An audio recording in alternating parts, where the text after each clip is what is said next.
Hey, what's up, Shaft? How's it going? I'm just updating the guide. I'm not playing it for start. I am just updating the guide. Hey, what's up, Season Max? How you doing, man? Hey, what's up, Perm? How you doing? How you doing?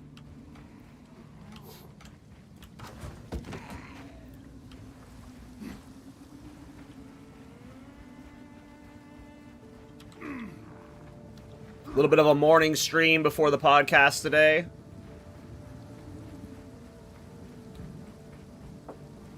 Now this might be just what I need.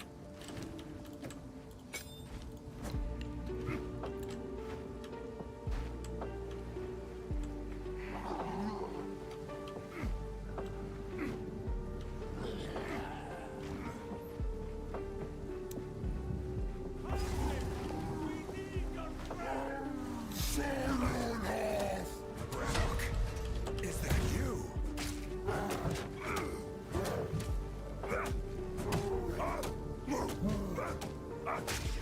Hey, what's up, last one? Doing good, dude. How about you? What power? Hammer and anvil. Out of mana.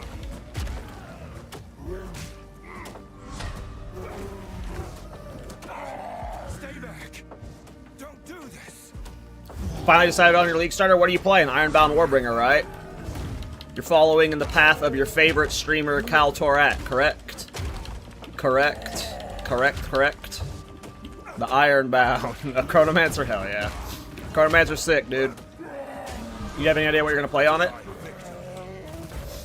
I'm sorry, That was my original league starter. Was supposed to be Chrono, but. Oh, are you ready for tomorrow? I mean, yeah, I've been ready for like 6 months for tomorrow. The buff to minions damage we got today is going to buff the supporting fire skill. What do you mean buff to minion damage we got today? I didn't see, like, what was the specific buff? Well,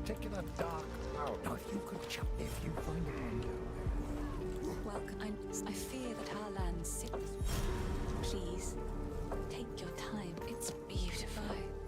We will survive this. I swear it. How is the clearing?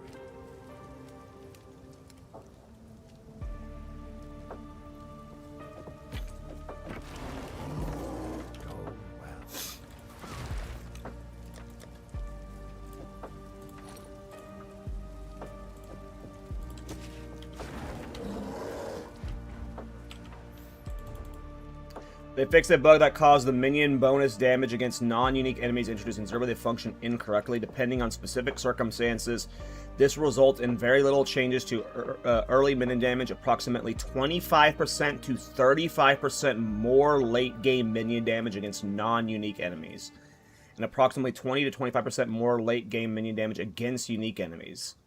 I mean, I don't know what part of the formula was broken. If I was using that part of the formula on supporting fire, then yes, that should be a damage increase. That's shocking. 25 to 35% more damage. That's a big mistake in the code. That is arguably a very big. Again, I don't know how the code was, like, which sections of minion damage were impacted. It depends on if it's, like, specifically the passive tree, because that's where we got most of our minion damage from, was from the passive tree. Then that would be a very significant damage increase for us in late game. That's for sure.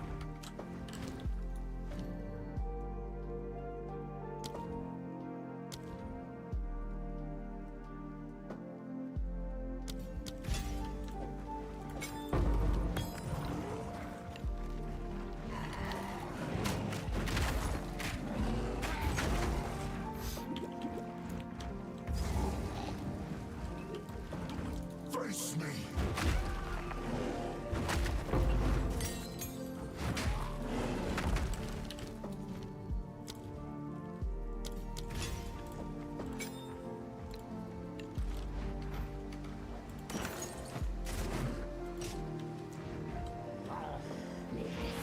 What about the specific nerf you got hit with? What nerf did I get hit with?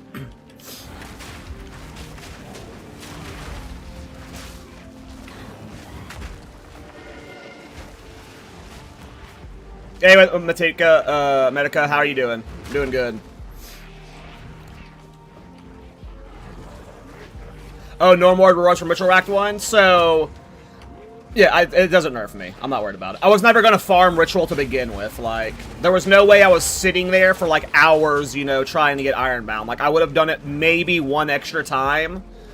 You know. I'll still get my bow before I have my Ascendancy.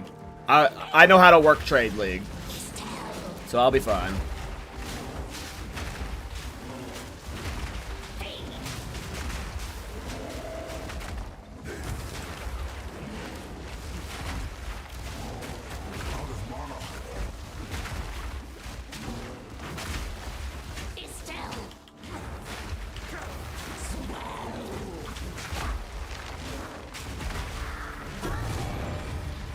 I'm not worried about it because I was never going to abuse the Freythorn ritual thing.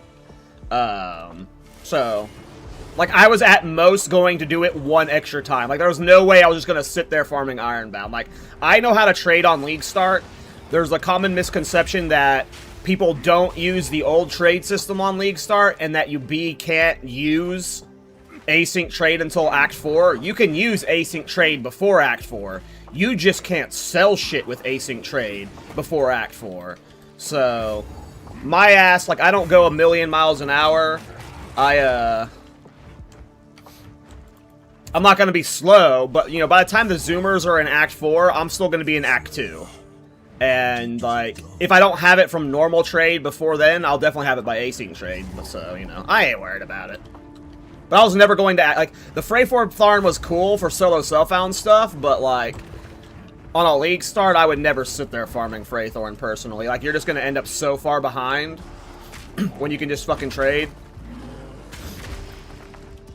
But yeah, the old trade system still exists, and I've used that a lot on League Starts since async trade has come out, in both Private League and Main League, so I am not worried.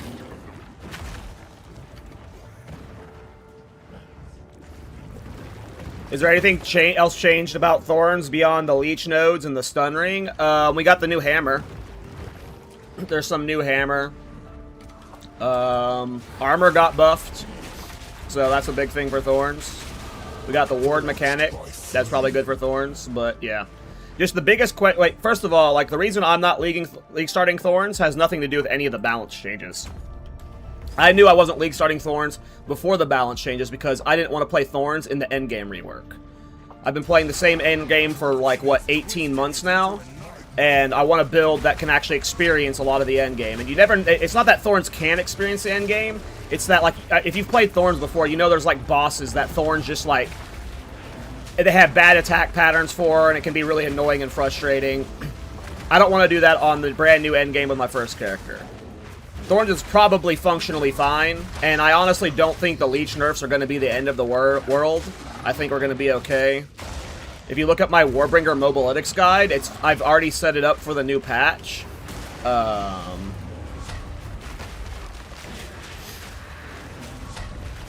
I set it up for Leech, so I think Leech is definitely going to be the play still, but I genuinely, like, until we play it, we can't know how bad it's going to be. I think for, like, levels 1 through 90... it should play functionally the same. We won't really know how impactful the Leech changes are until deep late game. Oh wow, we got a rare talisman. Lucky us. I'll do it again.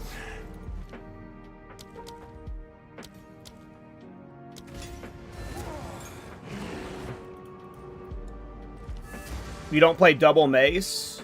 What do you mean? You talking about, like, for this leveling character? I need my guide open. I forgot what I put.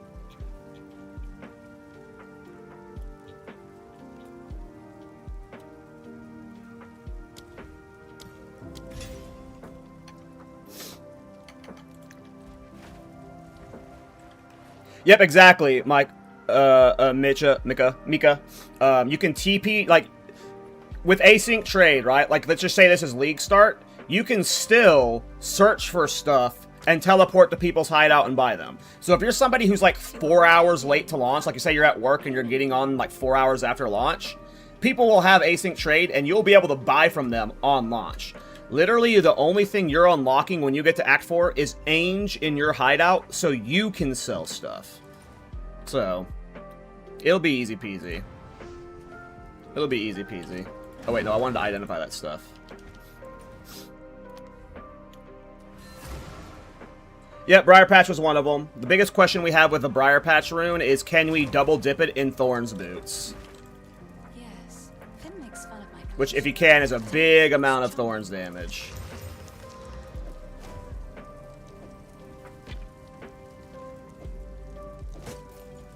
Another for my collection. Thank you.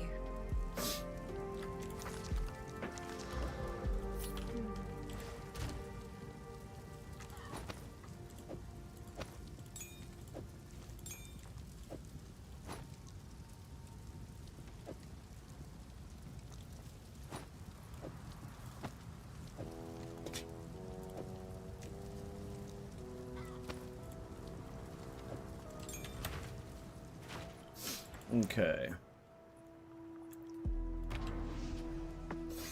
This will be my first time doing Thorns. Hope I can make it work despite the changes. I think you'll be fine. Like, it depends on, like, what you're looking to do, Chrono. I guarantee you, with enough investment, you can full clear the entire game with Thorns. And I'm talking about, like, all difficulties. You might have, like, 4 to 5 minute fights for some of the harder bosses, but 98 to 99% of the game, I think you'll be fine for. I think so, but we won't know until launch.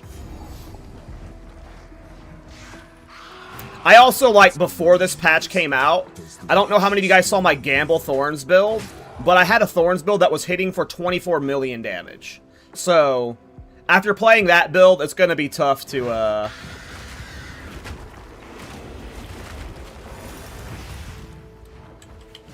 play Thorns. Oh, this is just going to be the most annoying fight ever, huh?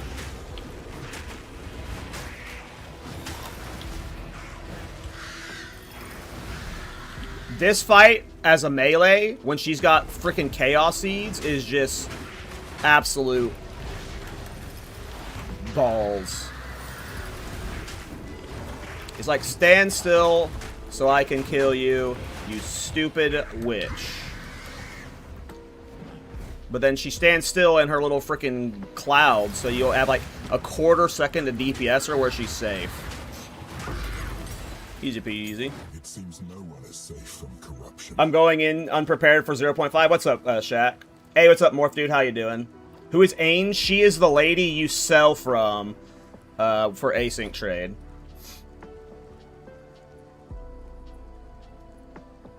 Yeah, for normal Thorns, we don't have to do gear swap, so we just have to buy a bunch of gear. But no, I think, like, Thorns is probably A-okay. It just, we have no idea how impactful the Leech changes are. I'm going to trust GGG that they're reworking Leech to try and solve certain problems, but the average Leech build should still be functional. But we really just don't know until we play it. Remember this place.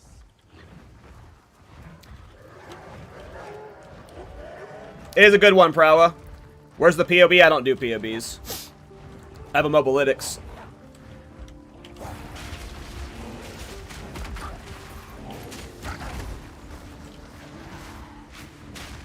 If you type, oh, actually, I don't think I have a command for this build right now.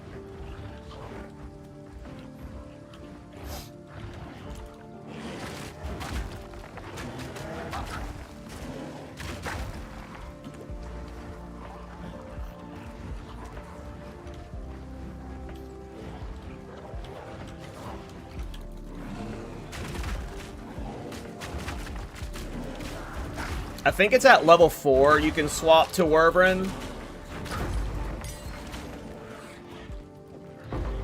Or I forget when. At some point you get the ability to use the Warbringer form, and that's what we're going to be leveling with, is Rend.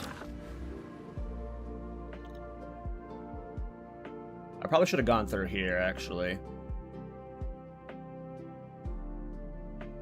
I'm going to change my path. We're gonna go through here.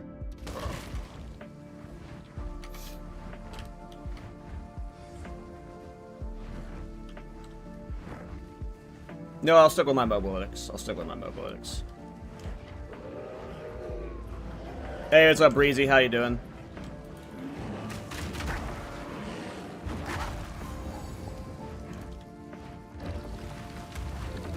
The very Brotherhood turns against me.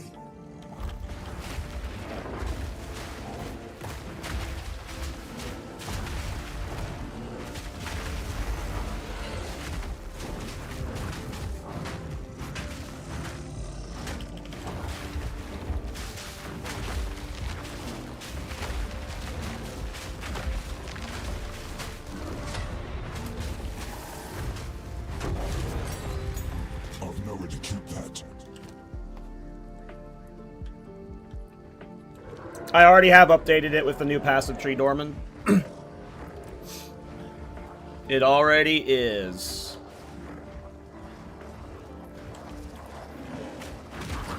Great wolf, take you.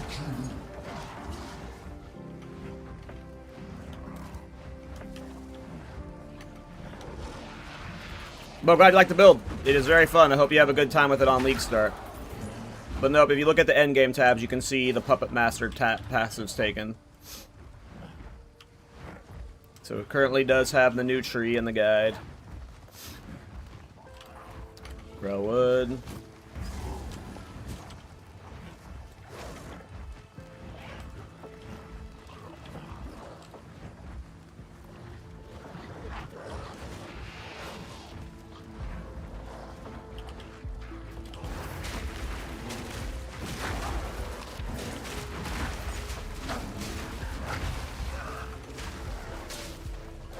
I guess I ran by the Rust King entrance at some point.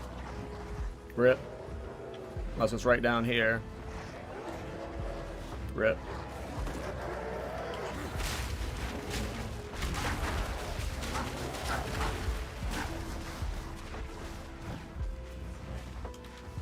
Do I have a game FAQ forum post made for this build? Not yet. No, we'll get it up soon, though. We'll get it up soon. I remembered Reddit, but I forgot to do the game facts. Such a fool. Yep. I don't know if I'm streaming until the podcast. I don't know if I'll stream. I'll probably end at lunch, which is like an hour before the pod. But we do have the podcast today with Captain Lance, which I'm super excited about. Hey, what's up, Hannibal? How you doing?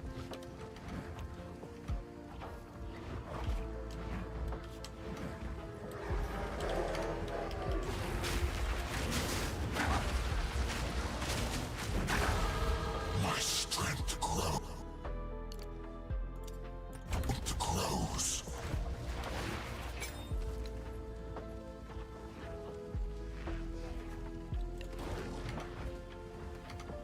Walk right, but just barely. But yeah, I mean, I'm pretty much good to go for Ironbound. Not my ancestors, but I still respect their valor. I'm just ready to play it. I wasn't actually going to stream today. I was going to take the day off and just like chill since we're about to do a bunch of big day streams. But yesterday I went ahead and I updated the mobilitics for the Warbringer Thorns guide.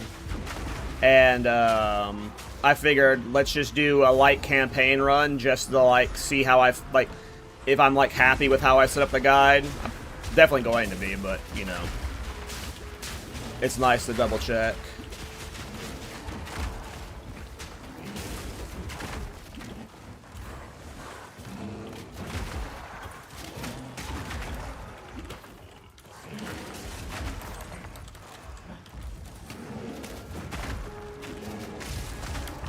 We are in trouble.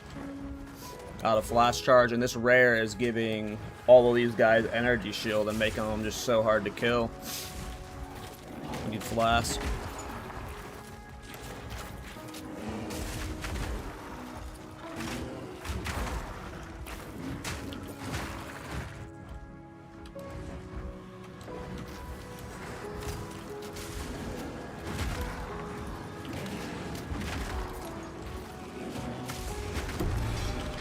There we go.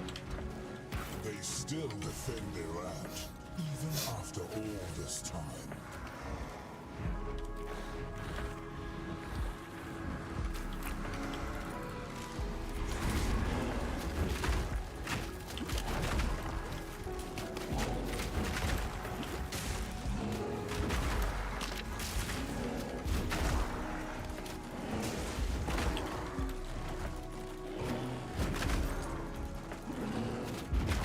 Yeah, I mean, in an ideal world, we would be able to pull out Crown's effect, but GGG, I don't know if they're ever going to do that, as much as we want it. As much as we want it. No. The idea is to use Ironbound and only use Ironbound. If I was just going to use a rare bow, I would... No, I'm not doing that. I'm not just going to use a rare bow. Then I would just go play Deadeye and play a bow build. Hard pass. People are early overreacting to the fact that this bow can be extracted. I don't know if you guys saw Trample Toe, but it was extracted at a very nerfed rate. It is very unlikely that this bow is just going to extract this effect at 100% effect rate, to where it just, every bow build on the planet is using the effect. It is going to be significantly nerfed to where Ironbound is still useful, and, you know, maybe other builds will be using it, but it's like, it'll be nerfed. It'll either be return projectiles or doing significantly less damage, or you only have a chance when piercing armor broken targets to get the return. Either way, it's gonna be nerfed. Either way, it's gonna be nerfed. So, like, will other bow builds use it? Yes. But am I like... I could be completely wrong, by the way. This could be pure copium because I've been working on this build for 8 days, and I don't want it ruined by the idea that just every bow build is gonna do this, and I'm pigeonholed myself into Warbringer for no reason. But... like, if you look at Trample Toe, Trample Toe is a very overpowered item, and it got nerfed significantly by 66%. This effect is also very overpowered, so, like, I don't see it being, it's going, like, we have to see how nerfed it is, and if it's just like a slap on the wrist nerf, then, you know, we're fucked. But if it says something like, okay, so there's this effect exists. This is what my friend Zeph told me. Zeph's one of the mods in the Thorns Discord. He's also a content creator. He said that the Nimmy's effect, this effect that we're using on the bow, the return projectiles effect, used to be really overpowered in PoE 1, and then they nerfed the fuck out of it, like, across the board. Anywhere you see the return projectile effect in the game, it has, like, reduced damage mod attached to it and stuff, so... GGG, from their past experience in PoE 1, knows the return projectile mechanic is fucking insane. So I just, they're not gonna let it just be like, extract this mod and everybody gets this effect. I could be wrong. I could be wrong. But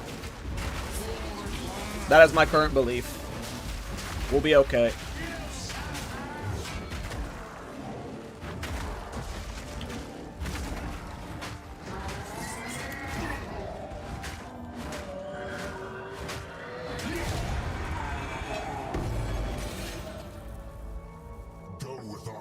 We have not. That has been my biggest question mark since we found the bow little bits, is can you double dip a unique effect? Because what if you can double dip the,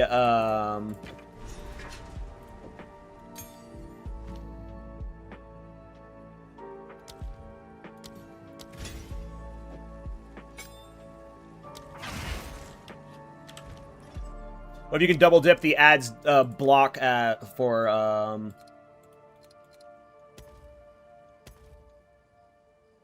the bow and make it do lots of damage. The return is only for broken armor. It is specifically you have to pierce a target with fully broken armor, so it requires 2 interaction points. You have to pierce, and you have to have fully broken armor up.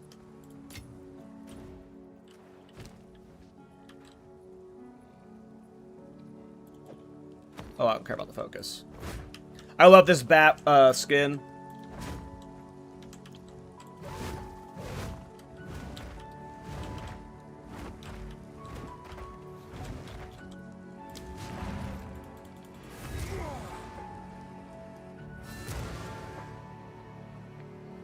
Well, unique effects can't be applied twice. But are these modifiers only taking the unique effects, or are they taking modifiers at some times? Because you can double dip modifiers from unique effects.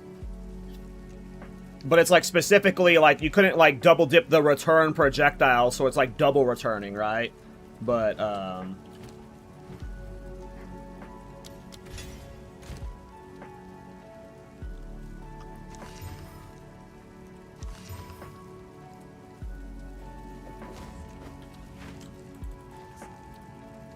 Please, another for my collection. Thank you.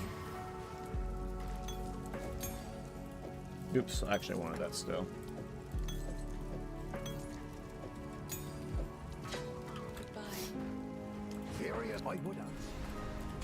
Either way, we're gonna have fun playing it. Like, I ain't worried about, like, if other bow builds become more overpowered than us. It is, like, 99% likely, no matter what happens, that this build is not the best bow build out there, you know, so... But it's gonna be a fun one. I play really tanky builds, and am great at making almost immortal characters contribute, but I am always lacking on the damage department. Any tips? I love Chronomancer. I mean, that's the downside of tanky builds. It is a trade-off. It depends on how you're min-maxing, you know? Are you abusing, like, megalomaniacs and from-nothings and stuff to try and eke out extra damage? But, you know, this game is very, very difficult to get immortal in. He's unconscious. So if you're achieving immortality, it usually is coming at the cost of lots of damage. I'm sure there are some immortal-esque builds that have damage, but in general, that's just like the trade-off you have to accept in this game right now. Because I also lean tanky, but, you know, I also, like, want to be able to do good boss kill times, too. So, always end up not as tanky as I want to be to make room for the damage. And that's how it should be, to be honest. You should not be able to just get immortal with no investment. Stay safe, if you can. But...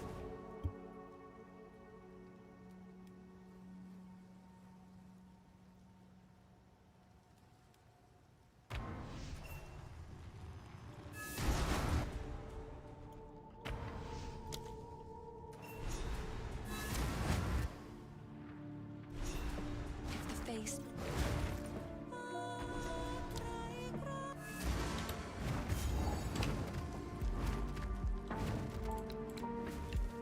Alright, so this is why I like starting as Werven.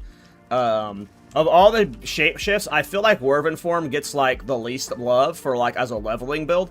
I love Rend. I think Rend is so fucking fun, especially once you get Devour at level 14. But you can use Wing Blast to get power charges. But once you get the power charges on Rend, its damage is crazy. So here's what a power charge with Rend looks like. It makes the swipe so much bigger, and it basically just kills everything.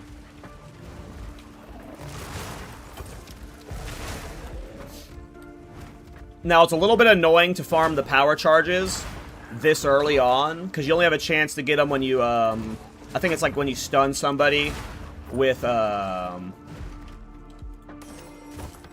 Wing Blast. Eventually you get Devour, which makes it very easy to farm power charges, but...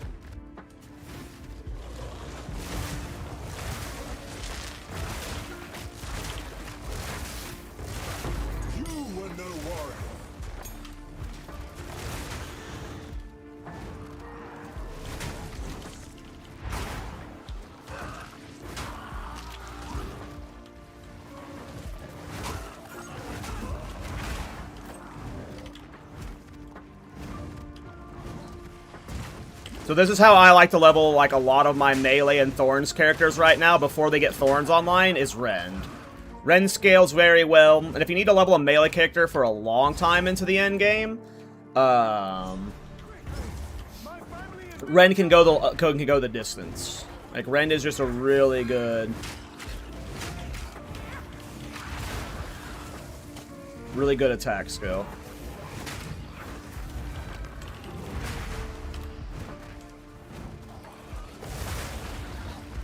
Once you have this power charge shit on farm, which happens at level 14, power charges are farmable for ease on level 14. Are you going to play Thorn or Ironbound as first character? Ironbound. Ironbound. I'm just doing this to update my guides. I felt confident enough that Thorns was going to be okay. Like, I wasn't updating my guides because I didn't know how bad the Thorns leech changes would be. Looking at the passives tree, the change to Vow Pact looks like it should be okay for Thorns. Because initially I was like, oh, okay, we lost the fast metabolism. We lost a lot of goodies. But it's like kind of all still there. So it just depends on how much the overlapping leech. Yeah, that's what I just said. Fast metabolism is on Val Pact. Said the new Val Pact makes it okay.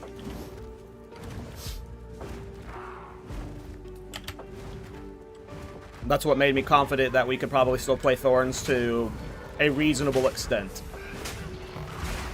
Is when we saw the new passive tree.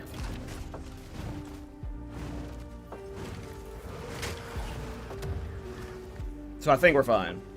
Like for, you know, is it as good as it was before? Maybe not at the top end, but if you're just like a casual Thorns enjoyer, I think you are okay. You talk Engormus in the league start this? I don't think Engormus wants to league start Thorns. If the Thorn guy doesn't want to, he certainly doesn't.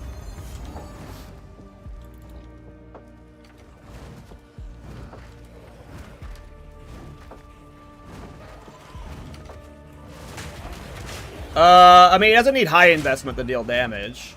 It needs high investment to survive. Thorns has insane amounts of damage with very easy investment. Scavenge Plating carries your damage for like a majority of the campaign. If you end up watching the stream today, I should be able to showcase some Scavenge Plating damage. Then eventually when you get to end game, you get Runes of Tithing, which on League Start, if you look at the prices now, they're expensive because the economy's out of whack. But on League Start, they're like 2 to 4 Exalted Orbs each. And those, like, are giga boosts for Thorns damage. Thorns damage is not an issue. Where is it? Oh, it's over there. I see it. It's surviving, because you have to take damage to deal damage. That's where the investment comes in with Thorns. And very early on, it's easy to get in. But if you're talking about, like, surviving Tier 3 boss hits, that's where it gets expensive. This place has not. Oh, yeah. What's up, Blade? What is up, Blade? Yep, we are just updating the guide.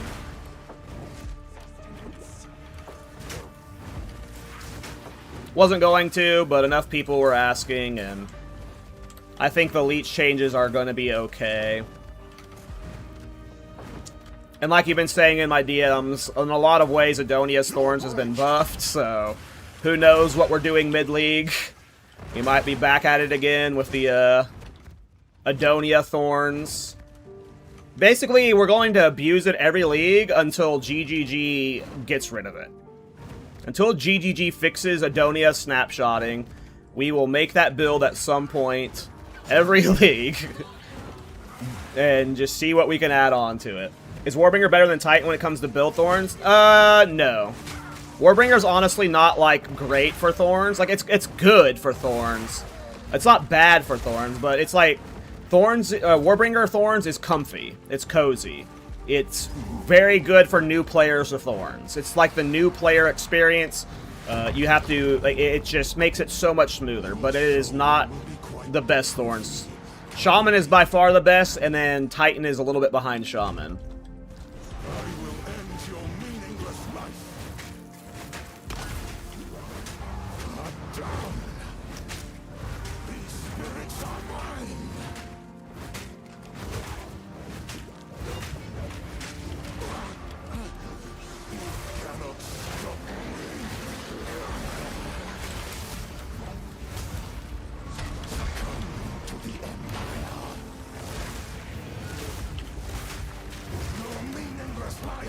Playing with fire here.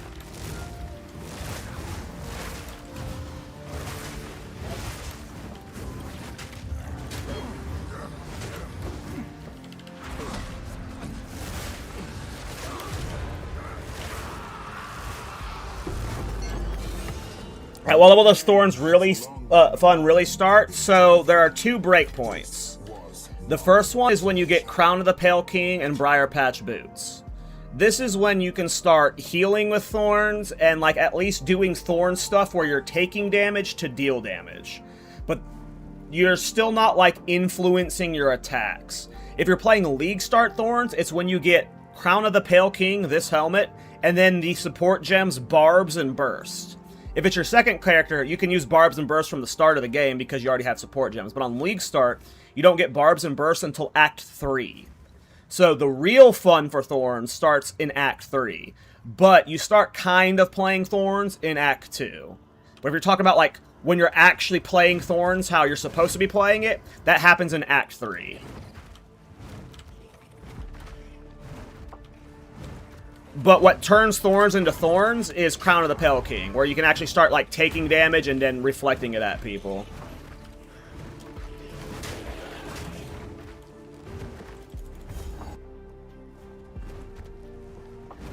End of Act 2 is awesome too because there's very good fights for Thorns in that. But like what makes Thorns boss DPS like insane is Barbs and Burst, because it just like amplifies your damage so much. But yes, end of Act 2 is also very enjoyable for Thorns. If you watch the stream today, and I'll have this VOD posted in the guide, you'll get to see like how it evolves. I have very cheap starter Thorns geared purchase for this build. It is the gear you would be buying on League Start, so nothing with like nothing BIS or anything like that. It is all minimalistic Thorns gear that you should be able to buy on League Start for a Regal Orb. Most of the time when I League Start Thorns, a lot of the gear I can get, people are listing for like a Regal Orb and shit, so Thorns gear very cheap. Most people think of it as a dead stat still.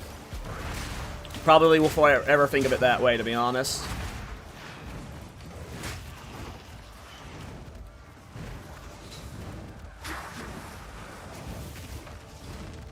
Oh yeah, I mean, if you get it, of course, Blade. That is a good point, though.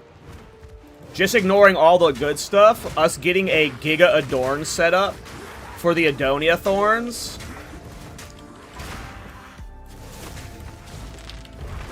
You know what? If it's actually a nerf, we'll have to do testing early on. If it's actually a nerf, I could see us doing it as my like third build of the league. Like, I want to get that build out. If it's still playable, I want it out before they nerf it in the reset leagues. Holy shit.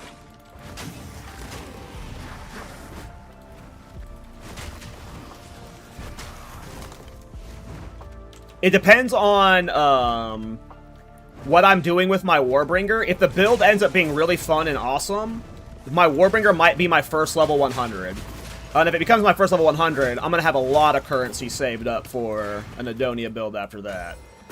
But if I'm re-rolling like crazy, like I sometimes do... Oh, level 8.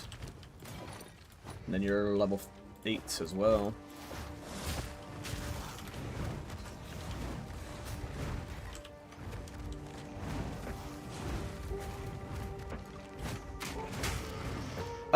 So price pain stacking is like alright on Rich List. We've talked about that a lot. I fucking like, I'm not here to like unhype anybody who's hyped about price pain. I think price pain is shit. I fucking hate that ring. I think it is not the direction I want Thorns to go. And the idea of doing price pain stacking, that is not Thorns. That is auto attack build to me. But specifically with what you're saying in chat, Galmir, Spear of Larada does not work with Thorns. Now, will Prize Pain Spear of Larada be a thing? Potentially. But Spear of Larada does not work with Barbs, Burst, and Thorns itself. So it would literally only be Spear of Larada Price Pain damage. And I don't know how good that would be. It could be good. But just specifically with like extra damage from like Thorns, Reflects, and Barbs and Bursts, Spear of Larada doesn't trigger poison from those because if you read Spear of Larada, it specifically says attacks with this weapon. And Barbs and Bursts and Thorns in general are not a part of the weapon's attack. So it never ends up counting toward the poison. But if you're just like trying to do like price pain scaling for it, then you could do Spear of Lorata, but I just don't see how that would be more damage than like a normal Spear of Lorata build with the new DPS system we're getting, where you can like increase the like item level of the base uniques, right? If you wanted to do a Spear Lorata build, you would just increase its item level really high and just use it in like an Amazon build, right? And then that was Spear filled, and then that would just do insane damage, right? I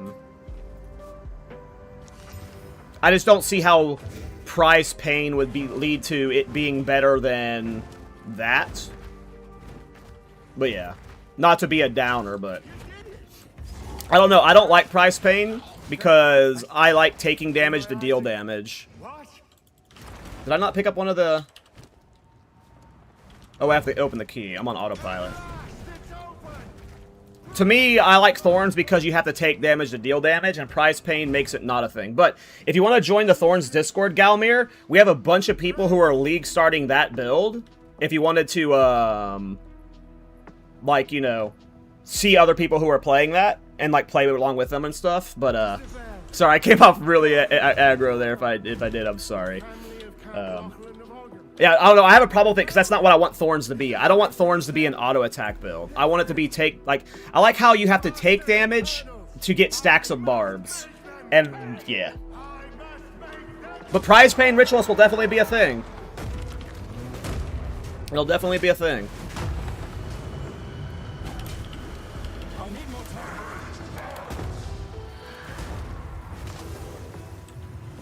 Would you come out of that, you freaking knob?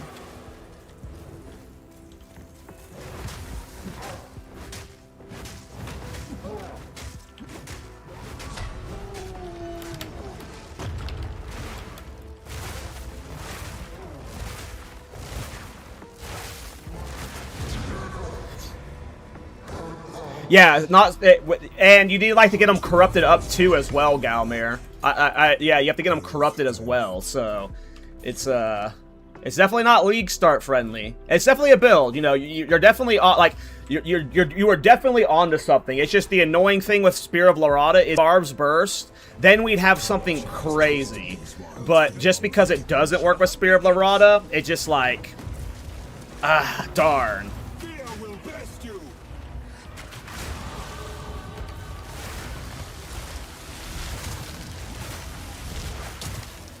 We don't know how bad it is, Kaz Laws, until we play the patch. I am not league starting Thorns for that reason. We just do not know. Does Thorns work through parry? Will it still... Oh, does Thorns work for parry? Yeah. Yes, it does. There's not really any value to playing parry Thorns. You'd rather play block Thorns, but Thorns also works through block, so...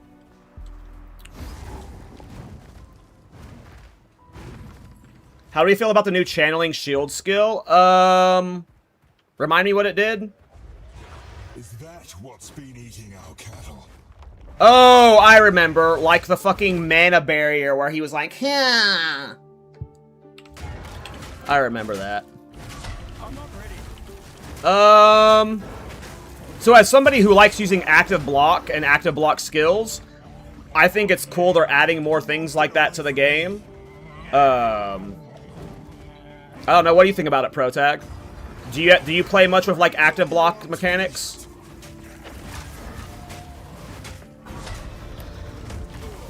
Ooh, that almost one-shot me.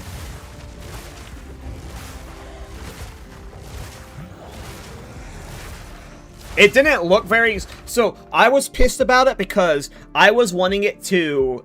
Here's my Thorns brain. When I saw it, I was like, oh, okay, that's really cool. I hope it does damage around you based off how much damage you absorb when you are channeling it. And when I didn't hear that, I was really disappointed in it. That's why I was like, kind of like, whatever about it. I wanted it to be like some form of...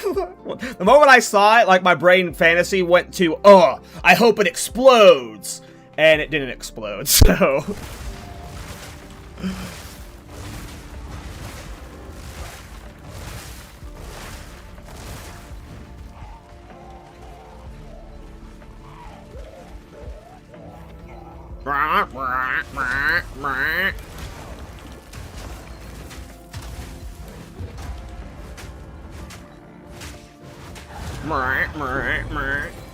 One less danger to take in our home.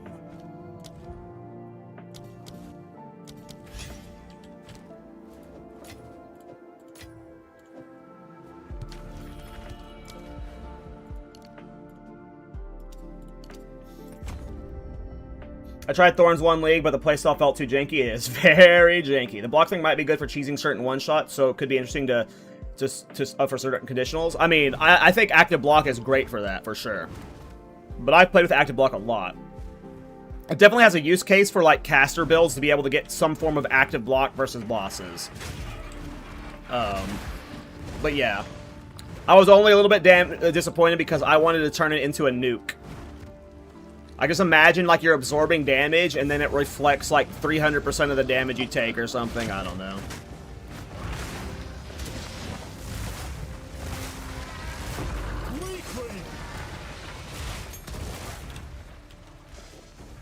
Look at my guide real quick.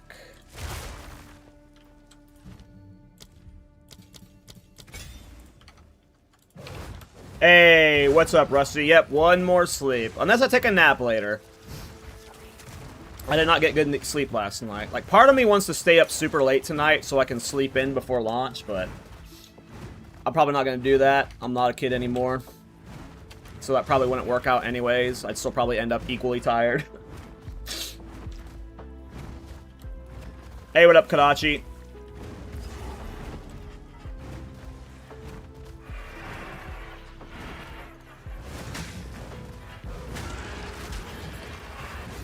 Well, I'm just talking about from this specific patch, from all of our testing we have done over the last 4 leagues of Thorns, Spear of Lorada does not work with Thorns.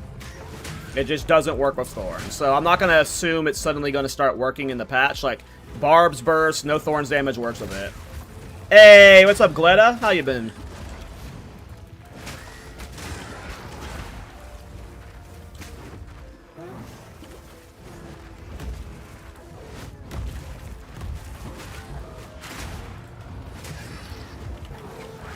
I feel like a lot of PoE 1 players would disagree with that take, because there are a lot of League starters in PoE 1 that don't transition to their main skill until they get to endgame. Until they're out of the campaign and stuff.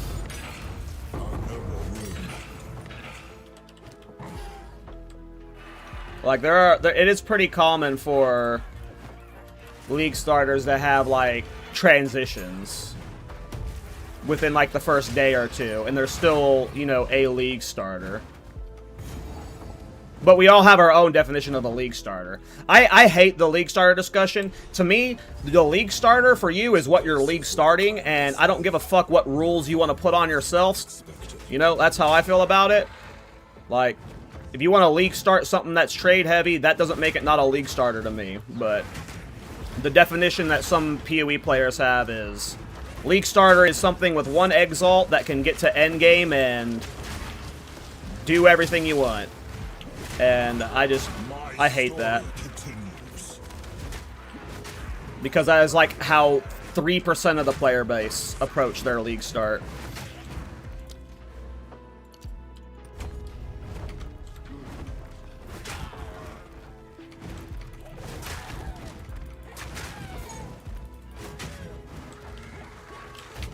But I'm also a weird off-meta player, so who knows what the fuck I'm talking about. I'm not going to pretend like I'm the majority at all, so. No challenge. Well, I guess it just depends on what you start by, like what you define as early then, Twice. Like, is to you early, like, does early mean before you leave the campaign, or is early like day 1? For like a blaster's perspective. Because like early, like day 1 for like a blaster is like, that could mean still red maps, you know? Because, like, guy that dies is getting the red maps in 5 hours. So, like, you know, it really just depends on what you define by early, I guess, you know? Because Thorns you can get on early, right? It just requires lots of trading. Thorns you can play throughout the campaign, so I'm curious what you define Thorns as. Like, does being trade heavy impact what you define a league starter twice? Out of curiosity.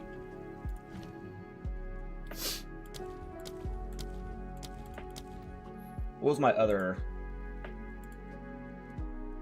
magnified area?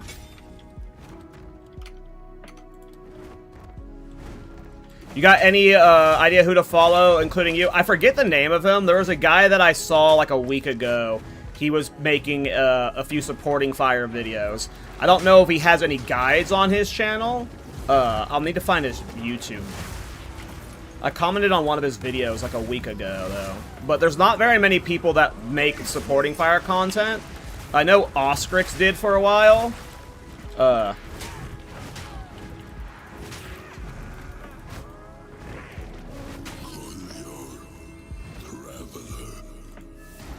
Gotcha, twice. Yeah, I mean, everyone's got their own definition for it, funny enough. Because I know there's a lot of people that would consider Cast on Crit a viable league starter. But I get what you're saying. So to you, Flicker Strike's not a league starter because you don't get it till 52?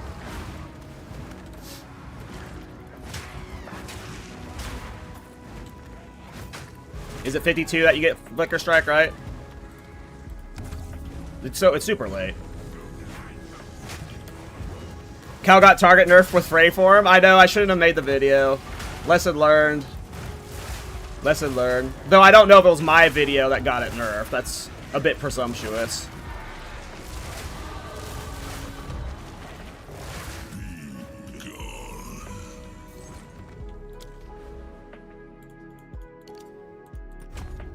Oh, yes, Adventurous Gaming. Yes, yes, yes. Adventurous Gaming. That's the guy. Yes, yes. He is the other guy I've seen making supporting fire content. Since I'm not league starting it, yes, absolutely. Yeah, follow him. I don't know who else is league starting it. I don't know if he is. I just remember seeing him make a supporting fire video a week ago or so.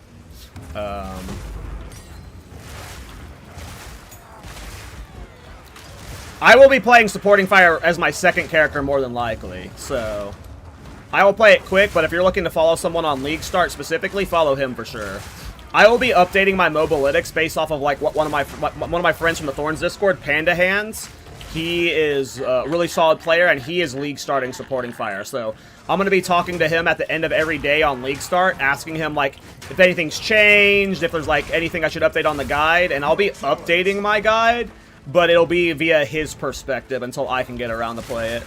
But yeah, I think it was Adventurous Gaming is his name. He was doing supporting fire as his league start.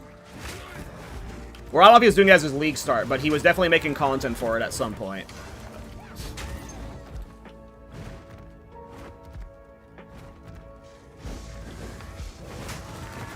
You fell off your scooter and fractured your hand? I saw a picture of your hand. That sucks. Are you going to be able to play launch? Did some palm cooking. Palm skills are really good. Don't sleep on palm skills.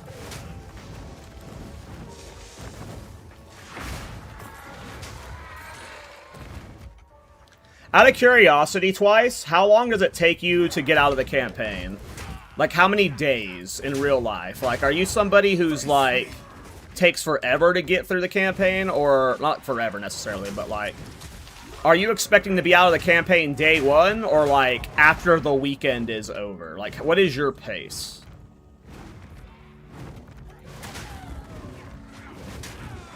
I hope this doesn't come off at me, like, calling you out or anything. You don't have to answer. I'm just curious as, like, how important the start is for you might, like, matter more to you because of, like, how long you're in the campaign journey-wise. Because for, like, someone like me, if I'm out of the campaign in 8 hours, like, my league start is much more than just that, you know, campaign experience. Day 2 to maps? Gotcha. I wouldn't call that bad, by the way. That's not bad at all. But that is not like, you know, of course, Blaster tier. Day 2 is still faster than 85%, 90% of people, probably, so. Do supporting fire get touched by GGD? It got buffs in a lot of ways. I would say it's overall just, like, better across the board, defensively and offensively. But I always preferred playing the armor stacking variant and not the ES variant, and armor stacking got buffed and ES got nerfed. So if you're playing specifically the ES variant, then it might be nerfed defensively for you, but for me, since I always lean towards the armor stacker variant, my playstyle is buffed across the board.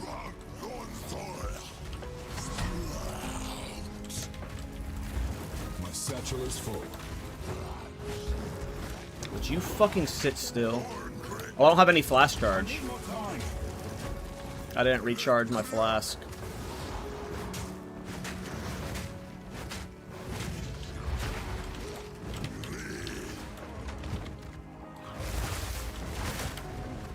Get me out of the sludge.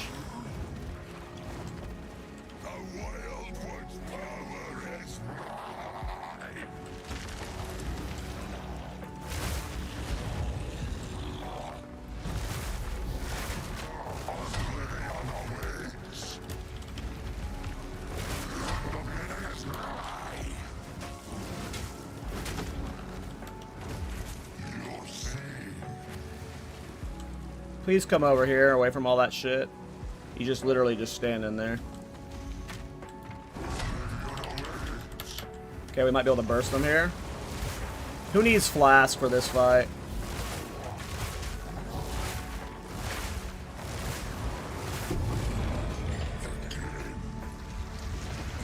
My satchel is full. What do I have in the guide? I'm gonna take Iron Ward.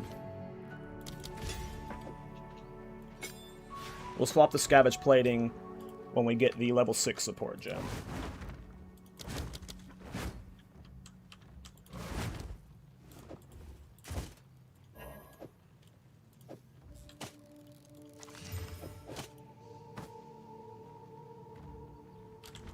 Okay. Did you like the new Calgur skills? It's hard to tell. You know, you don't, like, really know until you get to play with it. They look cool. I'm not willing to let any of them bait me quite yet. I think people are getting a little bit too excited about the projectile one. The armor break consumption explosion thing. I think I got a lot of comments that were like, oh, I woke up to a lot of comments like, is this going to revive Bulletstorm? And then, like, no. It's not going to revive Bulletstorm.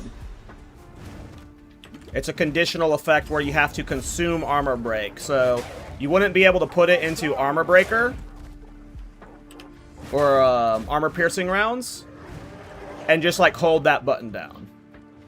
You're going to have to, like, break armor and then use that skill to make crazy projectiles. Now, will that thing have a place in this build for, like, bossing or something? We don't know how it interacts with the return projectiles, but... I mean, we gotta see all the skills, too, but... Right, but that doesn't fix, like, how you played Bulletstorm, you know, like...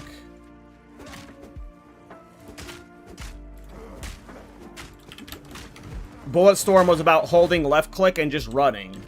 No matter how you play that skill, you have to do alternating skills. And that's not what Bulletstorm was. Bulletstorm was just literally just running through the map with spraying and, like, a single button. And what you would have to, like, it could, like, work on bossing to an extent, but for mapping, it just wouldn't work out. Like, it wouldn't have the same feel at all. You still starting Iron whatever, Bo? Ironbound. Yes, sir. How you doing, Dad of Exile? Hope you are well. Yep, I am still starting Ironbound. I have put too much work into this build to pivot now, unfortunately. Now, do I pivot early on League Start if things don't pan out or if it ends up being like bait or whatever? Sure, but I am locked in. Locked in.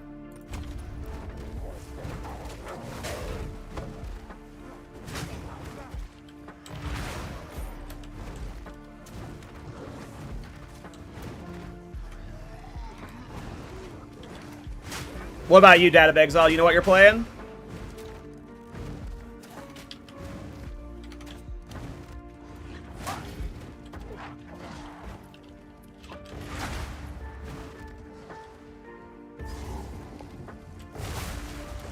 I mean, palm spamming witch hunters are awesome. When you get a high culling strike threshold, it is a blast. When do you anticipate to be able to acquire Ironbound? Sometime in Act 1. I will have it before I leave Act 1. Via trade, yep. Yep. If not by the end of Act 1, before the end of Act 2 for sure. But I've traded for Thorns gear on League Start that requires you to get a billion different Thorns items. And, if I can handle, like, trading for Thorns, I can handle trading for a single bow. Live search or via another announcement? Live search. Live search. And I'm just going to whisper every single person that puts one up for trade. Obviously, I do have a slight advantage as a content creator. If, like, somebody that knows me or a viewer that knows I'm League starting the build, they might, like, try and sell me the build. That gives me a little bit of one-up versus the normies, but I have never gotten an item early like that on League Start via a viewer. I've always just gotten it from live search. Like, live search is not as hard as people think it would be, especially on League Start. A lot of people list stuff.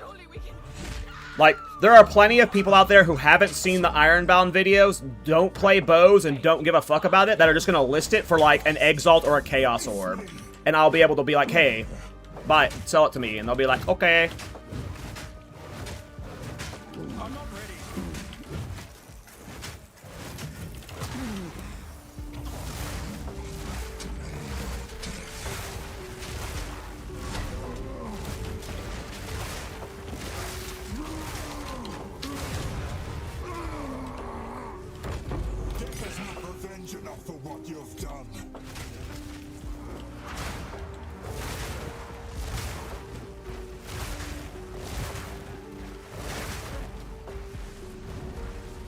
But we'll see what happens. We'll see what happens on launch. Maybe I'm fucked and I don't get it until like late in Act 3.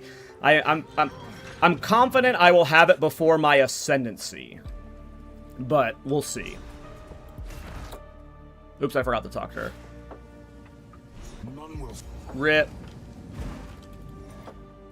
How much is it worth for the Ironbound? I mean, it's worth however much you want to spend for it. Like, if you want the first one, you know, I'd spend, like, if I had 2 Chaos Orbs, 3 Exalted Orbs, and a Regal Orb, and I'm trying to get the very first one, I would offer that much for it. But what is it worth? I mean, it depends on if it's being spam bought out by Fubgun and his viewers trying to make a Gigabow. On League Start, I imagine it's going to be 1 Exalt to a Chaos Orb max. Spirits. Oh, owner's house. Oh, begs the question. I held a little. See. Yeah, I played a billion Rake builds this last patch. Dragon Rake is by far my favorite melee build in the game right now. I don't have Devour yet. I'm not level 14. But I love Rake builds. It is is probably my favorite melee build outside of maybe Whirling Assault. Love me some Rake. Forgot I could put those on. Rake is super powerful in my opinion. Very slept on in terms of what DPS it brings. How you doing, by the way, Dragon? I don't think Thorns would be good on Rake, personally. You'd have to invest so much into attack speed, and you'd, like, lose so much defensive. If you're playing Shapeshift Thorns, it's probably Werewolf. But in late game, Shapeshift Thorns is a little bait, so I would not recommend.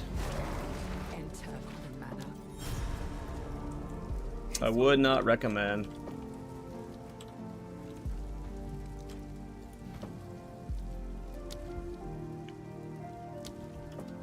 You know what your league's starting, Dragon? Have you finalized it yet?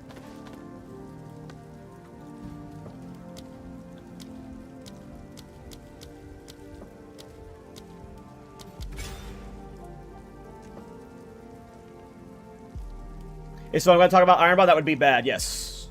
The projectile, it is one of the Ezomite uniques that can have the effect extracted from it.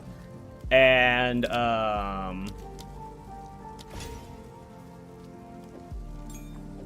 it is likely that the return projectile mod is extractable, but it's going to be at a nerfed rate. We have to see what that nerfed rate is. Excuse me, I hit my mic.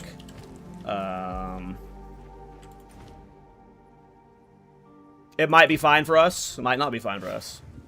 What build are you planning to min-max? I mean, I almost never min-max any builds. I'm not very good at that. I just do silly ideas. Are you going Detonate Dead on Whirling Assault? No, I'm playing Ironbound for my League starter.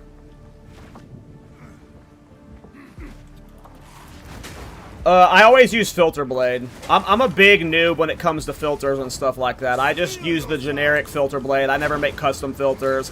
I use other people's custom filters. Like, I'll end up using, like, Prado's fucking filters, you know? So. I mean, always go non-meta. Always go non-meta. It is the way.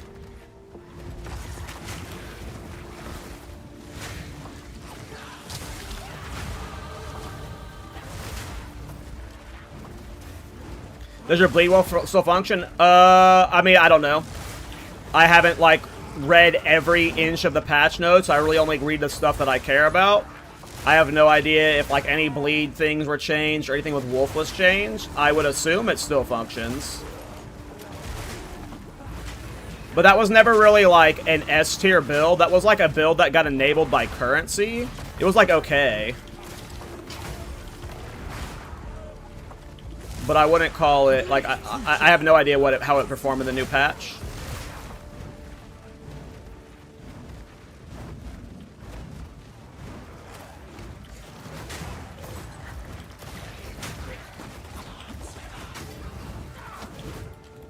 Same, Panther. Same. I love thematic builds, even if they're bad. Like, like, one of my friends once said to me, I sacrifice the integrity of my build sometimes because of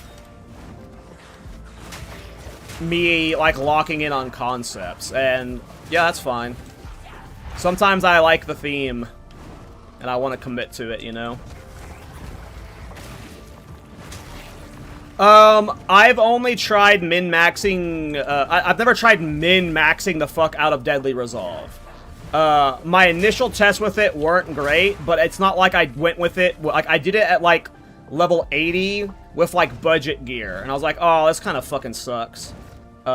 If you were to put, like, mirrors into a Deadly Resolve build, would it, like, fucking be cracked on paper? Potentially. But I've never, like, tried to really push Deadly Resolve before. But my initial tests were not very good.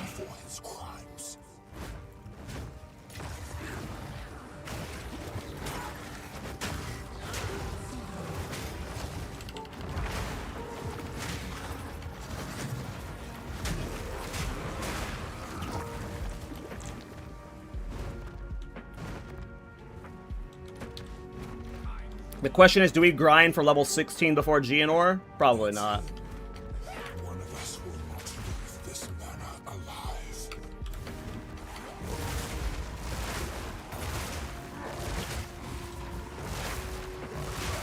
You are no warrior. I love Ren so much.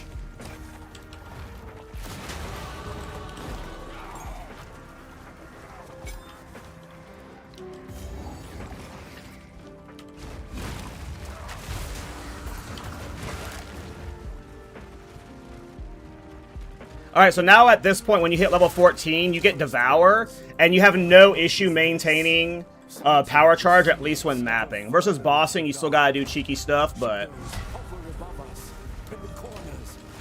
it ain't hard. What sickness has come among us that so unsettles our minds? It sits poised to strike. Nowhere is As you can see, this damage is just cracked. I love Ren. Ren is like, it is so underrated. Ren builds are the best shapeshift build in my opinion. Maybe not the best, but they're the most fun. I'm good, Teddy. I don't like hats anyway. Gotta show off my hair. My beautiful, beautiful hair. How you doing, Teddy? What are you league starting? Yeah, Magma Barrier is like... If you look at my Thorns Warbringer guide, like, I'm using it, and it's just like... I probably shouldn't even be using it. Hey, what's up, Skadooch? How you doing, man?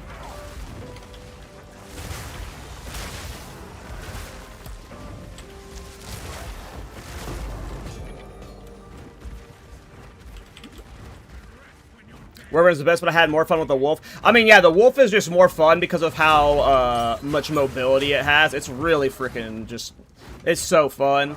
But I just like, as a melee main, Ren feels so good. Like, when you get the power charge farm going and you're getting these big lightning swipes, and then you can scale its area effect and its attack speed in late game, Ren is just so much fun. Plus, you also have the bat skin. The bat skin is really cool. Just working on your league start. What are you league starting against, Skadooch? I feel like I asked you this the other day. I don't remember, though.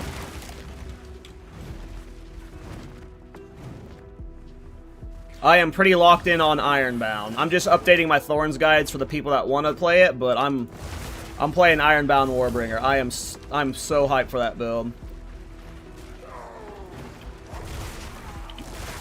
Will Iron Edge damage be good really early when you don't have much extra block chance? Yeah, it'll be fine.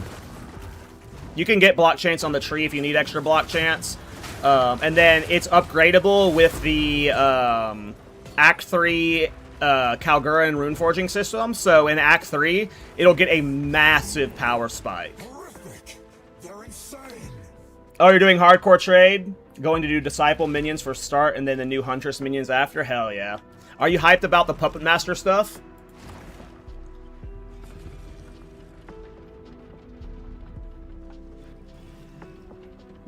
It seems like it's gonna be pretty cool. Especially for like a Varashta S class, you know?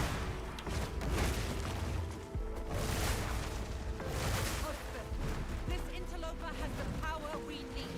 Kill him, and you shall have everything I promised. Will Minion Thorns be enabled? I haven't actually thought about that.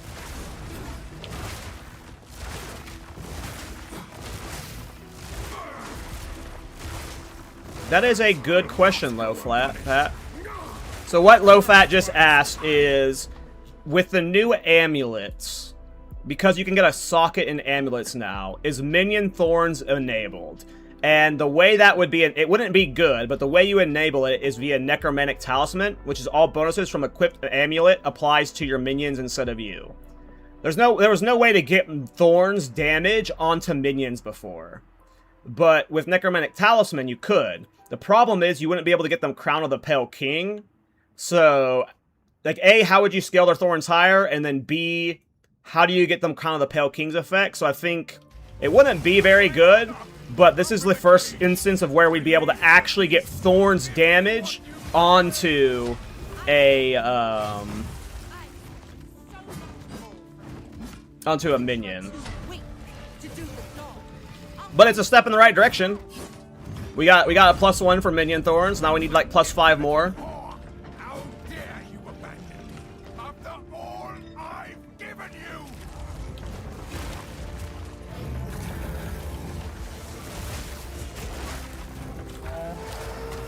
you? Brother, please. What do you mean you're instant barking?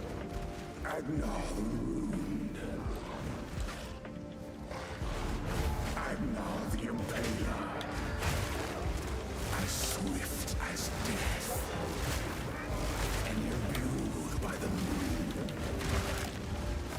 cursed or gifted, branded and afflicted. Your veins soon shield.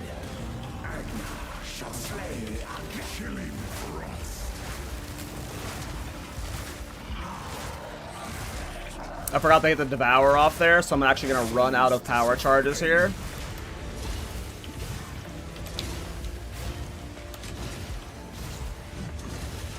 I will take out your heart and savor each bite. Okay. Yeah, we got a wooed off spawn. Classic.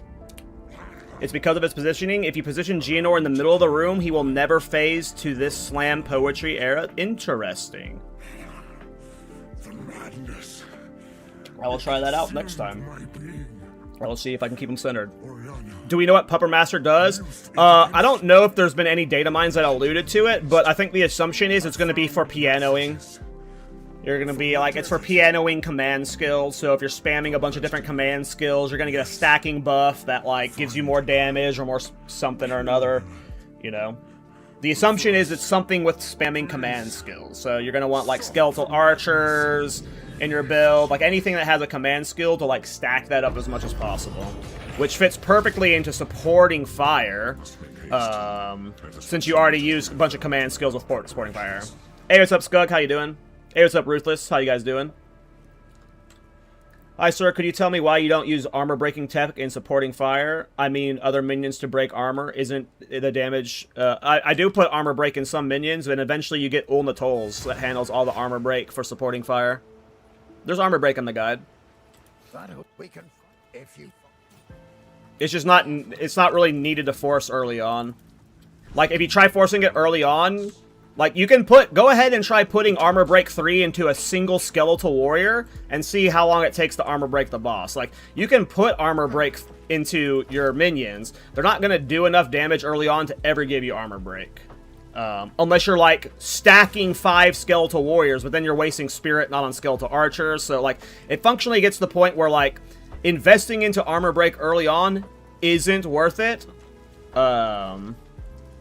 Until you're in late game, when the Reavers can start breaking armor easier, or you get Ulna Tolls. Ulna Tolls has armor break built into it. So if you look at the end game tab for supporting fire, the Ulna Tolls support gem is our armor break in late game. It is in supporting fire. Functionally, it is... They are, if you're talking about specifically for supporting fire DPS, the difference between Lightning Entombment and Brutality is almost nothing. But a lot of our damage, especially throughout the campaign and early endgame, is additional minion damage from Skeletal Archers. Lightning Attunement gives us shock, so all of our damage is benefiting from shock.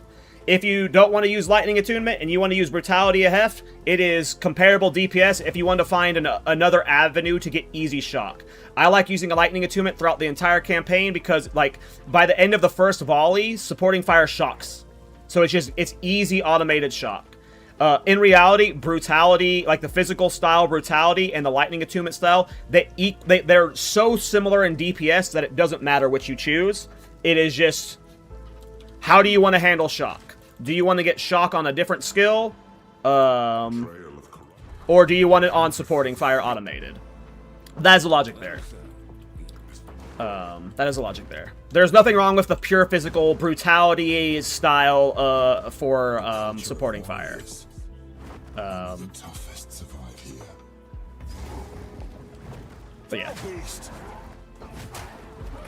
Gathering Storm's really cool. I've always wanted to do a Gathering Storm build.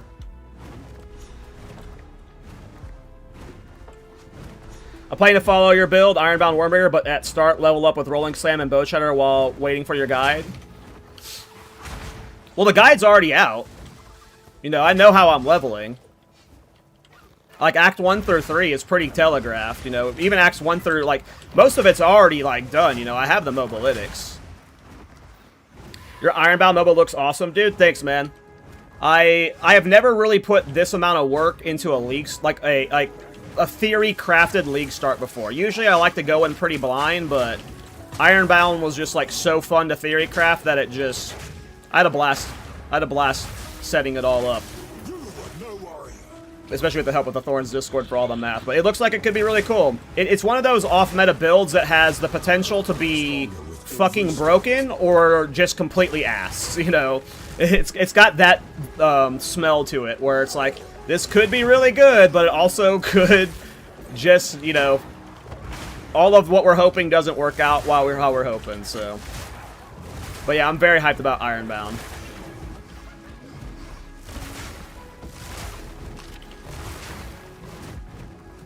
I hope it's good too. Like, I think minion builds are going to be in a really good spot.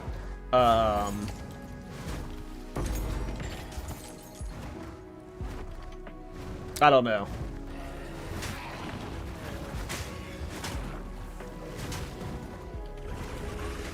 We'll see. We'll have to see.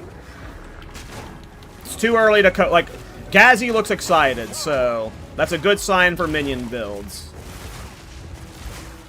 Puppet Master is... It's not for everybody if it is actually piano command skills, but for the people that don't mind using a bunch of different command skills, especially if you're playing a Varashta. What level am I? Am I 16 yet? I'm not. Can use 15 Thorns, Belt, and Chest, though. And then isn't there like an Archon of Death thing as well? I don't know what the fuck that is, but... Yeah, so my Supporting Fire Tactician is a command skill build, and I'm like very tempted to like level it really early on as my second character, because all of the minion stuff just makes it look so much more appealing.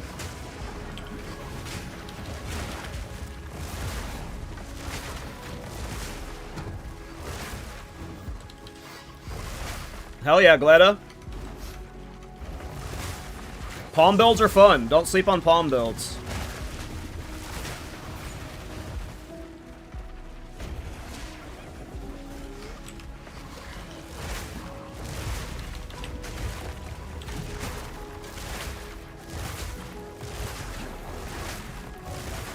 Weak creature.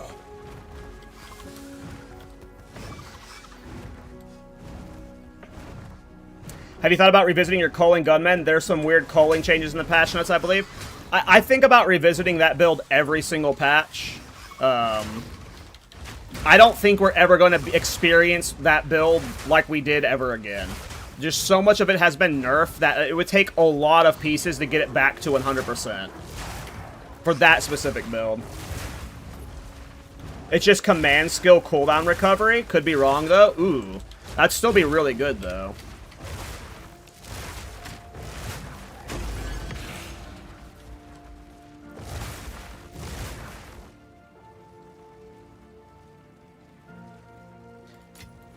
Because not very many people like to play hybrid Pantha, like swap shape-shifting between the forms. Like, there's like one or two play styles, like the Volcano, Furious Slam styles, that like that functionally works for. It would need to be more spell damage, not increased spell damage, for it to be more viable, in my opinion. The fact that it's increased spell damage, like, to be like spam shape-shifting, that means it's very specifically for Volcano builds. So...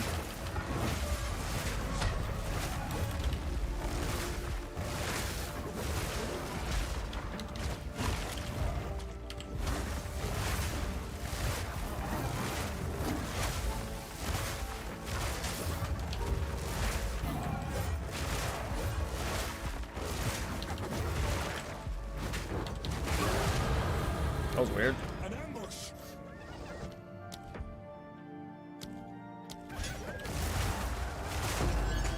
It is done. I should return to the caravan. I need to change my tree.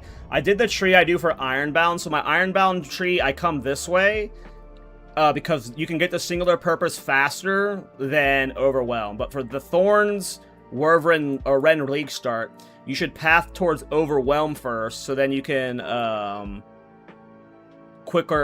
more quickly get Vengeance. So I need to update that pathing rotation on the tree. Am I level 16? Okay. We finally have Crown of the Pale King, so now we're playing kind of Thorns. We still don't have Barb's Burst, but at least we will now reflect most damage we take. And we've got a decent amount of Thorns damage. Now we need to get Scavenge Plating, or not, yeah, Scavenge Plating, which we'll get from our level 6 support gem when we get to Keth. We need to get Armor Break automated, and then we need to get Barbs and Burst in Act 3. And then we're playing full Thorns, but we're getting there. We're getting there.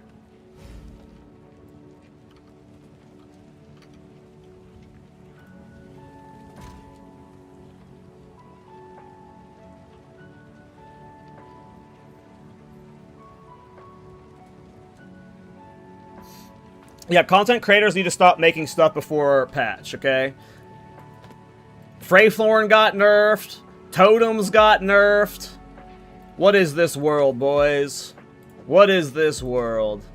Alright, level 30 is my next big gear upgrade. Okay. So we are using this stuff till 30. Who goes there? Goodbye. Take your time.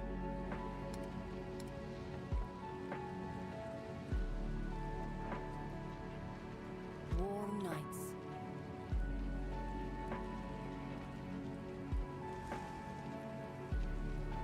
We have no idea what Puppet Master gives, yikes. It's pure speculation, I believe, but the assumption is like cooldown recovery or damage or something, a stacking buff whenever you're using command skills. Is the 25% to deal damage on melee unique ring bait? I wouldn't call it bait. It's bait. It's fucking bait. But I'm sure there will be semi-viable builds from it. So it's bait for how I want to play Thorns, if that makes sense.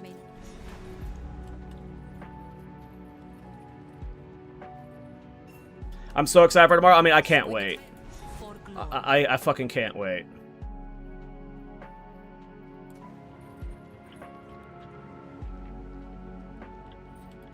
That's Gigabait, though. Bramblejack is Gigabait. I have played with a perfect Bramblejack that was like 300 and something %, and like, endgame bosses don't hit hard enough to do any damage to themselves. Think of it this way. How much health do we have? Like, not much. An endgame boss is not hitting... Like, if an endgame boss has 25 million health, it would need to hit us for, like... Even if it hit us for 3 million damage at 300% melee increase, that, like... That wouldn't even, like, one-shot them. So it's like... And they don't hit us for even close to 3 million damage. So, like... Bramblejack is Gigabait. Steel yourself.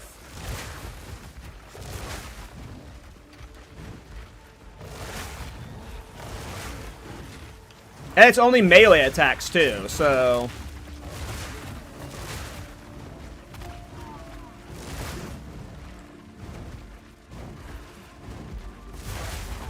If you go... you get it from Abyssal Wells, Bracken, so you either farm Abyss until you get it, or you go to Nagaku. In Nagaku in Act 4, there is a guaranteed Abyss Well there. It's Nagaku in Act 4, and you can farm it 1,000,000 times. You just reset Nagaku, find the well, dive inside, clear the chest at the end. Kurgle's Leash can drop in that chest. So every time I've played solo self-found for supporting fire, I always hang out in Nagaku and farm that Abyss Well until I get Kurgle's Leash. So that is how you farm it. The easiest way is you just go spam Act 4. But if you're way past that and you don't want to, like, not get experience, just farm Abyss Wells in your mapping, but... Yeah. How good is my Thorns damage right now? Yeah, it's not going to be great until we get Scavenge Plating with Armor Break. You playing solo self-found? No. Not right now. I'm testing my Thorns League starter, and there's, like, no way to test that in solo self-found. I have a bunch of really budget Thorns gear bought, but, so it's not, like, great gear, but it's not solo self-found now.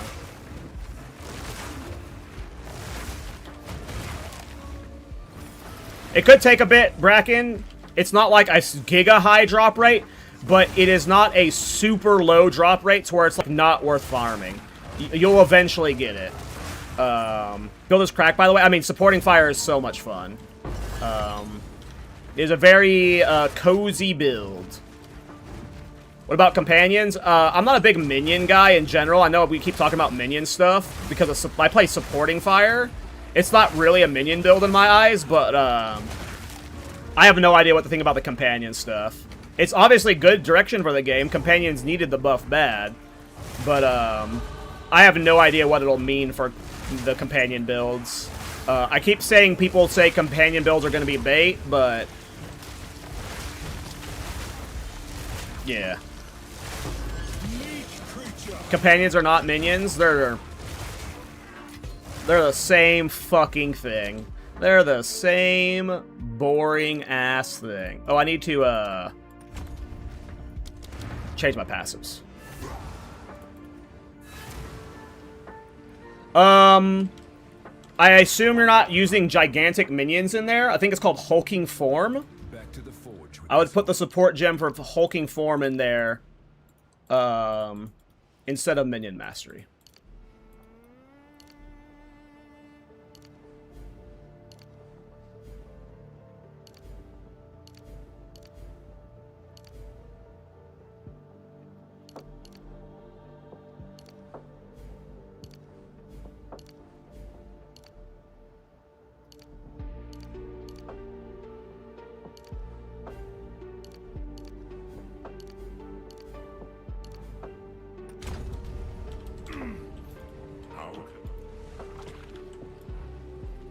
Lance said Monkey will have 200% move speed and one-shot everything. Well, I have Lance on the podcast today, and we're going to have a segment where we're all talking about our league starters.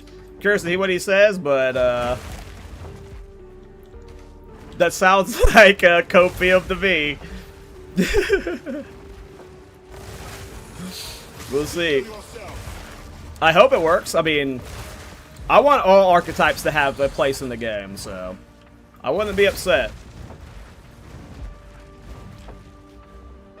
Oh, it didn't respec, you're right. God damn it. Thanks. How can I've changed my mind.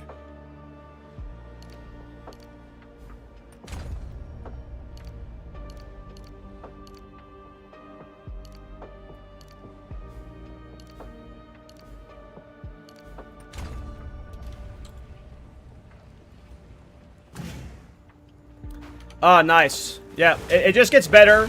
You know, if you're playing solo, like, you know, if you're playing solo self-found, you know, it can get a little grindy at times because like there's very minimum ways to scale it, but that should be a lot easier in the patch. But if you're playing Trade League, you know, as long as you got the budget to afford whatever minion stuff is costing, your damage should just scale super well. It's an important, the biggest pain point of supporting fire is the grind to level 90, because you need level 90 to get the last support gem slot.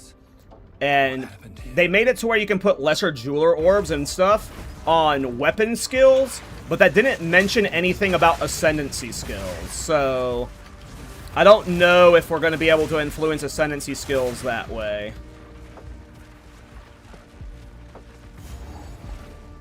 It didn't sound like it. So you're still going to have to wait till level 90 for supporting fire.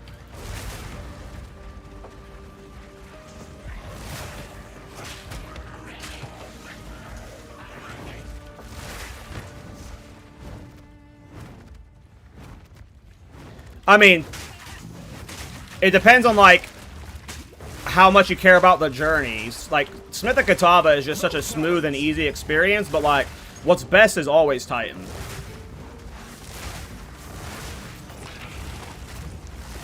What's best is always Titan.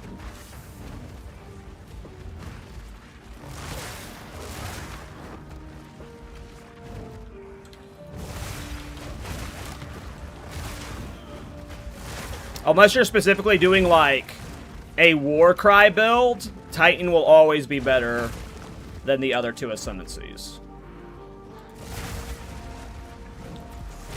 In terms of, like, just build performance and damage and stuff. Like, if you want to talk about defensives and, like, hardcore solo self-found, the others have more viability, but even then, though, like, you would, like, in all scenarios, you'll league start Warbringer or Smith, and you end up a Titan by endgame. Excuse me.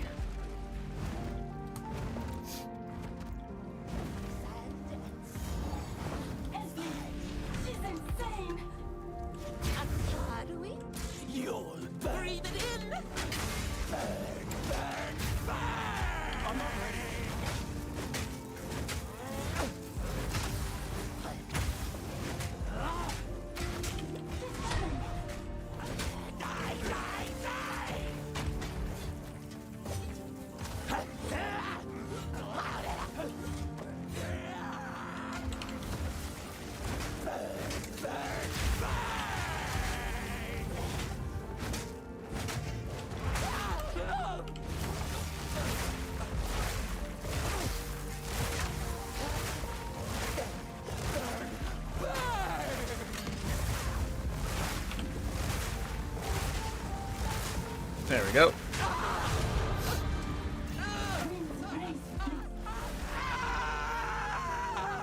Maybe she knows what's going on.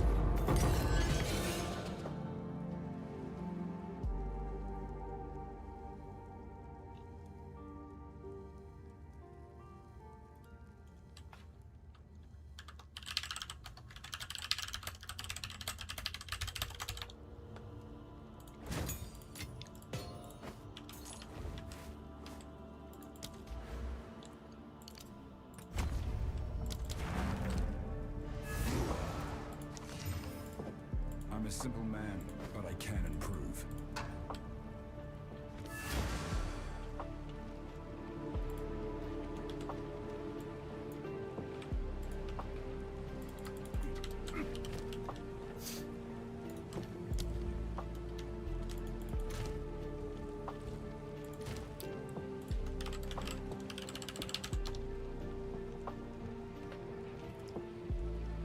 How many level left until Thorns? I mean, we're technically already playing Thorns. It's just that we don't have Barbs and Burst. I could use Barbs and Burst right now if I wanted to access my other Spirit Gems, but you don't, or Support Gems, but you don't get the Support Gems for them until Act 3. So it'll be at the end of, or the beginning of Act 3 when you start really playing Thorns, unless you traded for the Support Gems early. Which you definitely can do. You can trade for the Support Gems early. So...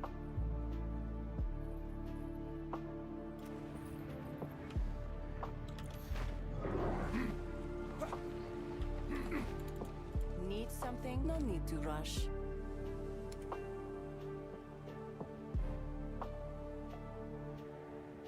Warm nights. Cool winds. I am fond of that.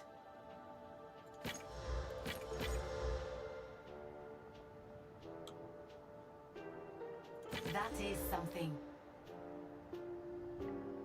I will take this. One night.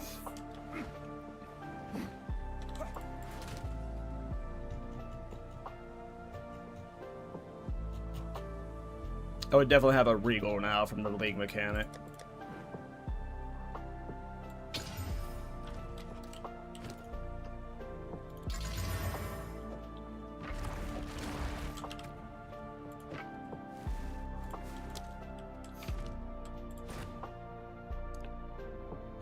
Okay. It depends on what you're doing. If you're playing Thorns Avatar Fire, Thorns Leech works. So Elemental Leech only works in 2 scenarios. I mean, there's other scenarios, but the main 2 scenarios is you're an Amazon. Amazon has the ability to make Elemental damage Leech, or with Thorns. All Thorns damage Leeches. Doesn't matter if it's Elemental or not. So if you're playing Vengeance, your Elemental Thorns damage will leech. So if you go Avatar Fire, it'll leech. I think Amazon is the other big way you get Elemental damage leech. I'm sure there's a few other ways, but maybe not. I just know the 2 big ones are, like with Thorns Leech, Vengeance is just all damage, leeches, and then specifically Amazon says... What playlist is this? Your background group music is always good? Let me get it for you. It is a lo-fi PoE 2 track, I believe.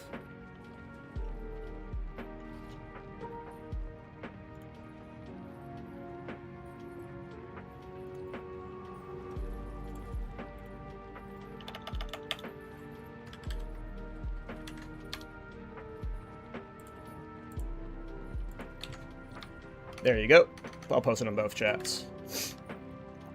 What build files be available before launch? My hope is that I'll have the .build files available before launch for all of my builds, but if it, like, launches an hour before launch, like, I'm not gonna sit there on launch day when the servers are up making, like, 8 different .build files. My hope is that all of them will be done by then, but if it's like, we already still don't have them, which makes me nervous. I have no idea how much work it's going to take to put into them.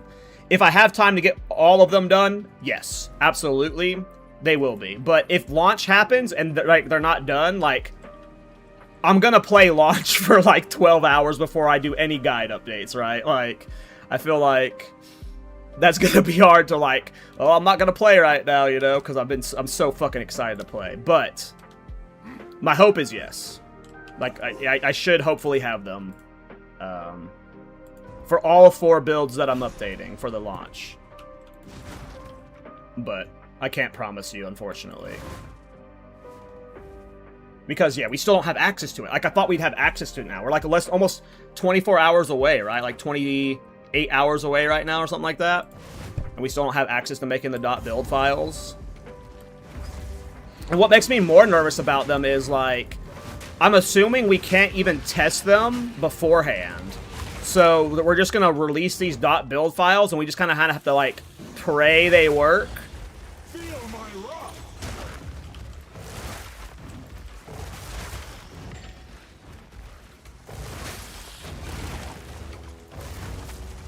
Are you going to stream League Start? Yeah. I will stream League Start.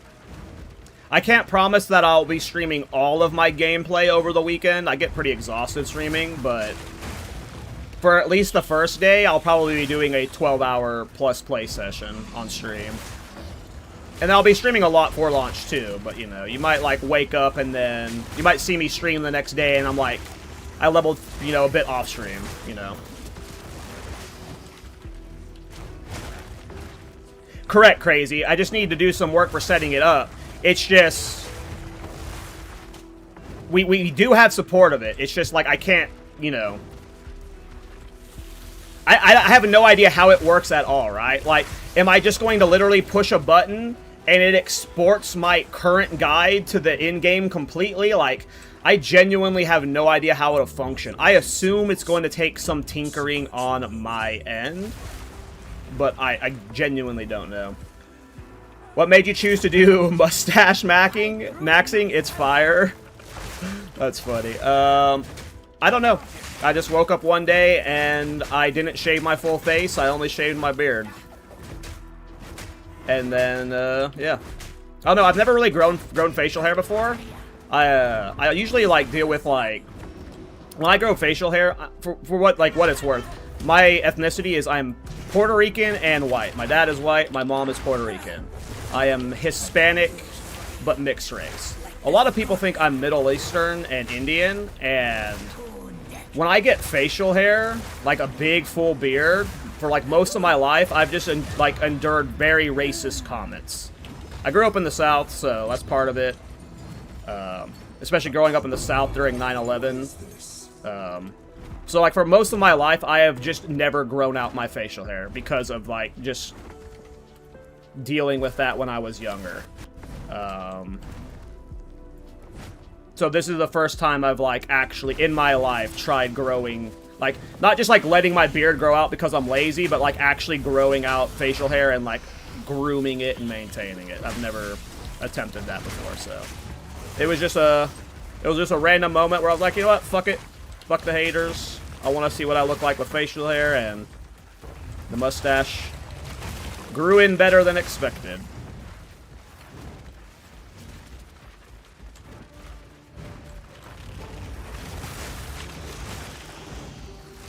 Thanks, Pantha. It grew in really fast. Like, it's funny that, like, I did not have this mustache at the start of 0.4. So, like, anyone who, like, you know how like, League Starts go for most people, right? They play for, like, the first few months, and then they fuck off for a while. And they go play other stuff, and then they come back for launches, right? So, like, everyone who, like, was around at the beginning of 0.4 is coming back and like, oh, shit, when did this happen? Those comments always make me laugh. These statues are older than anything I've ever seen. Does a 25% more minion damage from the latest patch apply to supporting fire? I have no idea, Rambo. If it does, that's fucking hilarious. Like, that's gonna be it's 25% more minion damage. Like, that is so much missing damage. If that I have no idea if it applies to supporting fire. If it does, that's fucking huge, right? That is huge. I don't remember the exact wording of what they said. They didn't allude to what it was. They just said that, like, some minion scaling stuff was leading to builds doing less damage than they should have. And that versus normal non-unique enemies, it's like 25 to 35% more damage. And versus uniques, it's 20 to 25% more damage. That is crazy. That is an insane bug that's getting fixed, and if it applied to supporting fire, it's a big win for... That might be the biggest win for supporting fire in the patch. Like, you guys might log into supporting fire on launch, and late game, it's just fucking doing so much better than last patch, so... We'll see.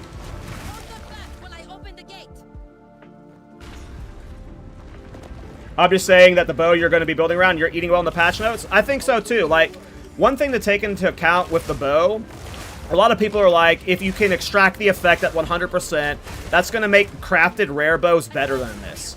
For sure, but crafted rare bows are going to be way harder to make this patch. So, for at least, like, longevity-wise, this bow is going to be, like, pound for pound really good from level 1 to, like, level 80. After that, I can't promise. But, I don't know. I feel really confident about the bow build. I feel really confident.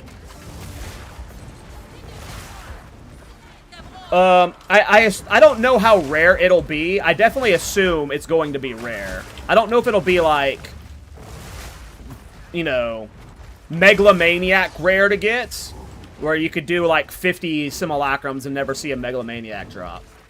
I don't know if it'll be that rare, but it just depends on how they're nerfing skills. Mark said a lot of the effects are coming with nerfs. And if you look at the return projectile effect in PoE 1, like, this isn't a new mechanic to the game. And it is giga nerfed in PoE 1. Return projectiles do significantly, like, lower damage and stuff. Like, they had to rebalance it a few times, like... So I seriously doubt they're gonna let it be GGG knows that every bow build on the planet will want that. So they're not letting it be just like, you know, extracted at 100%. The return projectiles will either do less damage, or it'll be a chance to return. That is my guess. But this is all copium to protect my heart. Because I don't want the FUB gunners to be, you know, making my bow cost 1 billion divines, you know? You know?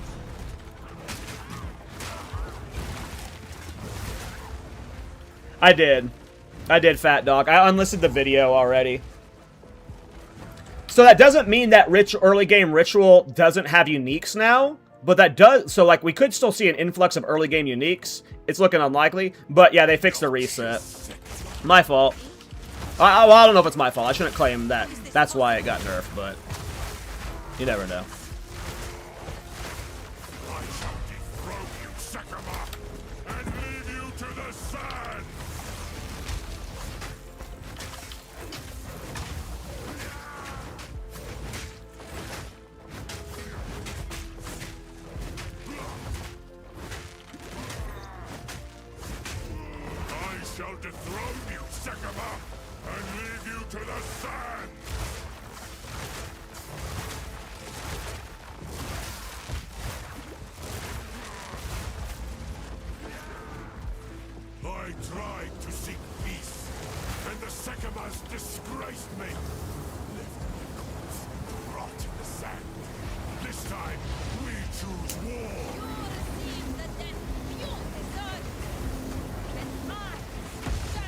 Yes, the extractable runes need to be on the same weapon type.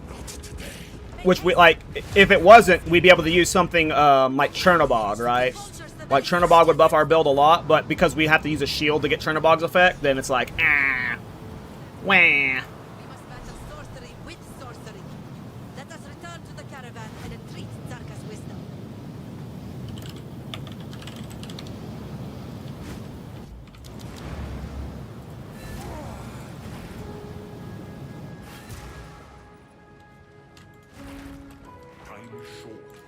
If the take care.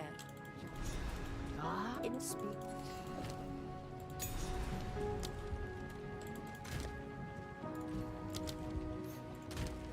What am I missing? Oh.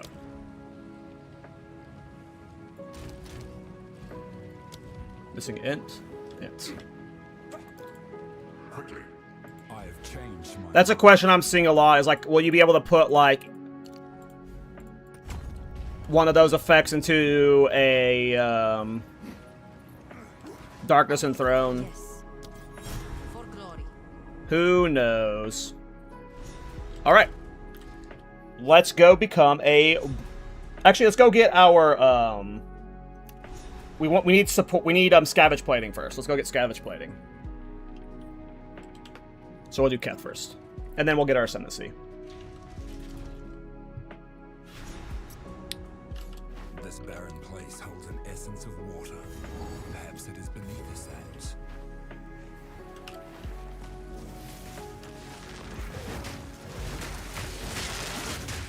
Steel yourself! Weakling!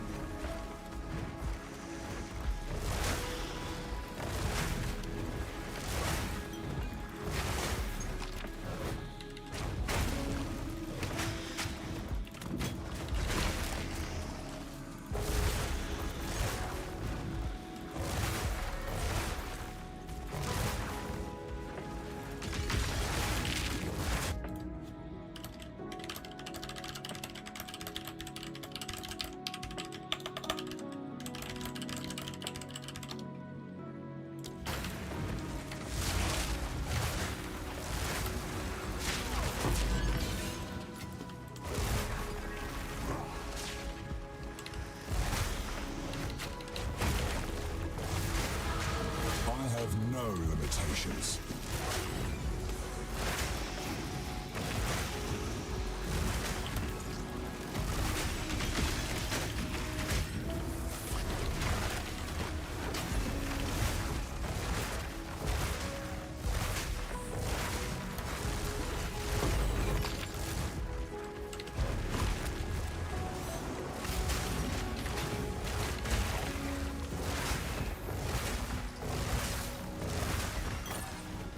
Pretty good damage.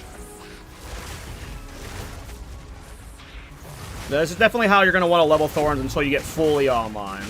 This just feels better than most leveling styles I've tried. But I just I'm a simp for Ren, so... Okay. Alright. Well, we need to get the skill points, so we gotta find Old Girl.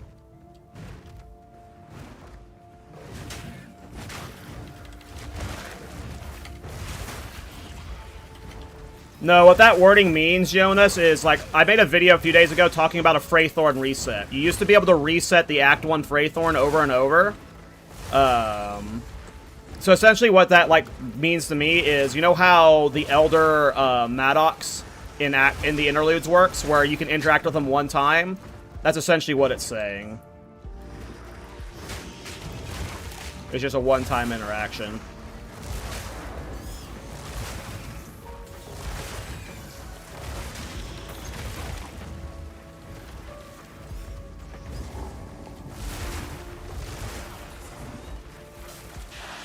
There we go. Snake woman.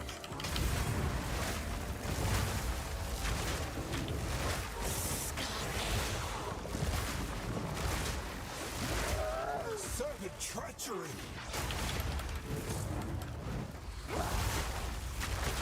I'm not ready.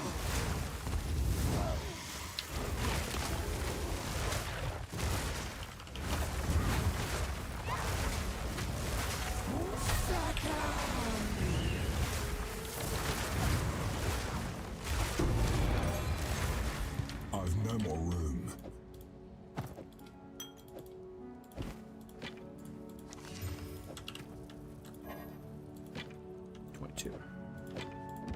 Crazy drop to get. Oh, fucking checkpoint. Yep, rip solo self-found farming it.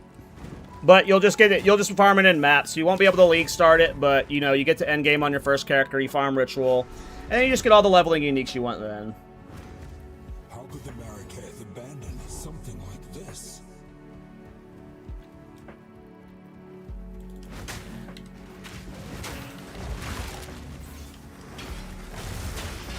Steel yourself! Is that a beetle? Meat creature! Impressive workmanship. Shame I had to destroy it. Level my 21. Is it this zone or the next zone that has the level 6 support, the Spirit Gem? Which zone is it? Is it Lost City or is it the next one? The guaranteed level 6 support gem, Spirit Gem. From the chest that spawns all those little beetles. I can't remember. Oh, it's this one. I found it. We're good.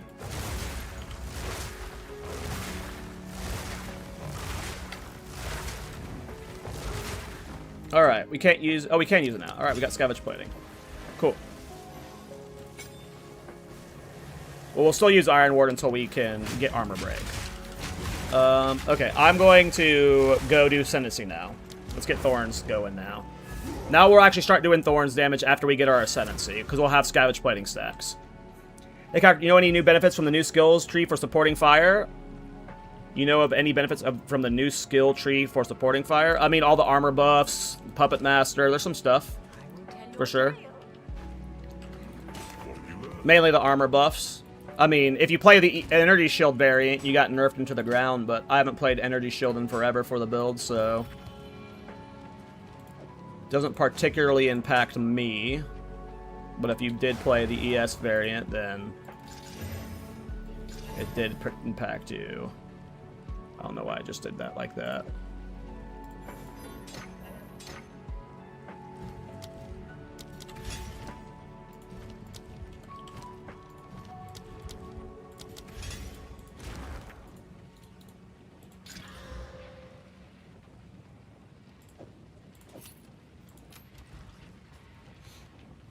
Are you excited now Thorns isn't unique heavy? What do you mean? I think Thorns is just as unique heavy as it was last patch, unfortunately. I don't think anything has changed in that regard. Unfortunately. You're going to take Thorns crits off boots, and you know what you're going to do with that Thorns crit you take off of boots? You're going to put them in the Thorns crit boots. So you have more Thorns crit. Like, unfortunately, what's going to happen with those Thorns crit boots is they're going straight back into another pair of Thorns crits boots. Yeah. I don't... In a certain archetypes, or maybe like an Oracle variation, you can get rid of those Briar Patch, but because they're extracting at a nerfed effect, you're never going to be able to fully get rid of the Briar Patch boots. I thought they couldn't go in uniques. I haven't seen any indication of that, and a lot of people think you can double dip them into the unique you extracted them from. So, I have not seen any indication that they cannot go into other uniques.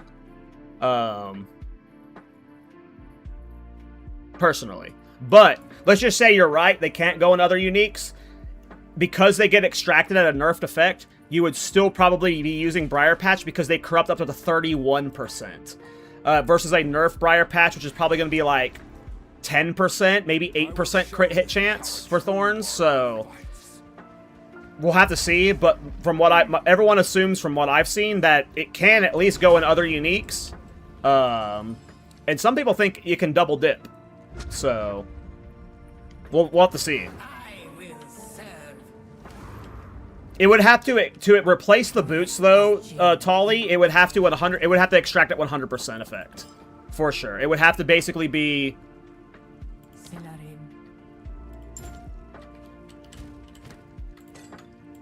I'm ready. That the flat 25% value, and I don't find that to be likely. But then you add on Prize Pain, because a lot of people might slip in a single Prize Pain into their Thorns builds, just to have a little bit of, like, bad mob protection. So, impossible, we're gaining a unique as well into our Thorns builds. So, yeah, we have to wait and see. We have to wait and see. I would love to get rid of Crown of Pale King, to be honest. I mean, we've been asking that since 0.1. It's like the #1 Thorns request that we've had, like, forever.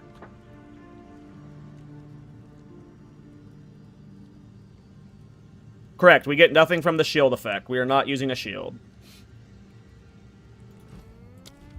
You are not missing anything. That node does nothing for Ironbound Warbringer because the node specifically says shield, and we are not using a shield. Alright, give me a second, guys.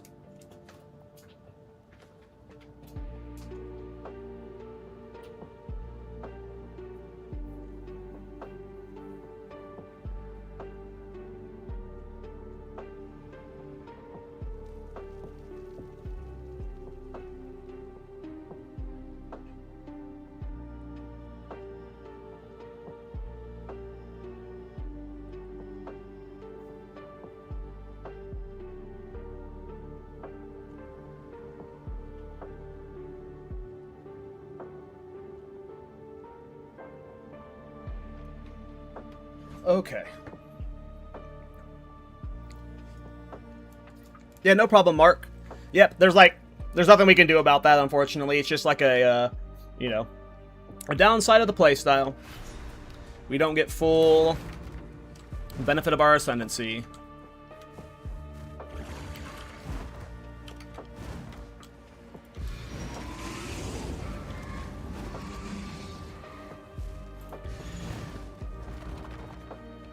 Alright, Warbringer, here we come. How many weapon passive points you have right now?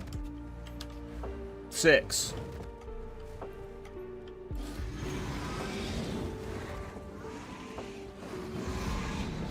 Keth done? No. Oh yeah, Keth is done. Yeah.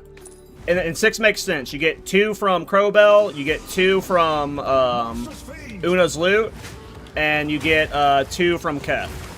You'll have 8 by the end of the act because you get 2 more from the Lost Note. You get 4 again in Act 3. You get 2 from Monkey, and then you get 2 from the Sacrifice of the Heart. Act 4 has 4 as well. You get 2 from Munko Boss, and then you get 2 from... I think it's the big sulfite eating fucker now. I forget.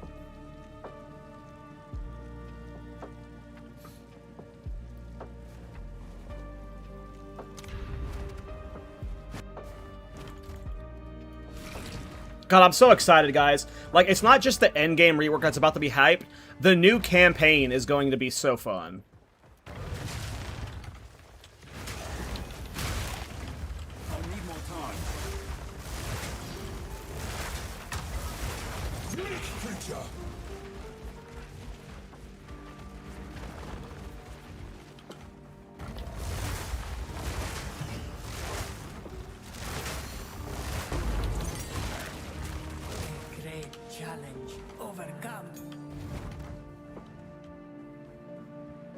Which skill that synergy with Ironbound? You'd have to be more specific, Mark.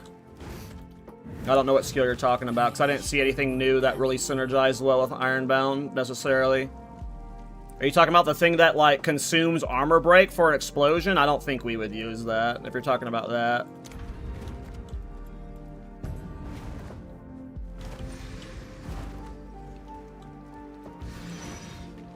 Like, it might have a niche use case on bosses if if it makes those projectiles return, but that's not for a build like ours. We don't want to, because the effect consumed armor break to make a scatter effect.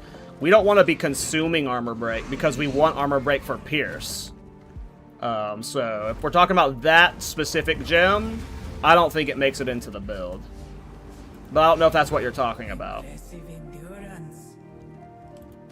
I think there's going to be cool builds you make with that fucking thing, but... I mean, our bow is already going to be insane for clearing. Like, we don't need to solve AoE with our build. The fact that we have return projectiles and all the projectile speed we're stacking, like, we're good on clear, to be honest. Why can't I devour anything? That was weird.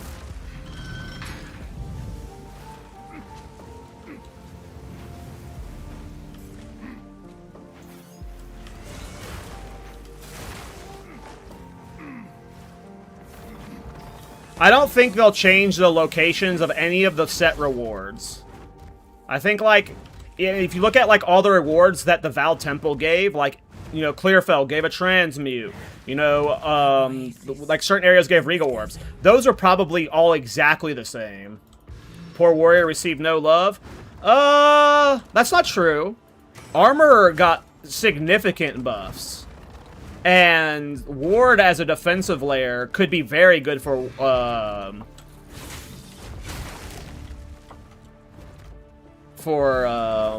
the Warrior side of the tree. We also got that Armor applies the Chaos node on the tree, which is huge for Warrior.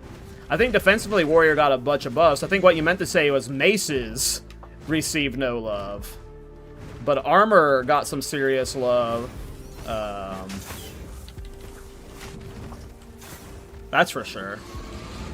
Yeah. Maces, I mean, it depends, right? Do you consider face breakers good for maces or not?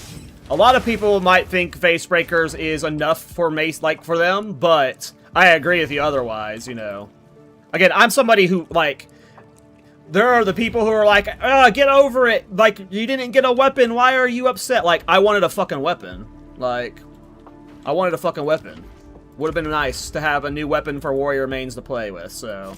I'm on that side. Like, I agree with you. Maces ain't it for me. You know, I'm playing fucking Ren right now because there's no melee weapon I like starting more than fucking these shapeshift skins. So, I agree with you there. The melee weapon archetype needed some love for the Warrior side of the tree.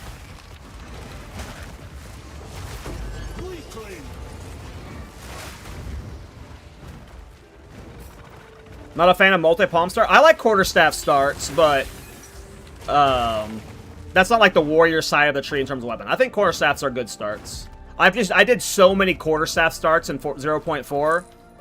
Like, most of my builds are melee builds, and most of them ended up either being shapeshift builds or quarterstaff builds. So I'm just, like, kind of burnt out on both shapeshift and quarterstaff builds right now. I really wanted a new melee weapon. Next patch, though. Next patch. That doesn't mean I'm not, like, 11 out of 10 hype for this patch at this point, you know. But for me, you know, a big part of my experience is melee, and I don't know. Like, I get why people are excited for face breakers, and I think face breakers are super cool, but I don't look at face breakers and like, think I'm playing it anytime soon. Like, I'm not, like, itching to do a face breaker build right now, you know. I don't know why.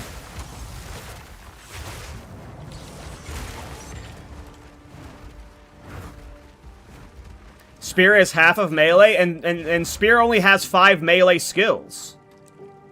Like, true melee skills.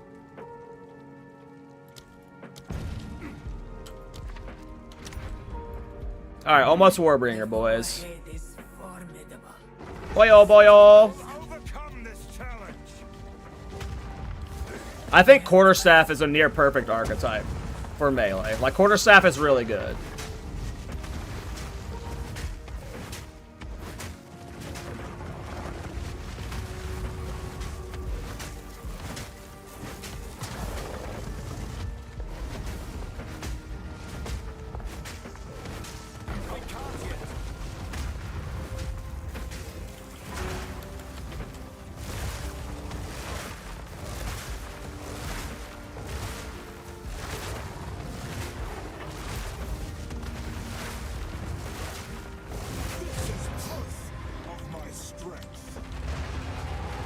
Warbringer time! Now we get scavenge plating for Thorns! Oh my god!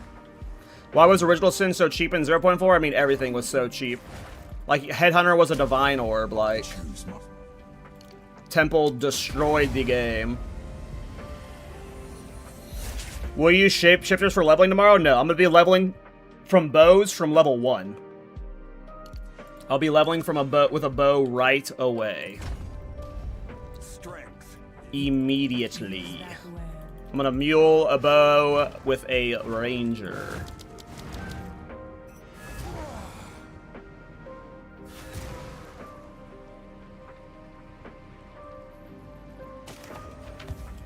Who goes there. Browse as long as you like. All right.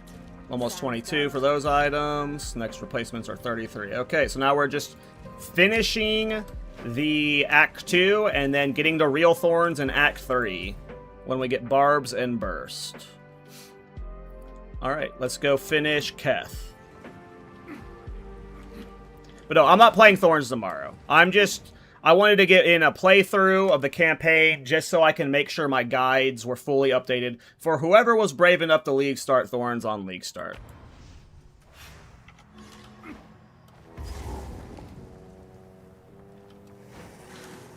But I'm hard locked in on Ironbound, and if the build ends up being good, it might be the first character I push to level 100, which means I'll be playing it for a few weeks.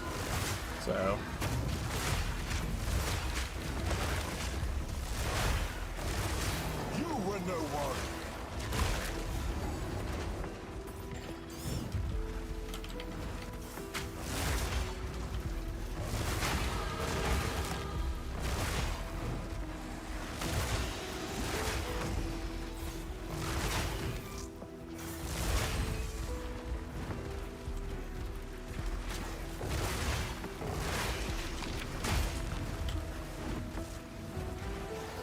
Unrelated question, but why do you love Thorns so much? I don't.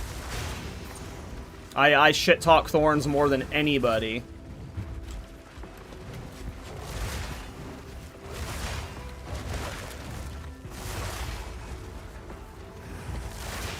Real question, I mean, it's a fun archetype to build around. Like, throughout 0.1 and 2 and 3 and 4, it is an interesting archetype to make a build around. The Act of Thorns is like, it's very, like, it's cool at times.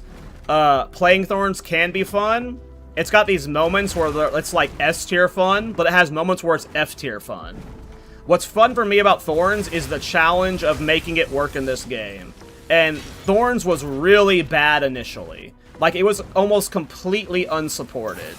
So, like, the process of making the build is more entertaining to me because it's like a very interesting archetype that has to be enabled through very specific ways. The very first time I ever played a Thorns build was in Diablo 4, and the only reason I liked Thorns in Diablo 4 was because of PvP. I used to make Diablo 4 Thorns PvP videos. And I never really played Thorns in any other game except for Diablo 4. And when I got the Thorns helm in PoE 2, I was like, oh, I was just doing PvP with this. Let me try it in PoE 2. Like, that's... It's not like, you know, in every game I'm, like, you know, drawn to the Reflect meta. This is like the, like, you know, D4 was the first time I ever really, like, dove into it heavily. And, I just did it for PvP for the lulz, you know. It's not awful. Like, it's fun in this game, but the reason why I've made so many Thorns characters is because each one ends up being, like, so different to build. Depending on, like, how you approach them. Are you doing poison? You know, it's just a challenge as a build maker, I guess. But there's a lot of builds out there that do that. But if you look at my YouTube channel, like, I play way more non-Thorns builds than Thorns, I feel. So I wouldn't say I hate Thorns, but there's definitely a misconception that I love Thorns.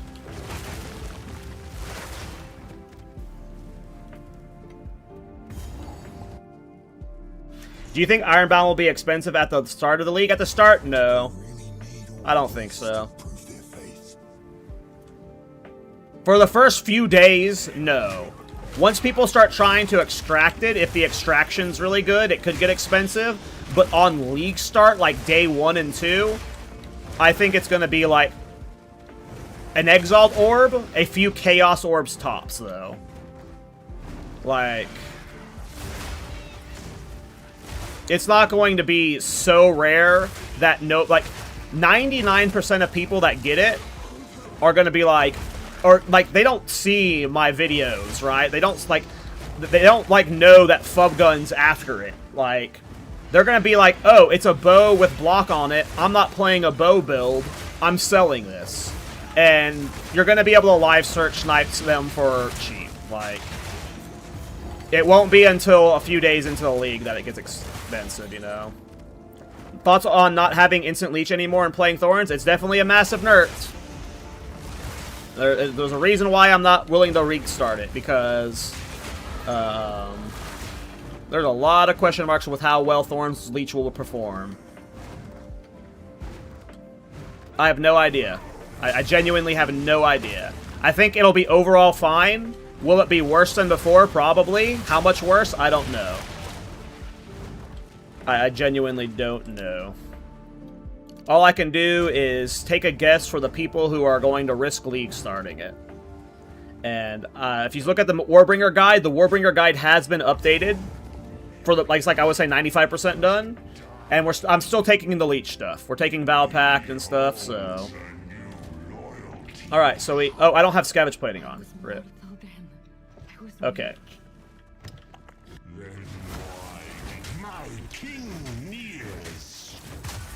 Well, I need to get exploit weakness. Alright, that was a decent Thorn sit there. There we go. Okay, yeah. So we do have some Thorns damage now, and it gives us a decent defensive layer. Still can't play full Thorns until you have Barbs and Burst, but I need to get exploit weakness on something. I don't have a support gem right now.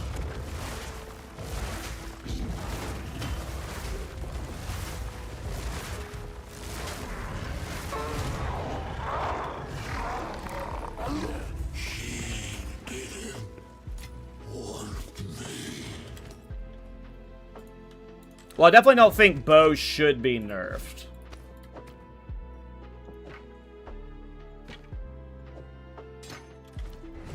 I definitely don't think they should be nerfed. But I genuinely do not think that...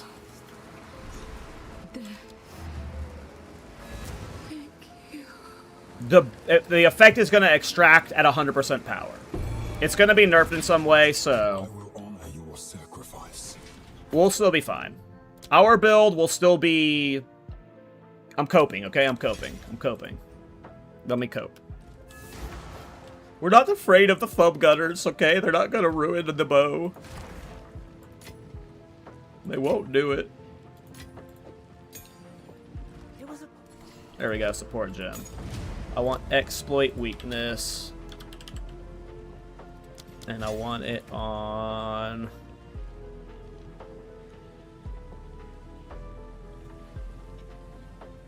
Let's do punch for now.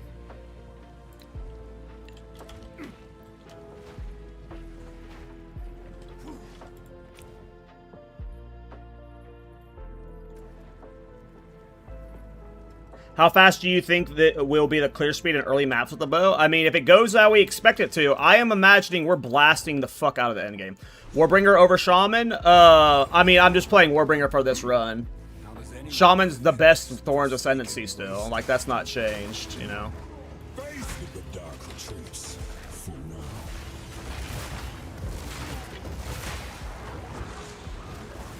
Shaman's best, but if you're new to Thorns, you play Warbringer. If you've never played Thorns before, you play Warbringer. If you're looking for a more...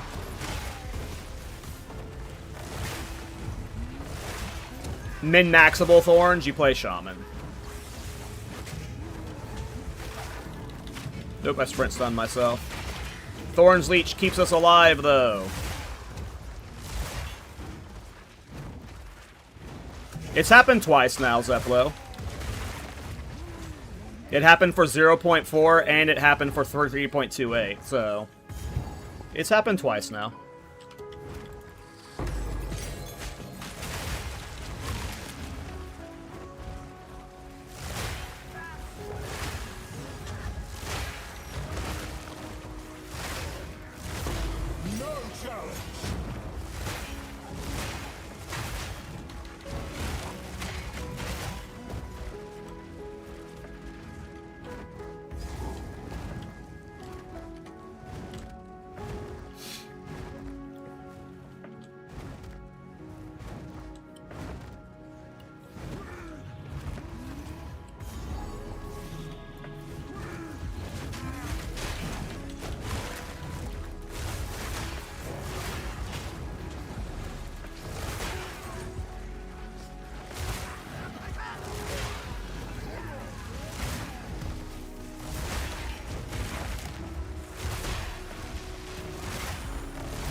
like, I don't want to use the T word, Zeplo.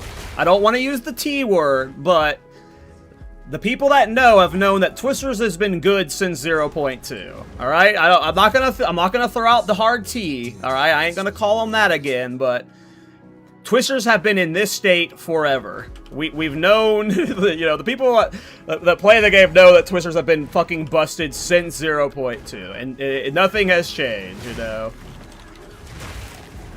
It is very weird that it took this long for the meta to catch up, though.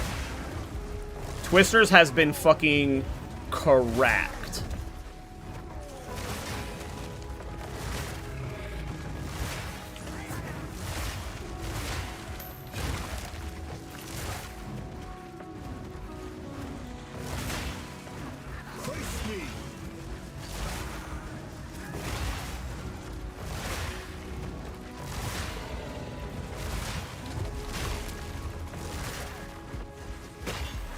I know Prada's been playing Twisters forever. I don't know when Snoobay started. Did Snoobay start Twisters in 0.2 as well? Or was he in 0.3? I don't remember. But I know Prada has been showing how dumb Twisters were. Didn't he even play Abyssal Lich Twisters in 0.3, like one of his first builds? So, like, Twisters have just been fucking stupid always.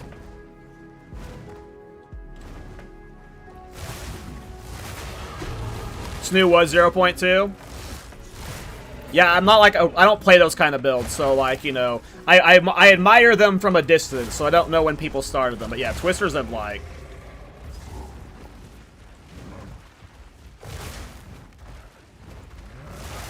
I never understood why they never caught on. I don't know if that was just because of like...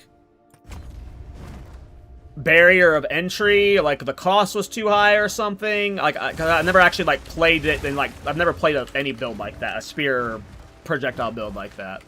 So I don't know if like the spears are hard to craft or something, but from the moment we've been seeing those Twister builds, they have looked fucking absurd.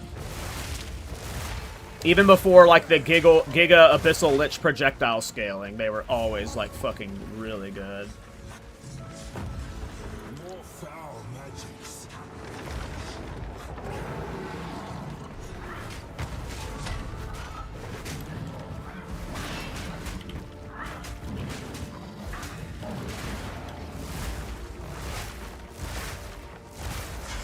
Wow, we're bodying the... I love Rend so much.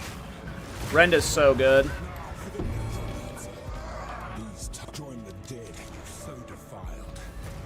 Get Thorns.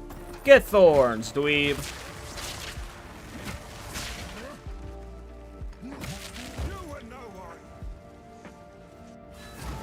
People sleep on Rend. People sleep on how much Rend does when you consume power charges. Like, it's really good.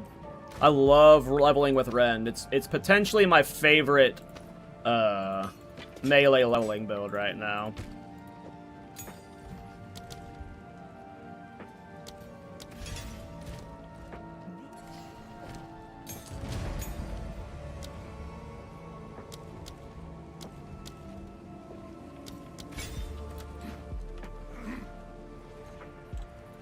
But Twizzlers does take a lot of button, you know. That is true.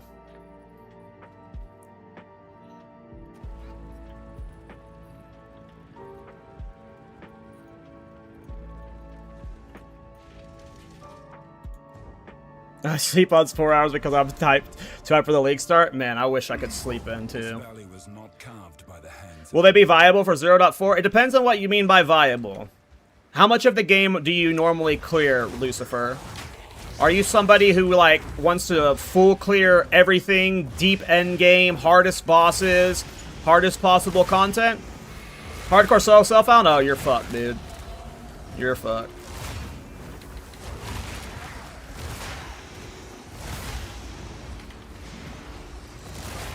You are fucked.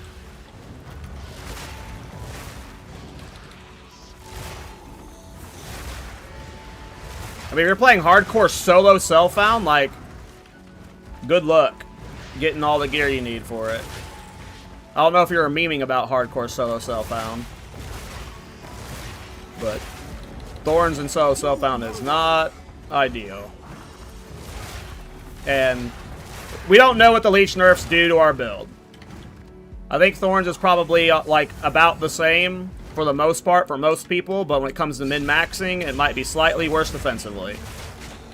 The armor buffs are pretty fucking huge for the build, but, so is Ward, but we don't know what the Leech changes do for the build, so until we know what Leech packs, the impact of Leech, we don't really know. Bone Cage is your favorite melee skill? Bone Cage is pretty fun.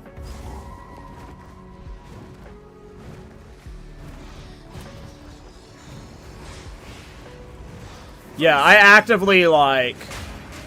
There's an episode of the podcast, so speaking specifically about Rend, there is a podcast episode where I showcased a Rend endgame build. I don't remember who made it, but I literally saw the clip and I was like, oh, this looks awesome. I want to play a Rend build. And in my build of the week showcase for it, I was like, I don't know how he's doing this. I don't know how he's scaling this. I haven't watched what he's doing yet because I want to do it myself and not spoil it for me. Like that is very much how I like to play the game. Is like when I look at other people's builds, I watch like I've never watched a full Miso or Dead Rabbit build guide ever. Like I've never watched anyone's build guides in full. If I'm watching someone's content, I'm watching like 30 seconds of it to see like, oh, this looks cool, or that's neat, and then I either want to do it myself and find my own way to do it, or I don't want to do it, and I don't, like, look into it further, you know? I don't really, like, there are some examples. You're a fake Miso Rabbit fan. Listen, they don't make very good builds, let's be honest. Rabbit, he's a meta slave, you know. He only knows how to play plants and EDCon. And Miso, he makes poor boy builds. Like, Miso makes poor boy builds. What, like, how... It's not his fault he makes poor boy builds. But he makes poor boy builds. Yeah, Rabbit enjoys EDCon. Like, let's be real, guys. Let's be real. EDCon enjoyer? Yikes. Yikes. Big old yikes. What's funny is my very first PoE 1 build was EDCon. Like when I played PoE 1 for the very first time, it was an EDCon build. And actually my first PoE 2 build was EDCon because I was just like, oh, I've played EDCon in PoE 1. Let me try it here. I don't think I've played it again since launch.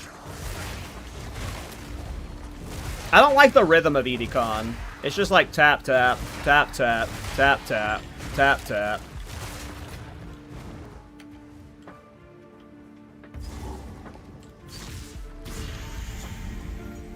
Was that all three? It wasn't all three.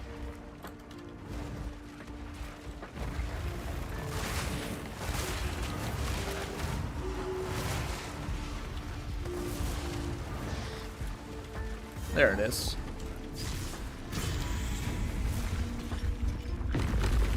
Those buffs and new skill tree are looking good for supporting fire? Yep. Did you see, Pulks, what they said about the bug with minion damage? That there were certain interactions with minion damage that was leading to builds doing 20 to 25% less damage than they should have been in endgame versus unique monsters. So, like, even ignoring the passive tree buffs that the build got and the crafting buffs that the build bought, apparently minions were just bugged and doing significantly less damage than they should have been. And if supporting fire is included in that, just by default, you're going to be doing 25% more damage versus bosses. Like, what? If I wasn't so locked in on Ironbound, I would be league starting supporting fire like 100%. 100%.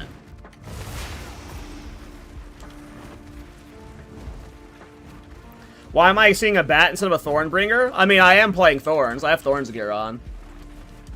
It's just, bat is the best way to level until you have Barbs and Bursts. Because without Barbs and Bursts, you don't have enough Thorns damage to really do anything, like... can't even kill a white mob with this much Thorns damage. So on League Start, like... On League Start, if you're playing with budget gear, you either have to just be standing there and blocking forever, waiting for stuff to slowly kill itself, or you wait until you get to Act 3 with Barbs and Quill Burst, and then you can start actually playing real Thorns. So the best way I found to make the early game smooth is through Werben form. At least it's my favorite way to level, and you can still play pseudo Thorns, like you can reflect some stuff like that. But you really need help with single target, and that's where this build comes in. But you swap the Spear and Shield in Act 3. Mine to claim. You can keep playing Bat forever if you wanted to, but it's not ideal for Thorns. It just got good early game clear and DPS. New Wydock video, want to watch it together? No. I hate watching stuff on stream. I don't know why. I'm not a React Andy yet. It makes me feel weird. I don't know. Not a React Andy quite yet. Oops. I was wrong with how much damage I was doing. We were not near the stun yet. Even no power charges, like this is DPS is fine. Some decent Thorns damage there. The Thorns Leech is definitely helping right now.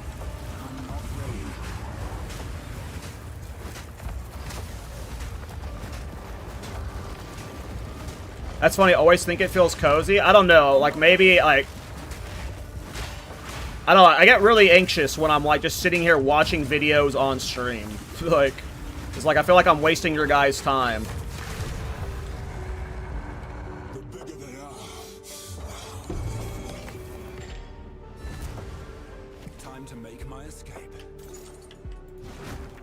Is it possible to use Ironbound with other classes? It's possible. That's for sure.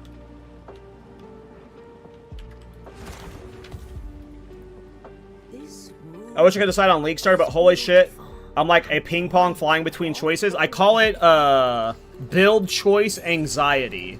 And I usually have it every single League Start. This is the first League Start where I've been able to lock in on something and not like shift 20 times. But there was a few shifts before we got to Ironbound. But yeah. It is tough picking your League starter.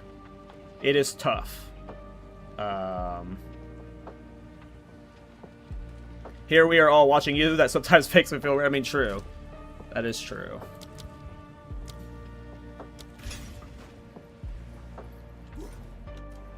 It is time to use... What is it?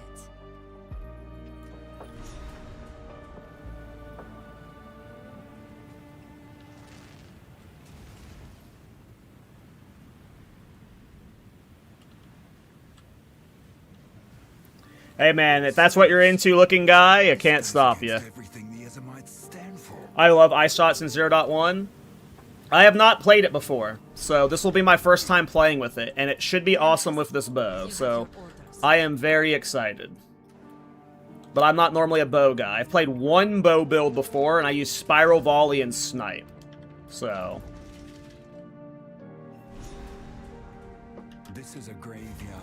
I know. So I don't know what I'm League starting on the first reset. I'm thinking Supporting Fire or Thorns, though. It just depends on what's coming with the reset, obviously.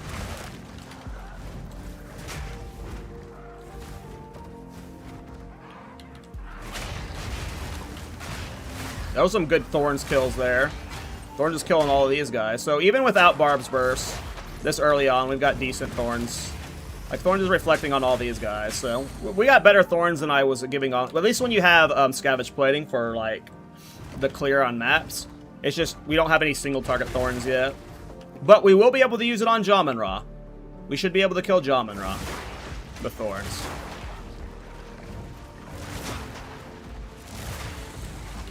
What time is it? Alright, so at some point I need to eat before the podcast. The podcast is in 2.5 hours. I don't know if I'm streaming all the way up until the podcast. I will probably AFK at some point to go make a sandwich. But I'll probably keep streaming, but I might not. I might just host Rabbit. Because I know Rabbit is streaming until the podcast, so... I'll go get food. Whatevs. I mean, this is like what people play Thorns for, is the Jamanwa one-shot, right? Like, if you're playing Thorns, it's because you want to do that to bosses. The rest of Thorns is okay, but it's the Jamanwa one-shots that you look forward to.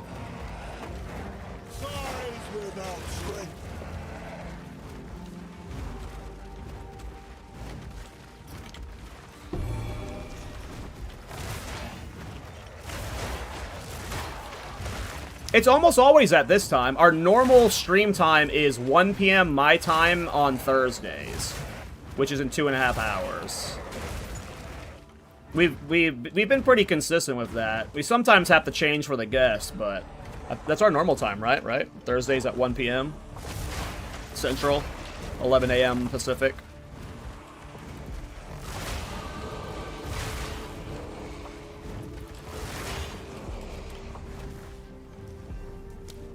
I'm just hoping Miso can get the VOD up fast. So people can watch it before, like, we have 24 hours of stalling to do. We have 24 hours of stalling to do. So, the sooner the VOD is up, the more people can, like, just waste fucking time with the trio plus Lance. Which I'm super excited for. Lance is easily top 5 build makers for me. He might be my favorite one. I love how he plays the game. Like, the way he approaches the game is how I like to approach the game. Which is just doing whatever the fuck you want. Like, he just does whatever he wants. He doesn't care if it seems like it's gonna work or not. He'll make it work as well as he can, and he just has fun with it. So a podcast, I have heard of the word, but what do you do in a podcast? It's just talking. I can't tell if this is a troll or not from Shaft.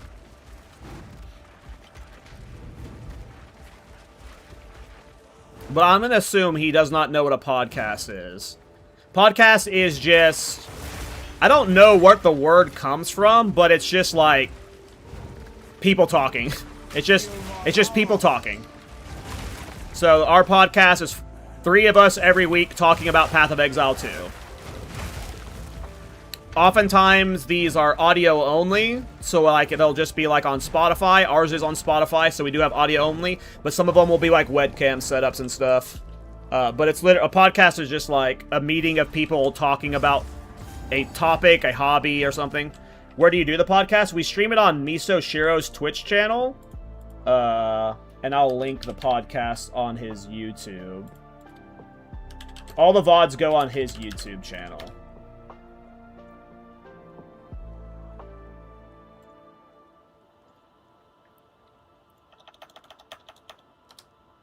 And then we do it live on his channel. But it's every week. There's the YouTube video of our last episode with Pox. Yep, every week we do a episode where it's always Path of Exile 2 related. It's usually like we used to call ourselves a build making podcast. I can't believe I just now got a second ring, by the way. But we're like much broader than that now. We used to like talk very strictly, not strictly, but mostly almost entirely about build making and stuff, which we still do talk mostly about build making. But now we talk about like other stuff, more casual things, speed running. I'm not saying speedrunning's casual, but I'm just saying we talk about more casual things now from time to time. Comma also talk about speedrunning from time to time. Things in the community, things from GGG, etc., etc. But me, Miso Shiro, and Dead Rabbit are build makers, and most weeks we bring on a guest that is also a build maker. Not always. We've had non-build making guests on before. Like, try. But yeah. It's just nerds talking about a video game. That's what the podcast is. And today's episode is in a little over 2 hours.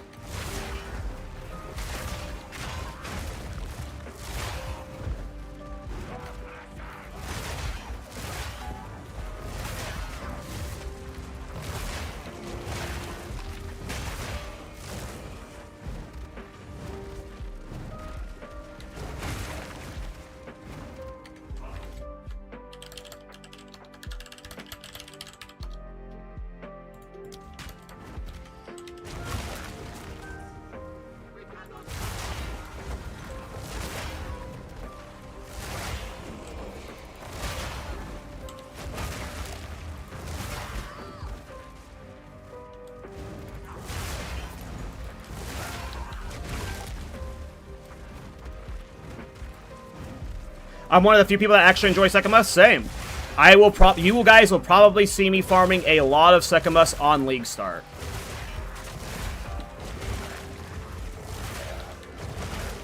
Probably not like as much as I normally would because I'll be trying out all the new endgame quests and stuff, but I love Sekimus and I enjoy the fuck out of it. It is. I don't do carries. I'm not like a big on like. That's just too much work for me, like getting people to carry and like having to deal with all that and bullshit. But I just like doing Against the Darkness runs and just like it's so much currency to be made in Sekimus. So much currency.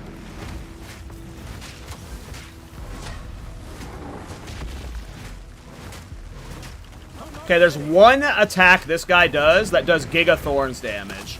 It's his Fire Breath. It's this attack right here.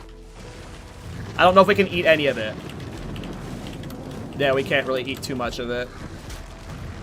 But if you have Runes of Tithing at this point, you'll like one-shot the boss. We didn't have Scavenge Plating proc there, unfortunately, so we didn't get like good Thorns damage, but if you have Runes of Tithing, that's the one attack on this boss that you can Thorns proc. He's doing it again, but we just... Oh, almost killed ourselves there.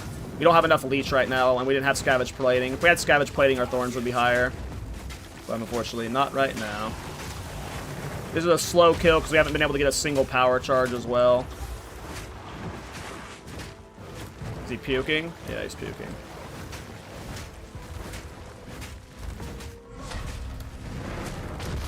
And we just now got minions for Devour. Like, it took forever for him to spawn his minions, or we could have devoured those earlier if we had better RNG to kill them faster. Alright, we're going to Jamin-Ra, boys. This is the fun part of Thorns. The fun part.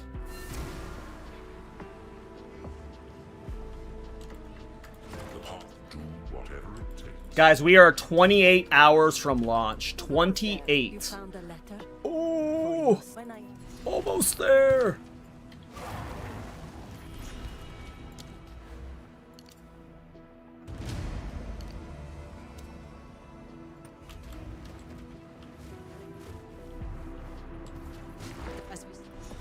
My life has been a forge. I am ready for war.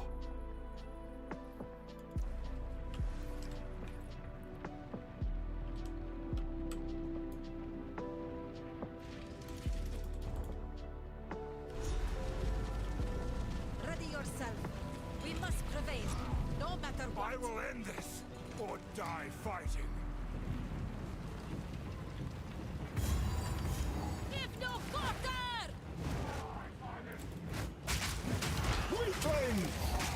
But yeah, Sekimus is awesome. Keep in mind, jewels, the best way to farm jewels, and not just to talk about Against the Darkness, I'm talking about emeralds, rubies, and sapphires. The best way to farm them is Sekimus. Jewels are getting two massive buffs. One, they made crafting on jewels way better. You can actually craft jewels, like good jewels, easier now. So that's going to bring up the value of jewels on its own. And then two, we got that fucking thing that lets you wear 4 extra jewels. So that just buffs Adorn builds. Now, Sekimus usually, for the first week or two, isn't as profitable. But then after the first week or two, once everyone's desperate for jewels and min-maxing and Against the Darknesses and stuff, Sekimus becomes, like, arguably the most profitable thing in the game.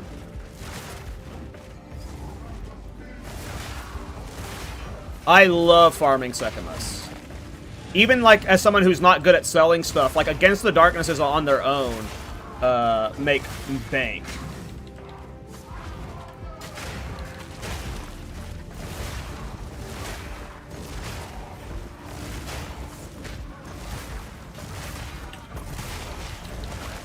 Fucking fly in my room.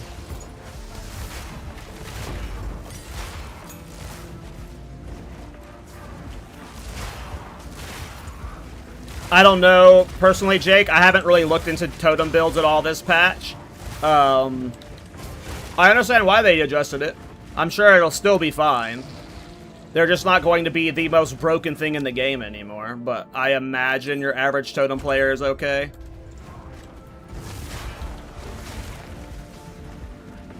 But I could be wrong. This could be a significant nerf.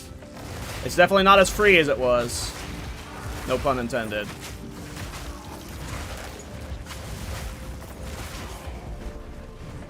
But like I mentioned earlier, I don't like looking into stuff until I'm playing it. And like I like to kind of self-discover a lot, so like it's not like I haven't watched like any of the Palsteron videos going over all the crazy stuff with totems and stuff. I just like when I saw that change after having played totems in 0.4, I knew it was going to be fucking busted. But I don't know all of what Palsteron and like people were planning at the highest min-max level, so I don't know how this impacts their builds in that design, so I am not sure. We are 4 levels under level. That should be fine. Our lightning res is a little low, but I think it'll be okay. We will see. The zone is getting cut? Yeah, this zone is. What's up, Lachlan? How you doing?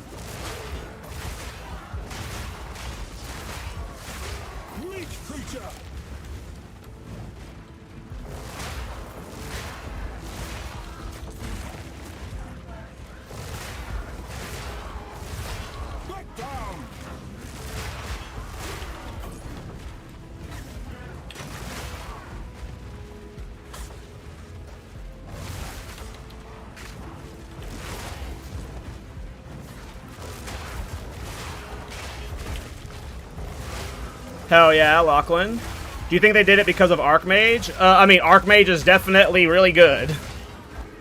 So, possibly. I could see that was part of the reason for sure. Archmage scaling with that stuff is busted. Alright. Let's see how this goes, boys. Can we kill Jamun-Ra in his lightning coil in phase 2? You'll find my king far more capable than Count Geonor. I don't think we have enough leech right now Take the power you will to be able to full AFK and stuff, but we'll see. The Sycamore of Yaldura. Bow before your king. Hold on a second.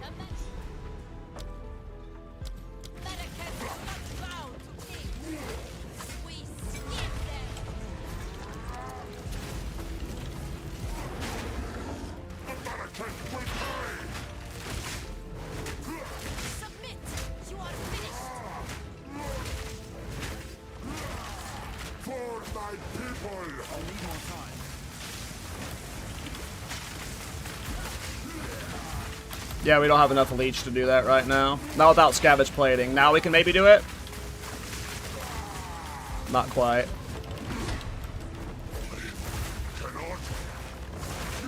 We're just not tanking up the full AFK right now, not without twink gear.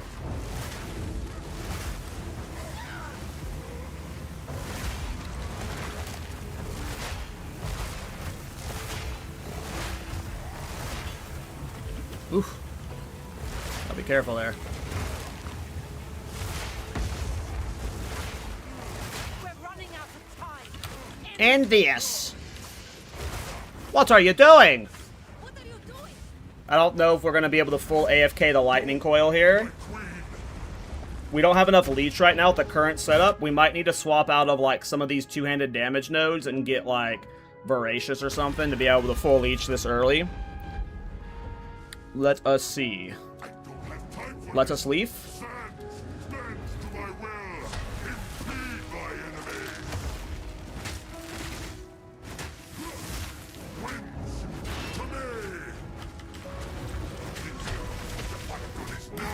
Oh, I meant to dodge that, but I'm bad.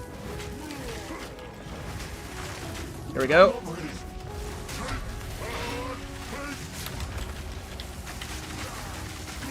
It's working! It's working!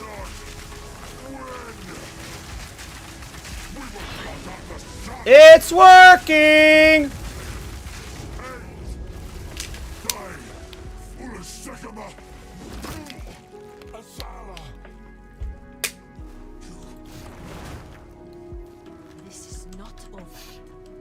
This is the first time Thorns feels like Thorns in the campaign. And then immediately after this, you get Barbs and Burst. And then you're just pretty much playing real Thorns from there.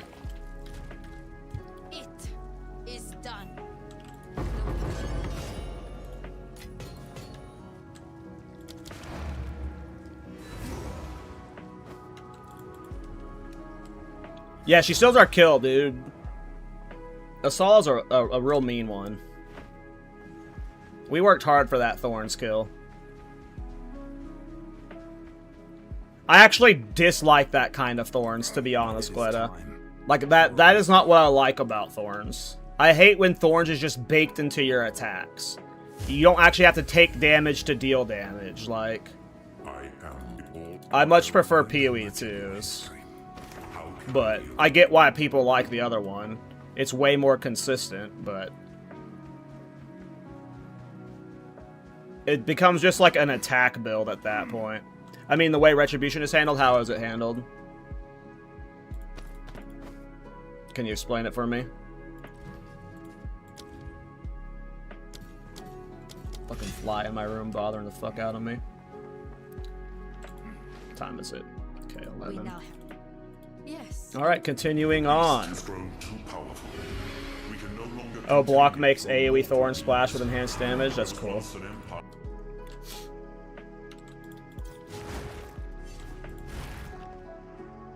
Alright, level 30 belt, level 33 chest, level 36 body armor. I will tell your tale. Yes, you will. Alright. Burning sands to steam bogs.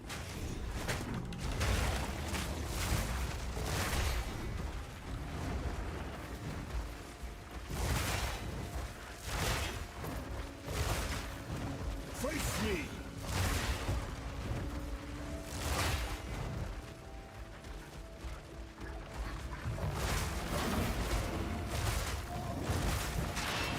You'll need more than that.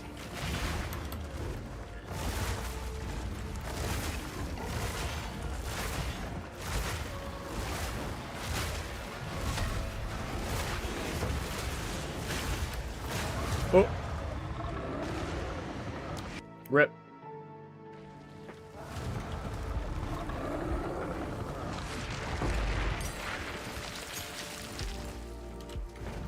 Damn corpse explode.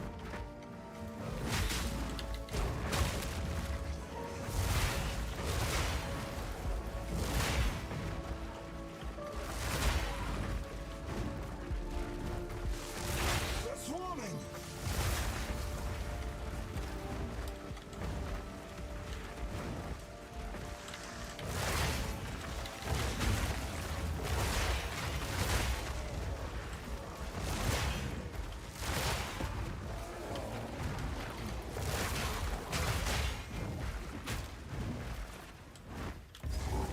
Guys, I cannot wait for tomorrow. I just want to play my Bowbringer.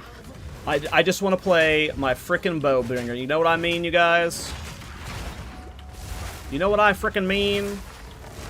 Hey, Wake, how you doing, man? Thanks for the raid, bro.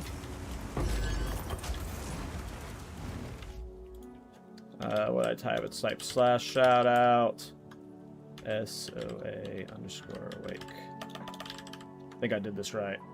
Hell yeah. How you doing, Wake? Are you excited for tomorrow? Watching your Warbringer stuff on the side? Hell yeah. I am excited about my Ironbound Warbringer. I hope it plays out well. I'm very interested in doing one on first reroll. Hell yeah. Well, by the time you reroll, I should hopefully have, you know, the end game figured out. There should be a lot of cool stuff there. But I'm very excited about that. Right now, I'm I'm updating my League Start guide for Thorns for whoever wants to play that. But yeah, I'm locked in on that Ironbound Warbringer. I am, you know, the upward potential of it looks like it could be crazy, but you never know with, like, this game. But, yeah. What are you League starting, Wake? What are you playing? If you got a jet, you know, go for it. But yeah. Thanks for the raid, man, as well. Not quite. And all of the raiders, by the way. What do you guys, Blood Made Bleed? Yeah, Blood Made Bleed is just so much fun.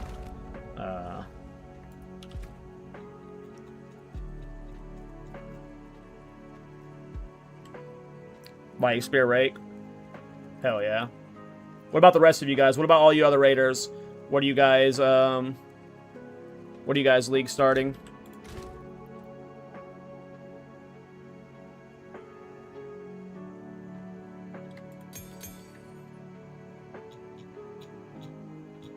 These fucking remove only tabs from being in the normal league.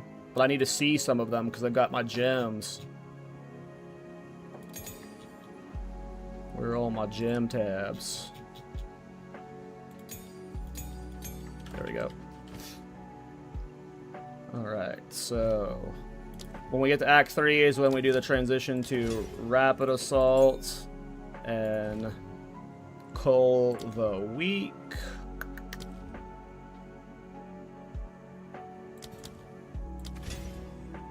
Let's get a random spear. Ritualist Facebreaker stink stacking.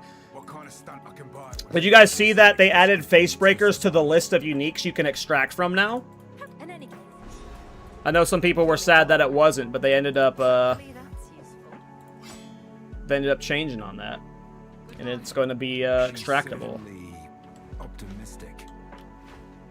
Smith of Rampaging Bear, hell yeah, that sounds cool. Too Proud Faithforn got nerfed, I know. Feeling bold. That would have been so nice. That would have been so nice. Hopefully that's useful. That's the one's a big L. Ice Shot and Varasha minion solo self-found after it gets boring. Hell yeah. That's on me. Listen, we don't know if I'm the one that got it to GGG's attention. Maybe it was already coming in the patch. We can't blame me. I'm innocent. What are you talking about? I would never do anything like that.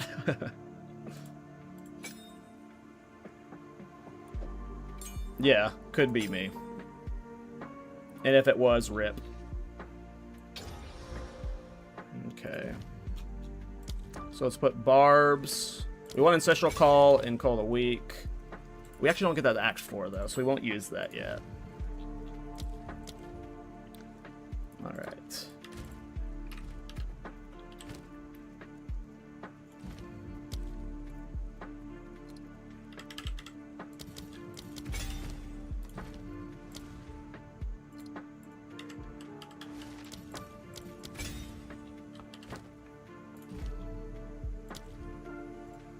Yeah, fuck it.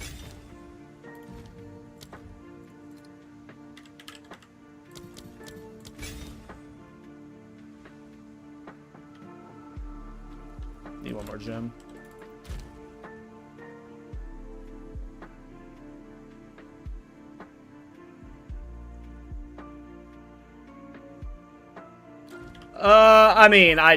Listen. I got invited to Exile Con because of the podcast. I don't think, it had anything to do with my YouTube channel or my stream, because I'm a giga small-time streamer.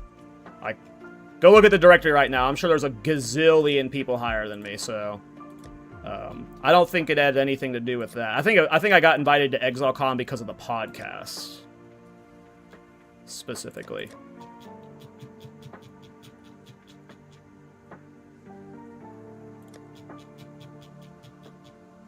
Damn, all I got is 2s. There we go. I needed a burst. Okay. And let's buy a shield. Oh, I already did get a shield. Okay. Okay, let's see how this feels. It's gonna feel worse than Ren did because Ren's a real build and this is like half-baked Thorns, but let's see how it goes. Rapid Assault, Cull the Weak. Let's do Ferocious Roar. Where's Ferocious Roar? Okay. Let's see how this feels. Fup did get in. He got invited after, but yeah. The trees are alive with danger. I should take care.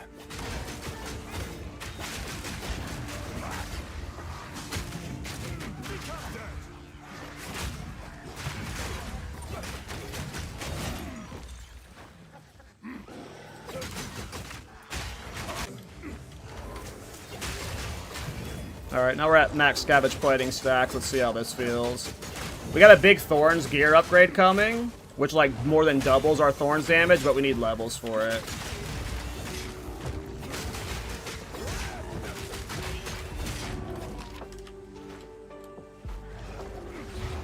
But I'm so excited for tomorrow, you guys. I cannot wait.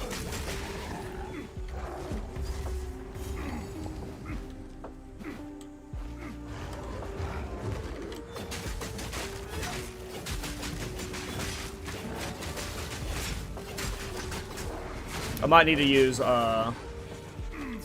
Resonating Shield early on. I don't have enough physical damage right now to break armor fast. And getting Scavenge Plating is so huge for our damage.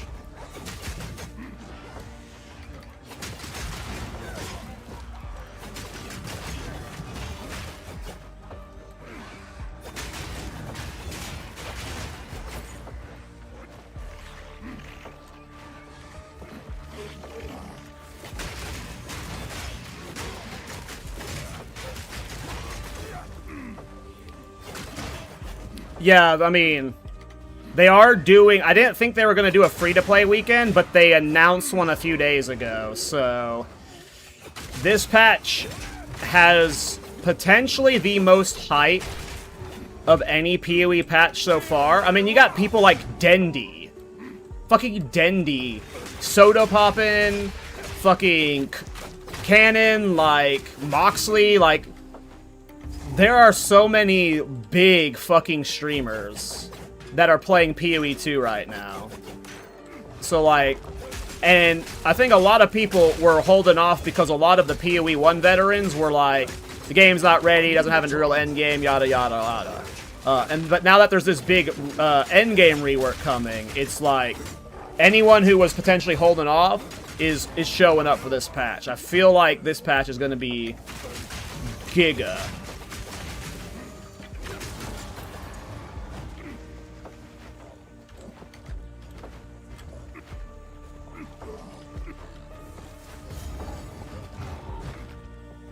Like, there's a clown tier amount of hype into this build.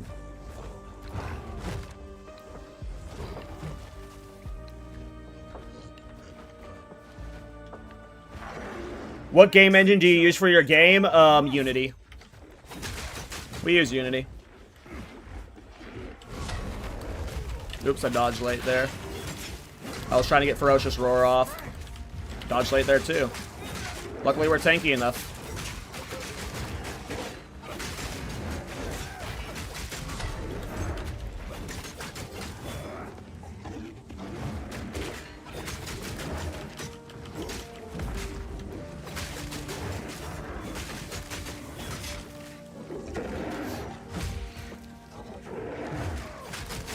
Ah, the woes of pure Thorns.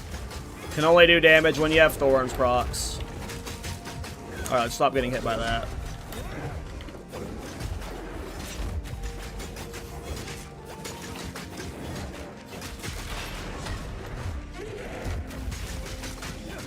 Part of me wants to just, like, make the guide say, keep playing Rend, but, like, substitute it with Thorns until late game. Because this damage deep drop is like we're doing like 5 times this DPS with Ren. Probably more, to be honest. And Thorns gets a lot more damage when you get to Act 5. Like, because the gear on Thorns, the Thorns damage on gear in Act 5 is like 4 times the damage as it is now. Right now, we're just not thorning hard enough. What is our Thorns damage, out of curiosity? Our Thorns damage without Scavenge... Yeah, this is so low. 25% crit chance, only 100% bonus, 191. But then when we get Scavenge stacks, what's our Thorns damage? It's like almost triples our Thorns damage with Scavenge stacks, but it's still like even with Scavenge plaque, the damage is much more respectable. Oops, damage is much more respectable with the Scavenge stacks, but I think this might be still a little bit too early. Until I'll try again when we get this gear on, because like if you look at this belt, this is 16 to 20, this belt's 25 to 50, so it like literally doubles every bracket. But right now it's just a little bit too low of damage for the unless you're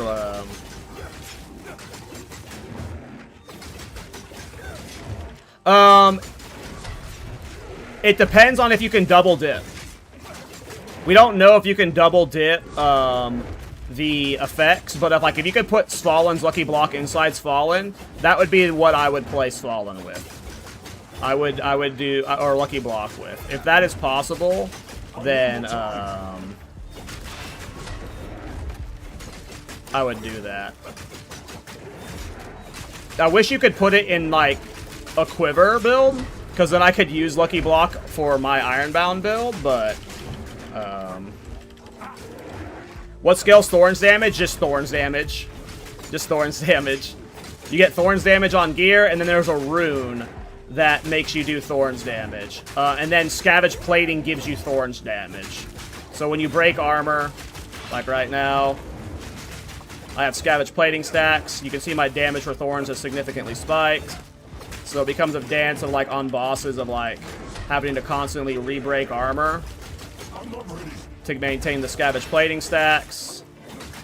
Eventually, you get a lot higher Thorns damage, but if you're trying to, like, league start it, your damage is just so goddamn low. I gotta stop letting myself get hit by that. My shout got interrupted, damn. Fucked up my armor break.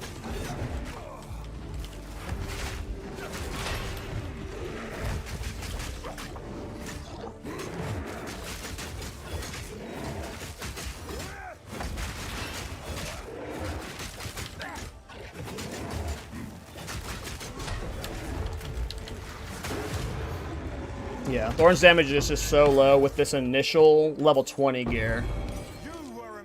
You probably don't full swap Thorns until you have 3 pieces of level 30 plus gear with the... What roll is that? Tier 4 Thorns roll?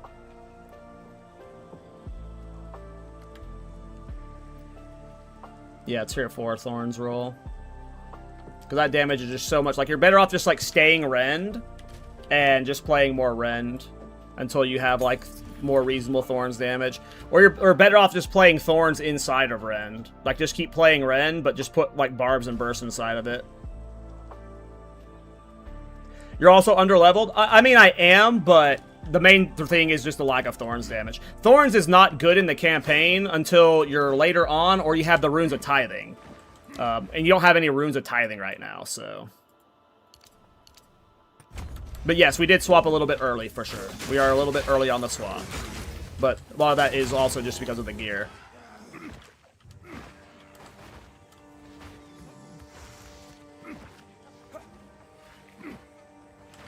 You saw a support gem that adds Lightning Thorns to parry. Really? I think I might have saw that too. I don't remember. Rabbit, no! No! You're supposed to stream to the podcast. I want to go get food. You fucking rat. How dare you? How dare you send me all these viewers? I was supposed to send my viewers to you. Ah! Thanks, bro. I'm trolling.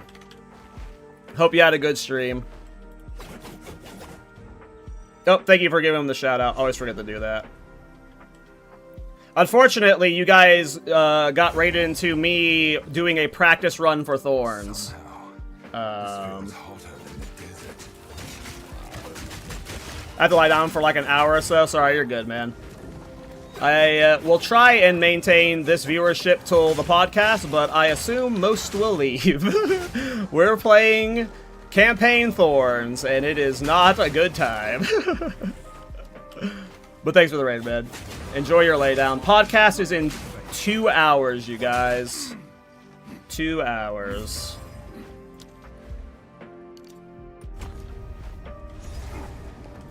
But yeah, I'm not league starting Thorns, but I'm updating my mobalytics, and I just wanted to do one final campaign run just to be like, to cross all the I's, dot all the T's. You know how that works. That's so funny. I was literally just talking about how I'm gonna raid Rabbit soon, so I can go get food.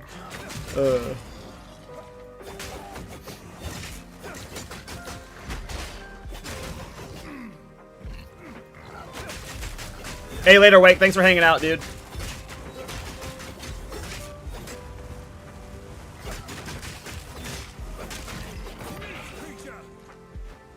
Oh yeah, I mean, Miso's sleeping, you know. Miso won't be live until like 15 minutes before the podcast, so... If Captain Lance goes live, I'll send you guys the Lance at some point. But if not, I'll probably just like AFK for 10 minutes and try and maintain some of y'all for the pod. If not, y'all know where to find us. Y'all know where to find us. We can push Cal for partner. I don't stream consistently enough for partner. Like, I I get burnt out streaming easily, plus, you know, work. Link to podcast? Here's the most recent episode. I need to get a chat command, I guess, for the pod. It's live on Miso's Chiro. But how's everyone doing? What's up, Halsey?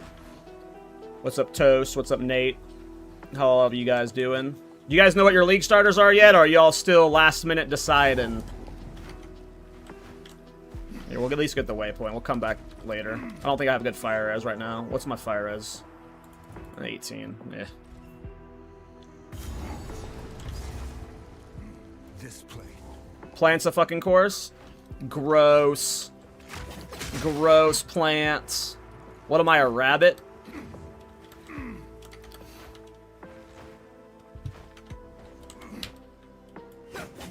Silverfist comp build? Hell yeah. Gonna do bow something? Hell yeah. I am also doing a bow something. First time I've ever league started bows. At least it's a weird bow build, but still feels kind of dirty to league start bows, you know what I mean? I'm not ready.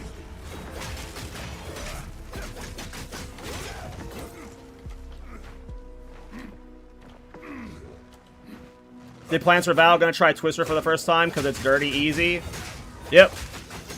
Yep. I love the Twister stuff. The Twister, it's so funny because, like, Prada and Snoobe have been abusing Twisters this whole time, and nothing has really changed about them. They're actually, like, weren't they better in 0.2? So, like, it's so funny that they took this long to catch on.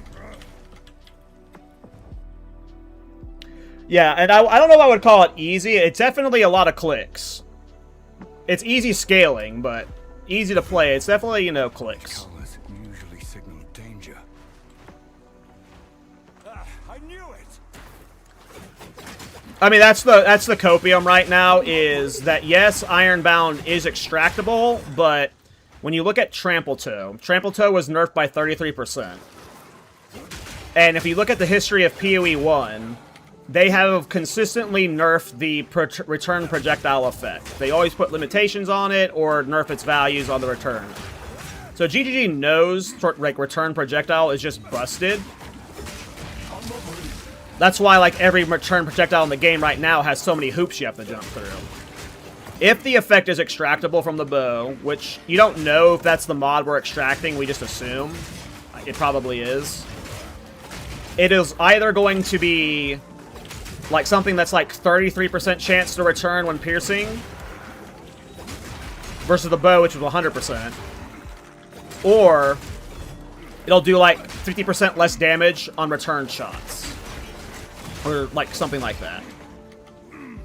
If it is at 100% value as extracted, then every bow build in the game is going to be using that effect, like, and then I'm cooked, right? Like, we're cooked at that point.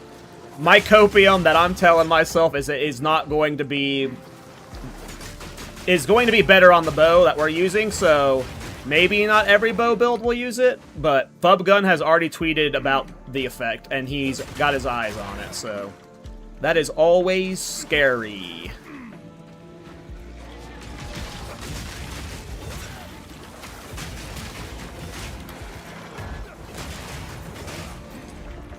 Alright, let's Thorns these guys. Oh, we do not have enough leech for that. Oh, no! Still don't have enough hit damage to full AFK Thorns. What level do we need? Okay, we can put the belt on. The belt is a sizable Thorns upgrade. This will put us at 157 to 243 to 177 to 309. Okay. We got the shield at 36 and the body armor at 33. Did you see the OP crack Rabbit is doing with plants plus spell totem? There's a clip. I haven't seen the clip, no. But, Rabbit and I have, like, talked privately many times about totem builds.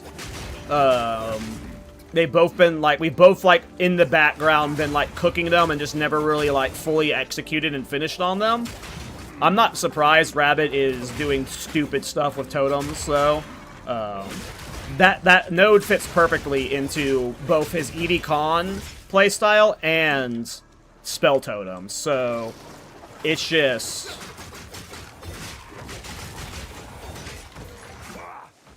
I'm not surprised if his single target gets insane this next patch.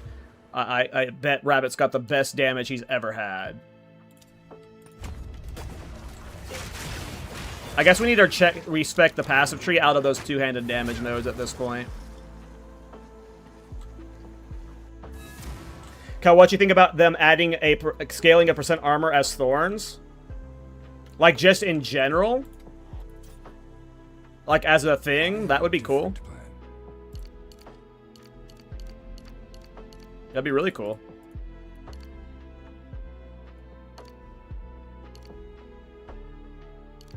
Yeah, I mean, I've always said that the Thorns node should be, like, scaling a defense with it. Whether that's armor, whether that's life. You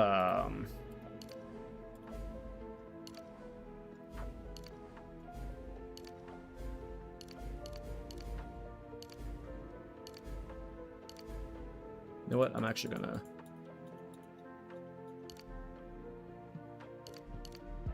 Let's path up.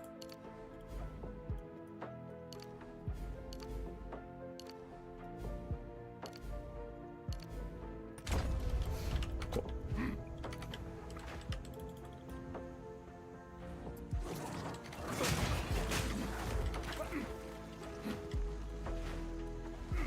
But yeah, even if I wasn't league starting Ironbound, like, I think I would not league start Thorns even after that. Like, I really want to play Supporting Fire, too.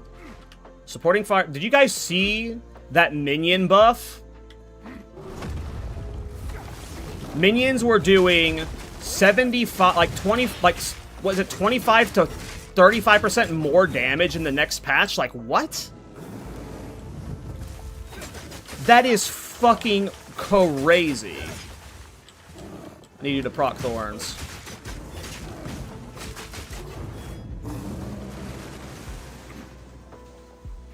I'll look after this boss. The calc bug? That is fucking nuts. Do the ice attack. Here we go. Big Thorns damage, Ink. See ya! See ya!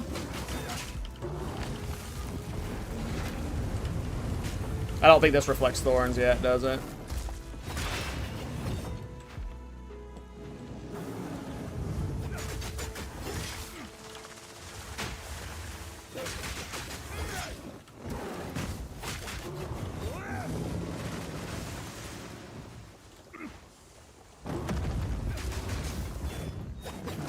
Brother. The woes of Thorns sometimes is just this awkward dance of... Here we go, ice attack. See ya! See ya! Oh, look at my bags. Holy barbecue. Did I not find... I need to find the Ascendancy plot spot before we fully move on.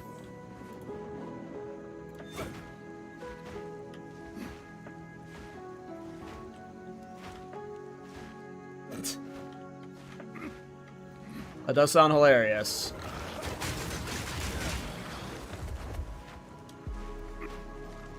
Very ethical. If it works, that'd be sick.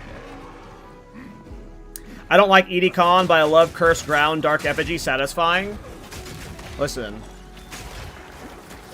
We need more ED Con hate in this world. So, I'm okay with you guys voicing your negative thoughts about ED Con.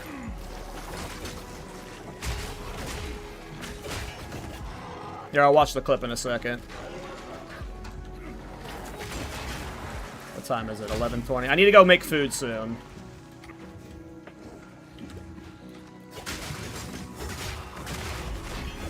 Love EDC. I know EDC is super popular for a reason. Bunch of weirdo normies out there, right? Am I right, guys? Just a bunch of weirdo normies like an ED Con.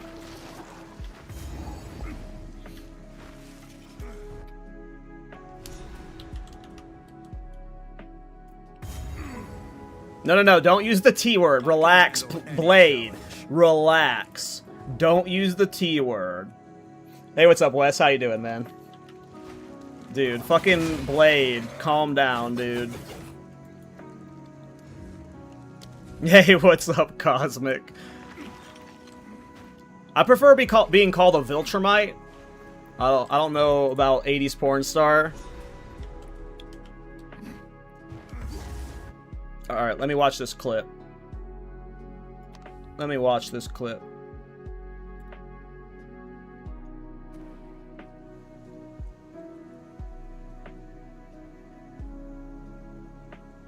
I hope it picks up the sound. I'm really bad at Twitch.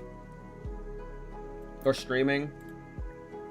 It should pick up the sound. Let me mute my music real quick. Let's see. Why is the quality so ass? Let's see. 1, 2. 2 spell totems. Boosted on the ground. Place the third one. Third. Oh no! He destroyed my totems! One totem died? Yeah. Wait, he targeted the totems. Oh, all the totems died. Interesting. That's not nice. Okay, 2 totems.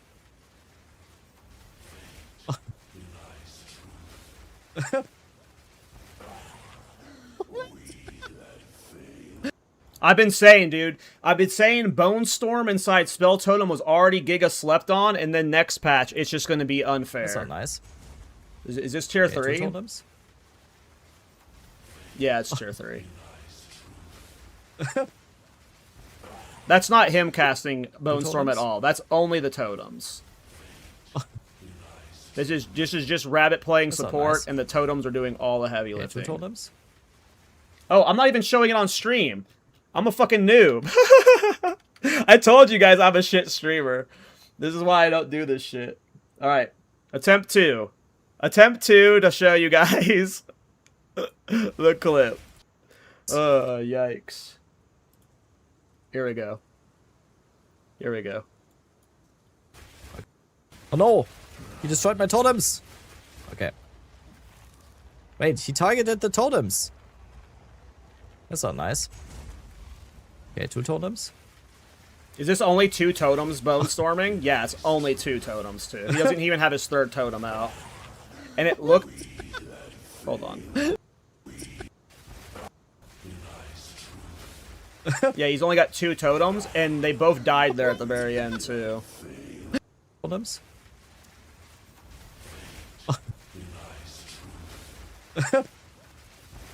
You guys understand why they nerf totems now, right? That's you're cooked! That's you're cooked! What does he mean by Lance you're cooked? What does that mean?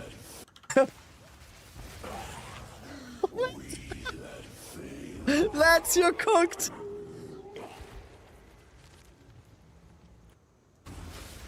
He's racing him? He's racing Lance? He has a bet with Captain Lance? That's you're cooked! I mean, if Lance isn't mid-league starting his shitty ass, no offense, sorry, let me rephrase. If Lance is league starting his silly off-meta companion build, and Rabbit is league starting the meta of meta slave builds, I think Lance is fucked. Like, we're talking about one of the most meta builds versus goofball shit. Yeah, I don't think Lance is what is the wager for? What is the wager for?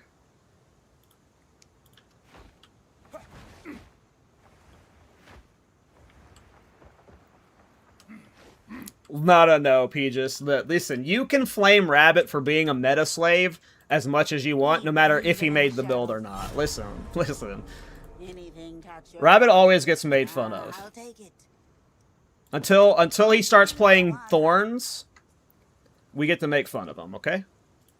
Okay. That's sick, though. That is sick as fuck. What's up, Kadoshin? How you doing?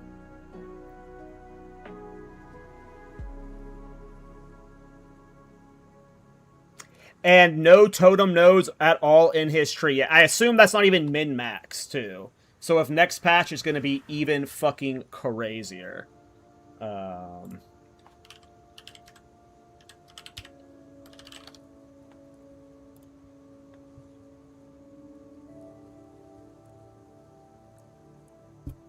Do you know if Lance is streaming right now? It doesn't look like it.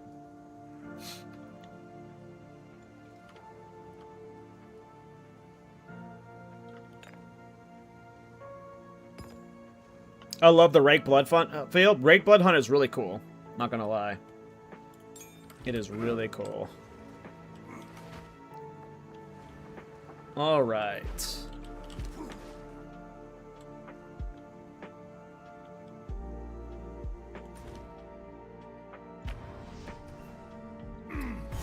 These statues make me wary.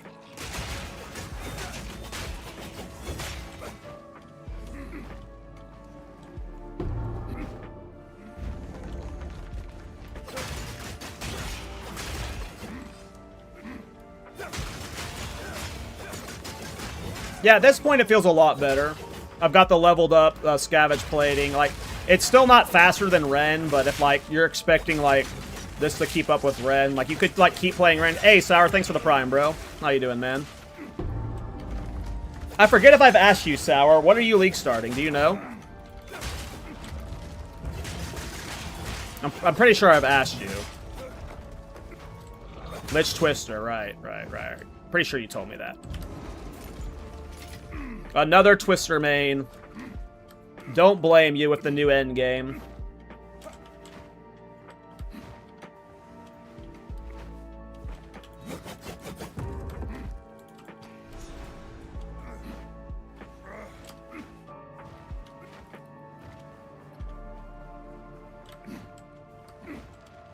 Huntress Beast bosses. I don't know why. I'm not interested in that build at all. I don't know why. It's just they smell like Gigabait to me. I'm sure they're going to be fun as hell. You're a minion, Andy? Yeah, I'm not really a minion main. The only minion main build I play is supporting fire, and I don't know if like minion mains really consider supporting fire a minion build, because you're just kind of raining down arrows, you know?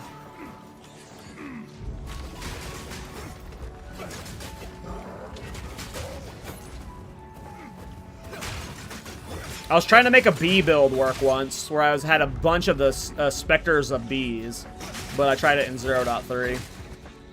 I think I only got to like 60 of them.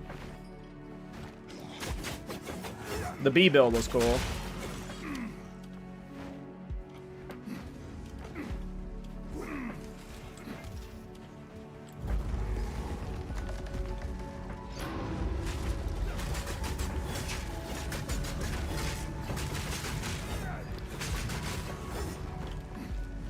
Alright, boost time. Fire res, 18.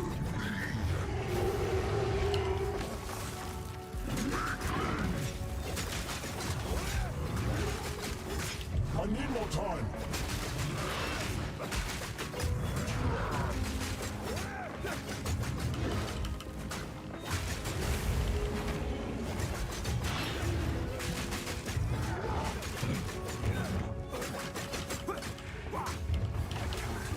Slowly thorning him down. Slowly thorning them down.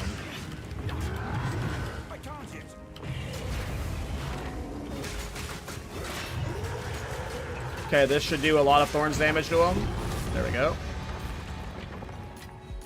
Yeah, every boss, like, when you play Thorns, you, like, start to, like, just know every boss's attacks that are just gods here for Thorns, and most bosses have one skill that's just like, oh, okay, they one-shot themselves when they finally do this.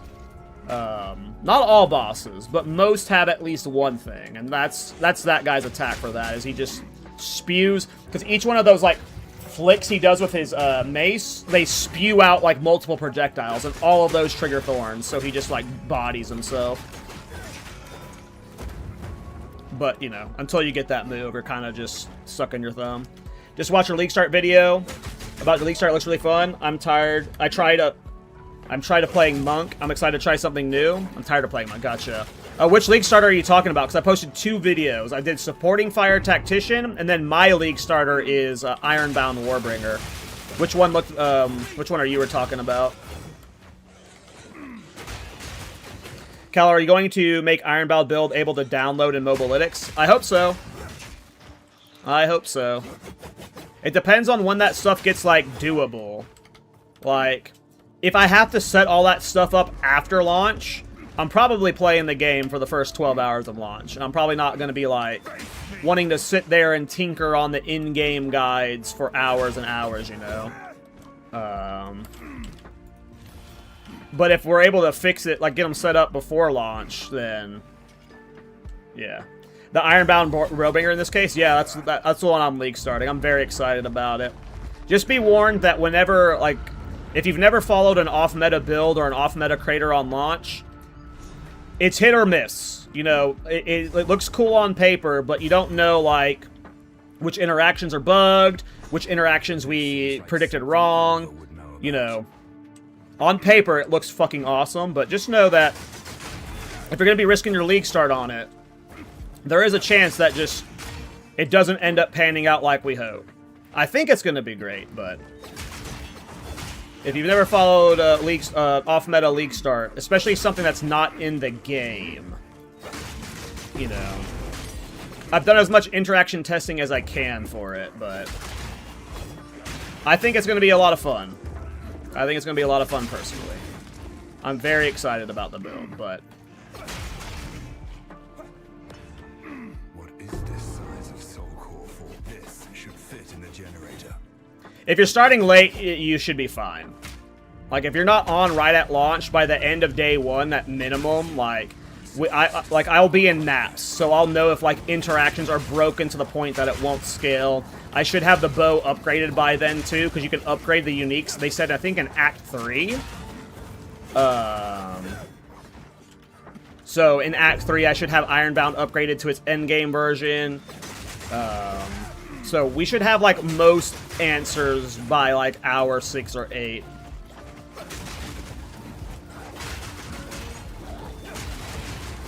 I'm very excited for the build, though. But what do you think about the new Kalguran armor break thing? I mean, it does look cool.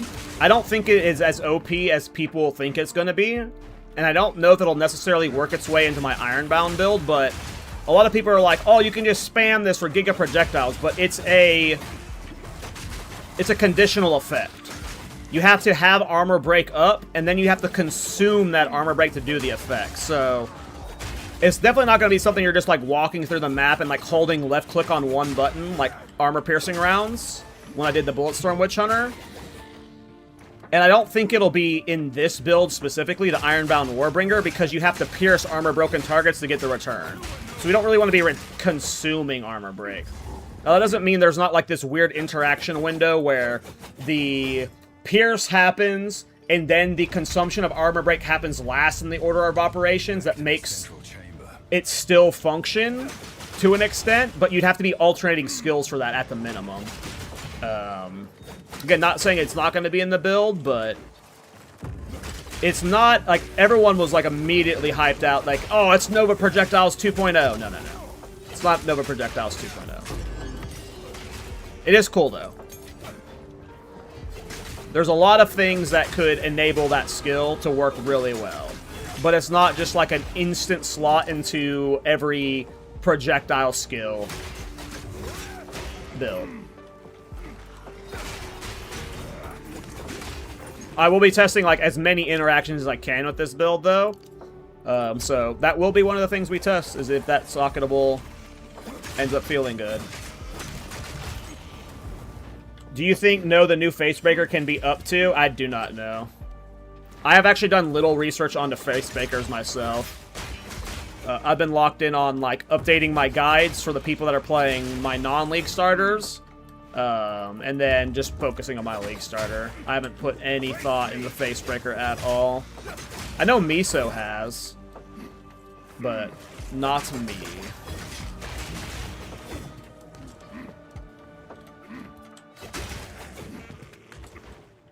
What unique perk are you thinking to use as a socket perk for Ironbound build? Well, the biggest question I have is, can you double dip?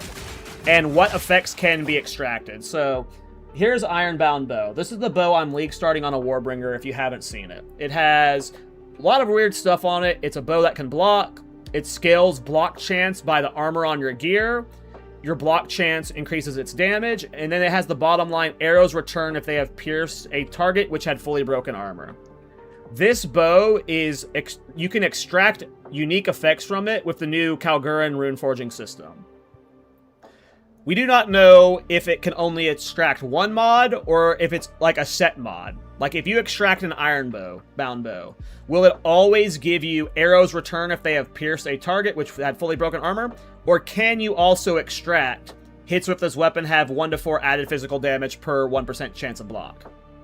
Like, is it a mod rank pool, or is it a single mod you're extracting from these uniques? If we can extract hits with this weapon have 1 to 4 added physical damage per 1% block chance, put that mod into Ironbound and double dip on that effect to where you're getting 2 to 8 physical damage per every 1% block chance, that becomes the best possible thing we can slot in, period. Nothing, like, it makes this bow's damage fucking stupid if you can do that. We just don't know if you can A, extract that effect, and B, can you double dip into the same weapon? If you can do both of those things, without a question, we are extracting hits with this weapon, add physical damage per block chance. Without question, that gets slotted in. Otherwise, we don't fucking know. It'll just be whatever gives us the most damage. But that's what I have my eyes on right now, is what mod pools get extracted from these unique things, and can you double dip? If you can double dip, that changes a lot.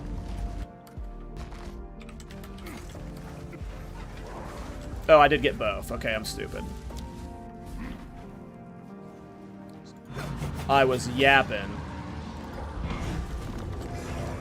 Oh, we got the new body armor now. We'll be a little less tanky, though, because we're getting rid of Cloak of Flame, but... I need more time. Alright, we got good Thorns damage. This doesn't trigger Thorns, if I recall. I'm not ready.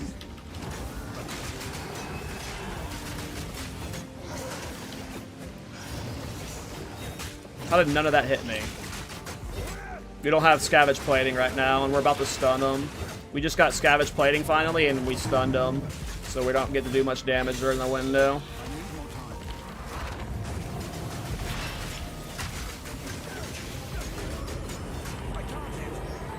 I don't think we can eat that.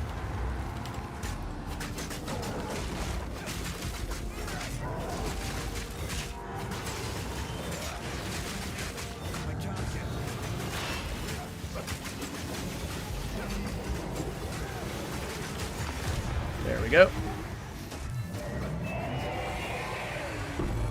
Jealously count their secrets. I love asking this question of people. What are you guys thinking of League starting in terms of mechanic? Like, obviously, everybody is going for the passive skills, like the main points first. So you're going to be doing the walls and, like, getting the main points first. But, like, main League mechanic, breach, stuff like that. Which one are you guys thinking of League starting?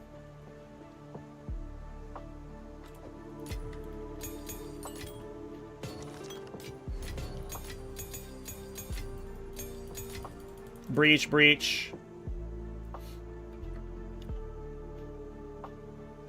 Ritual, maybe? I have my eyes on Ritual right now. Getting an early Mage Blood sounds hilarious. Like, Expedition is the obvious one that, like, I feel like I'm going to be forced to play early on just because the main League mechanic is attached to it. And there's going to be a lot of really good shit coming from it, I imagine. But I fucking hate Expedition. So I'm just assuming it's low on my list of what gets played.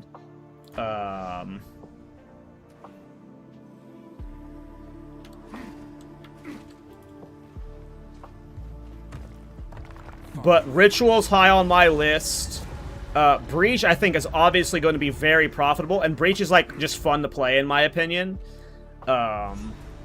Abyss is probably the lowest on my list. It's not that I don't like Abyss, it's just Abyss has been perfect and, like, fun to play the last few leagues, and it's probably relatively unchanged, so I don't see the need to play much Abyss. This might shock some of you. I have Temple high on my list. I did like no Temple this league. I didn't play any Temple, and I think Temple is going to print currency. So I might actually end up playing a bit of Temple. Are you still playing Thorns in 0.5? No. I mean, I'll play it at some point in 0.5, but not anytime soon. You will get my normal Thorns build per league.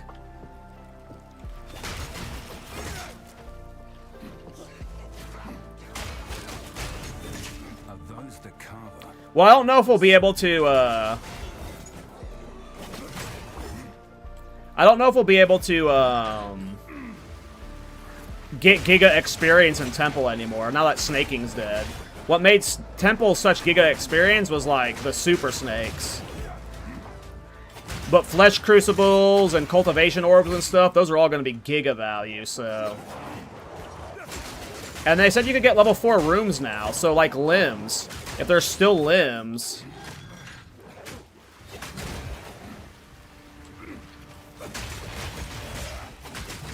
they're going to be big buffs.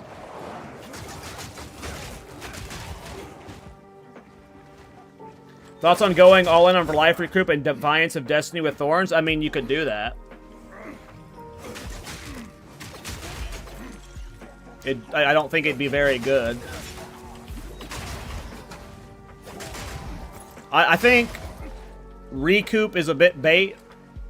I mean, that's without having played with it, but, like, if you look at the new passive tree, it's like 30-something nodes to get all the Recoup stuff, and you have to go to fucking Africa to get them. I just, without serious invest, like, Recoup's problem is, if you get one shot, you don't recoup. Where Leech has Overleech, and Overleech can prevent one-shots. So as long as Leech isn't just completely booty butt cheeks, I think Leech is still the play. Because you still get Overleech with Valpact. So if you look at my Warbringer Mobilytics, I've updated it for this new patch, and I'm still playing Leech.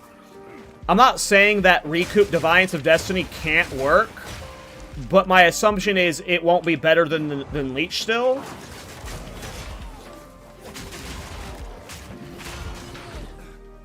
Just because, like, Recoup doesn't do any, like, damage prevention, you know? Like, all it is, like, it's just healing after you've been hit. But at least with Leech, you've got Overflow Leech. And that's a massive defensive layer.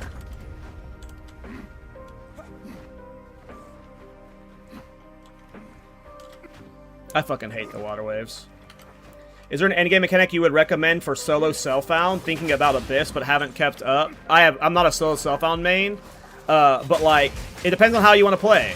If I was playing solo Self-Found, I would go straight to Ritual. I like to play weird builds, and most weird builds are enabled by uniques. Ritual lets you farm uniques. So if you're specifically wanting to play a build with a unique, you go straight for Ritual. But if you're specifically playing a minion, or like a minion build, Breach has new minion damage stuff. So maybe you go for Breach first.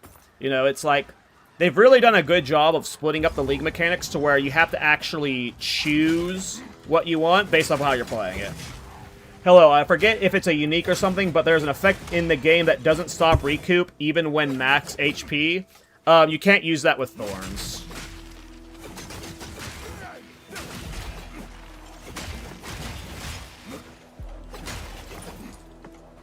So we're talking specifically Recoup Thorns. Recoup Thorns is spread so fucking thin that you just can't get, like, all of the pieces to do a good Recoup build. Because, like, literally, you have... Here's where the Recoup stuff is. Like, let me, like, in reference to the Thorn stuff. So here's all the Thorn stuff. You have Thorn stuff here, here, and here. All the Leech stuff... Here, here, here, here. It's like all in touching distance. You have Leech stuff here, Leech stuff here. The Thorn stuff gives Leech. You have the Leech stuff here. You've got the recovery from Bloodthirsty. You've got Valpact. You've got the Leech stuff down here. Like, it's all in spitting distance. Here's the stuff for Recoup. You have the recoup stuff moved here. You have the recoup stuff over here. You have the recoup stuff over here. You have the recoup stuff over here. You have the recoup stuff up here. It's like you're literally fucking going all over the place to get the recoup really high. And you're not like you're not investing in the armor when you're doing that. You're not investing into a bunch of stuff. A lot of times when recoup builds are good, they're like sacrosanctum recoup builds, which means you have to get rid of your chest piece, which is so much Thorns damage. It's just like, it doesn't fit. I don't think it fits at all. I got turned around, I think.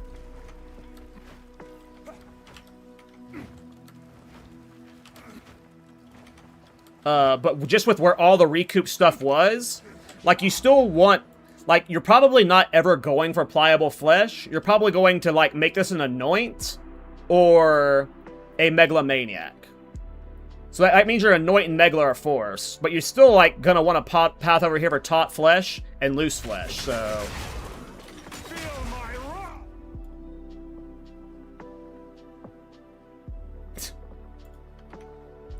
Where do I farm one? You can't farm those. Unfortunately. Or fortunately, rather. You actually gotta go work for something like that. Women aren't farmable. That's your first mistake. Is thinking they're farmable. You gotta actually go out. Put in effort. And impress them.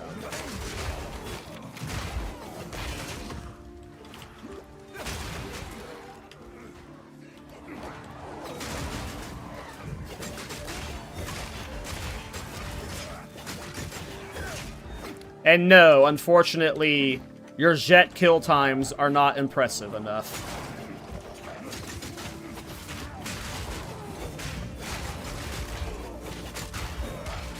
Anyone call you Turkish Sultan for mustache? Nope. I'm Puerto Rican, so... I haven't really been called Turkish much before. I get called a lot of, like, Indian and, like, Middle Eastern stuff, but I've never been called Turkish before. You speak Spanish? Nope.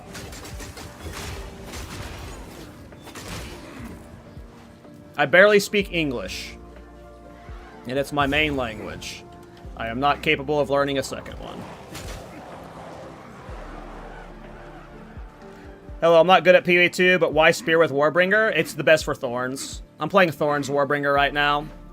And the way Thorns works is, when you take damage, you get stacks of barbs. Barbs makes your next 4 hits that you do deal Thorns damage. And Rapid Assault specifically is very fast attack. So you just dump, like, all 4 stacks of barbs that I have, gone, right there. It's just the fastest, it's one of the best skills you get in the game for just dumping your barbs.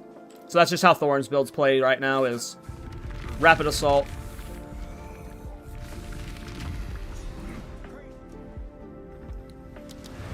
But I have a better question for you, T-Fan Gathering. Why do you think it's weird for Warbringers to use spears, huh?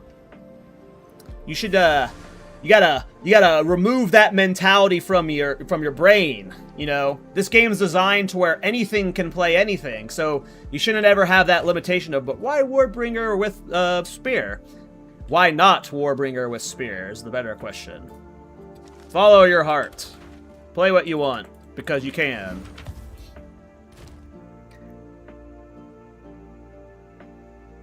Because you can.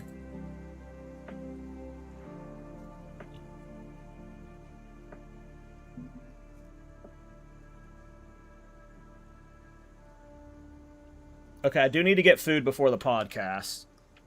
I don't know when Lance is going live.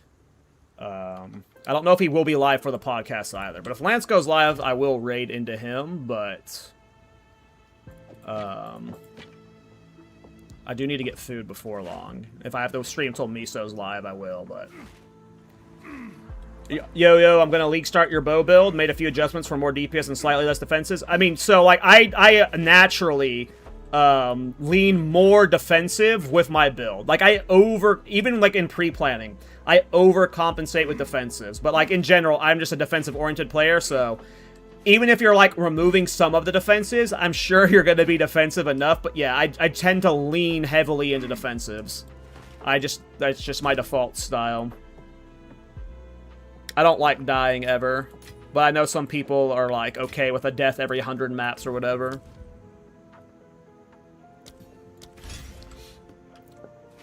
The nurses are a little waking him up today.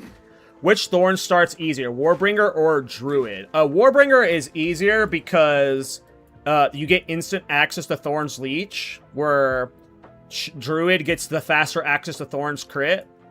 But it's like levels like 15 through 30 that Warbringer is slightly better. Shaman is really good. Oh, that's good to know. I thought I was making a mistake. I mean, it's a playstyle thing. You know, glass cannon... Like, you probably didn't even make your build glass cannon. But there are, like, glass cannon builds out there that have no defenses. You know, they're called 6 portal builds in PoE 1.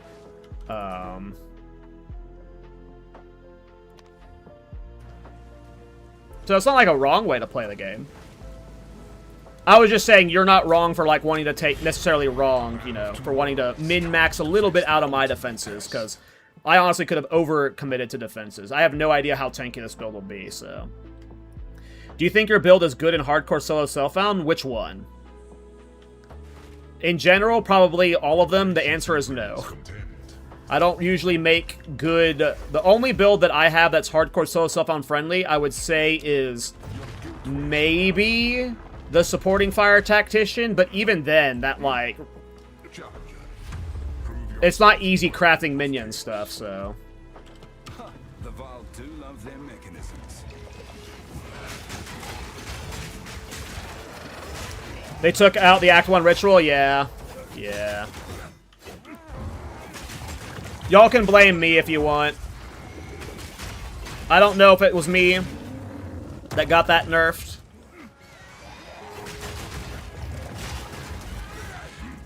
I hope it wasn't. But if I need to be blamed...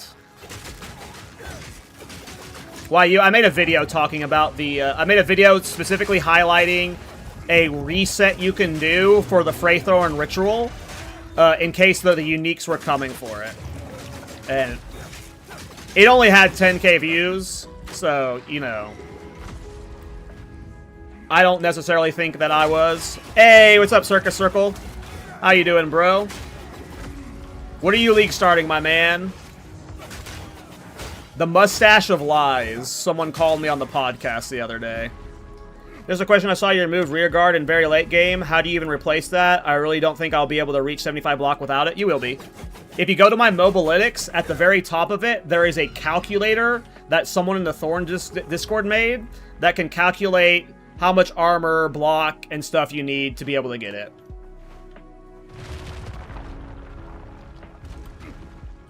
It's very possible in the late game. Don't get overconfident just because you beat the first. What's up, bro? We'll play Titan again, sir? Of course, man. You're the Titan god. I can't wait to see your builds, dude. I cannot wait to see your builds. Thanks for the raid, man. Hope you're doing well. I am not league starting Thorns, but we are just updating the guide for it, so...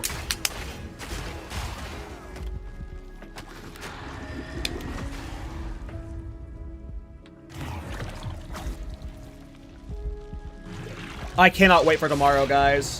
What is it, like 26 hours away? Something like that? 27 hours away? We can't full AFK versus them.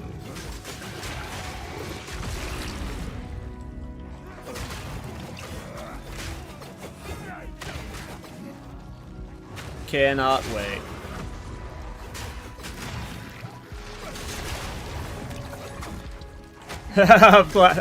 Thanks, Circus. I'm glad you like my Iron Bow build. It's a fun one. I hope it works out, man. I hope it works out. The moment I saw that bow, the gears started turning, but like, it's kind of telegraphed, you know, it's not like... But it's still cool. I hope it ends up working out. It could be a very overpowered league starter. But it also could be, you know, a standard off meta build that doesn't work like we hope, you know. I'm excited for it, though. It might be my first... If the build works out, it might be my first level 100. I've never pushed a character to level 100 before.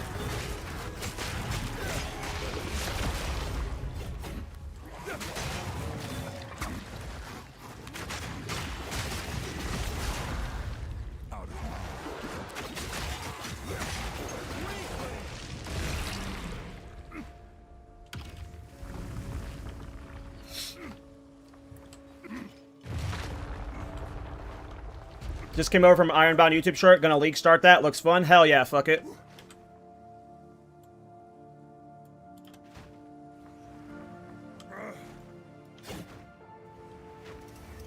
Don't give up so early. They grow unstoppable.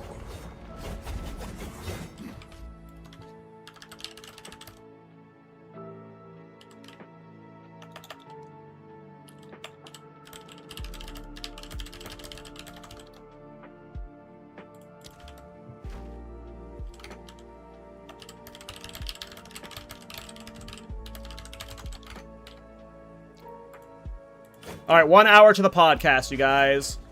Hey, good night, Circus. Thanks for the raid, brother. Good luck on your launch tomorrow, man. Seriously, I hope you have a good launch. I can't wait to see your builds, bro. I have complete faith in Warbringer. Me too, man. Me too. But I'm glad you said that about the YouTube short. Fuck it, because I have been trying to... I screenshotted your message. I'm in a creator Discord chat, and I've been trying to encourage more build makers into... who's today's guest? It's Captain Lance. Captain Lance.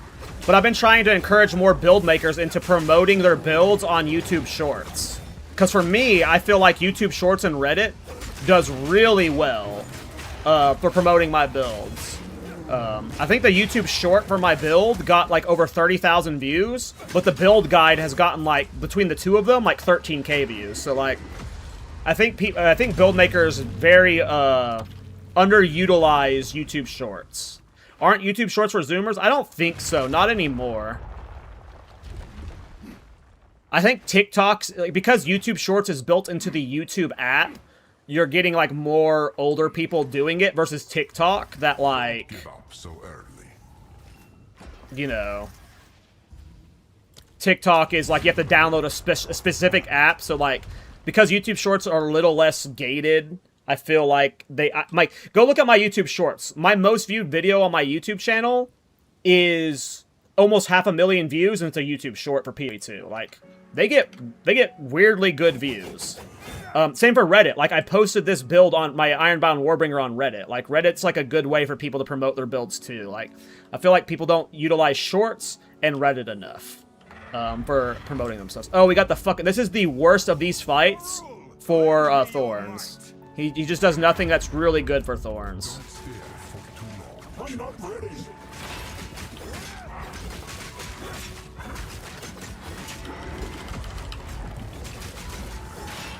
I think this one's good for Thorns. It's not. Ah, saw that coming. Worst fight for Thorns. We're also, like, super under-geared for it, but... Classic. Classic bird. I thought I was going to be... I need to look at the VOD real quick. Was I leeching from that bird attack there? The lightning attack? I got myself really low there. Let me rewind real quick. Was the lightning attack leeching at all? Let's see here. It is. I'm just not hit. I did have scavenge plating there. I'm just not doing enough Thorns damage right now to survive that. I'm just not doing near enough Thorns damage to survive that. Cause yeah, it's definitely thorning him. And I have scavenge plating, so I'm doing as much Thorns damage as I can. We're just like, we don't have the Thorns damage this early on to do that. Unfortunate. Chaos awaits. Oh, you definitely can't count the views the same. Views on the main guy are obviously more weighted than his shorts. I'm just saying, there's a lot more people you can reach from YouTube shorts. Like, this guy just showed up in my chat saying he saw the guide from my shorts, you know. Exception. I'm more Miso has talked to me in the past that, like, he gets people that show up in his stream that come from his TikTok. So, it is just a way to get, you know, more eyes on your content.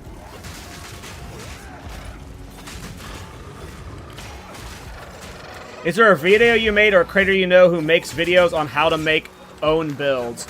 Yeah, there's a guy named Read More Book.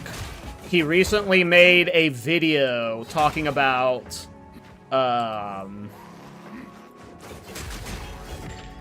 his process. It's like a 45-minute video about his approach and his philosophy around build making. In general, there are so many different approaches to, like, build making that it's hard to just, like, make a guide for build making. Because, like, just take me, Miso, and Rabbit from the podcast. We make builds completely different from each other. Completely different. Our approach, our process, how we balance them, it's like... So it's hard to, like, just quantify. It's like, I'm gonna make a guide on how to make builds. Like, it's gotta be very, like, general. But Read More Book made a very good video about, like, kind of some of the approaches, and a lot of what he talked about is how I approach stuff.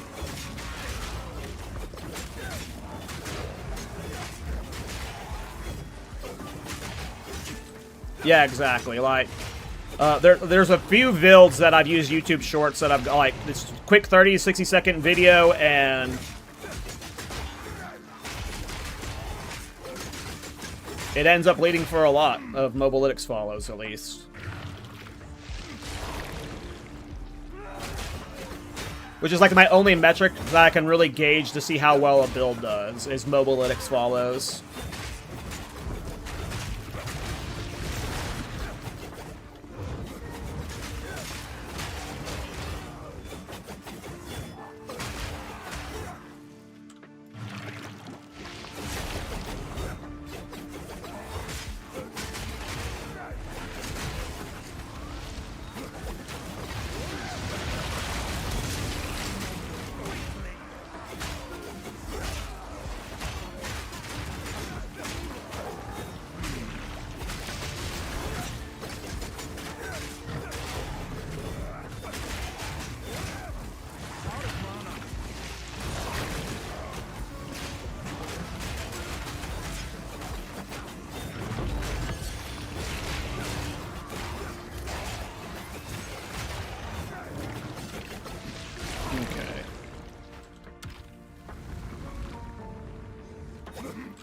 Oh, I hate how you can't upvote builds on Mobalytics without making an account. Same.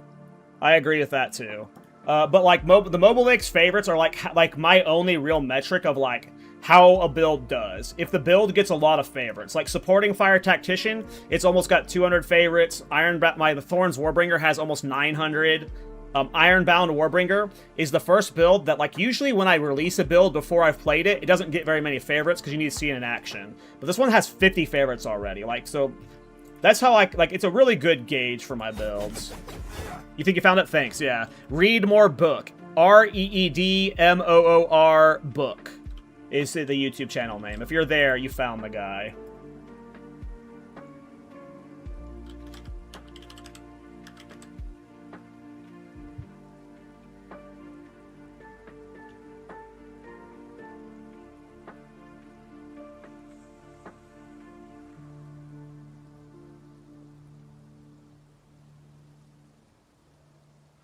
Okay, I was hoping Lance was live, so I was gonna raid him, so I could just, like, AFK now, but I need to go get food. So I guess I'm just gonna leave the stream open for a few minutes. I need to go eat food before the podcast, so I'm gonna go AFK for, like, 5 to 10 minutes, make a sandwich or something. I will be back shortly. Let me leave a message on the screen. There's a way I can do that, right? I'll figure it out. Give me a second. I found it. Haha. AFK getting food. Podcast in... what was it? 45 minutes. With Captain Lance. EDCon sucks.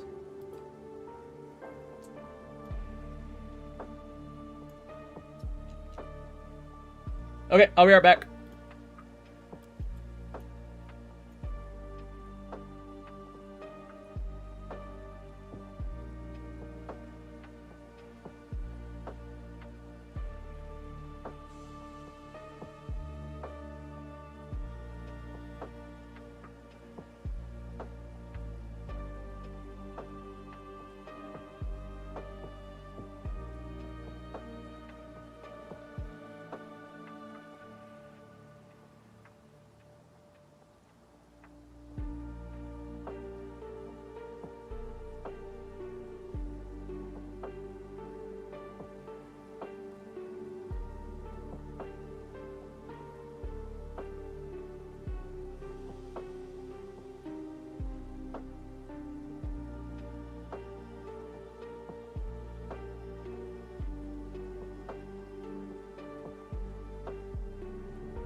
Okay, I am back.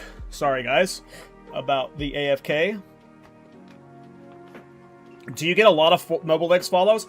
I think I get a lot, personally. Like,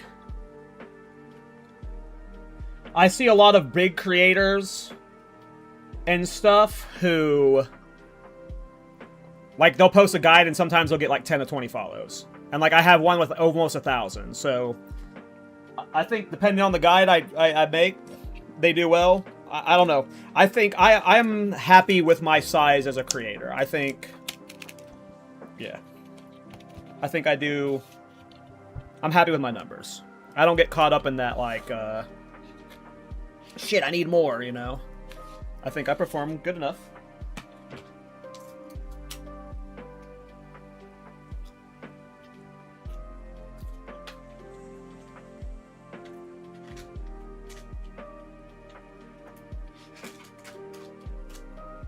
Just eating my food real quick. First time here, I'm assuming you're a David Eden fan? Yep. The Belgariad was my first fantasy novel I read when I was a kid.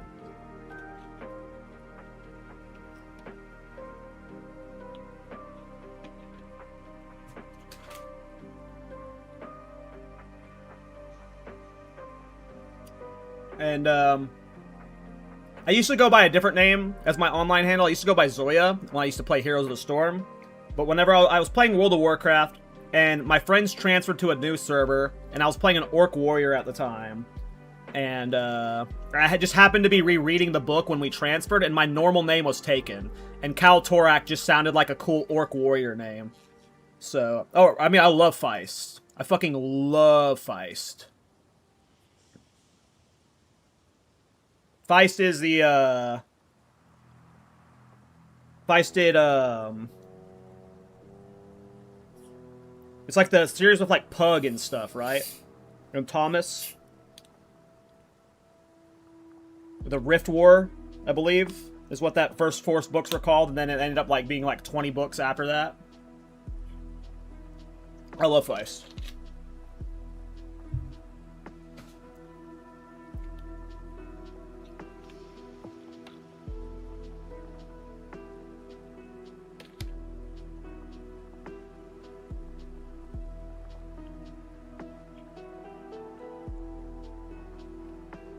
Yep, those books, yeah. I used to use the handle Arutha for a while. From that book series.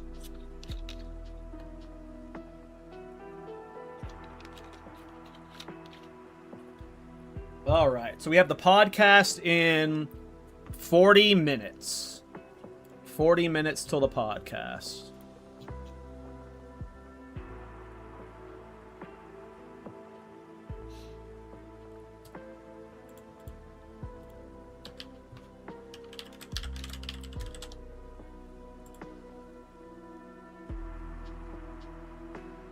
My monkey is faster than boss. That was Captain Lance's Twitch. I was opening it to see if he was, No, not Jimmy the Hand. No.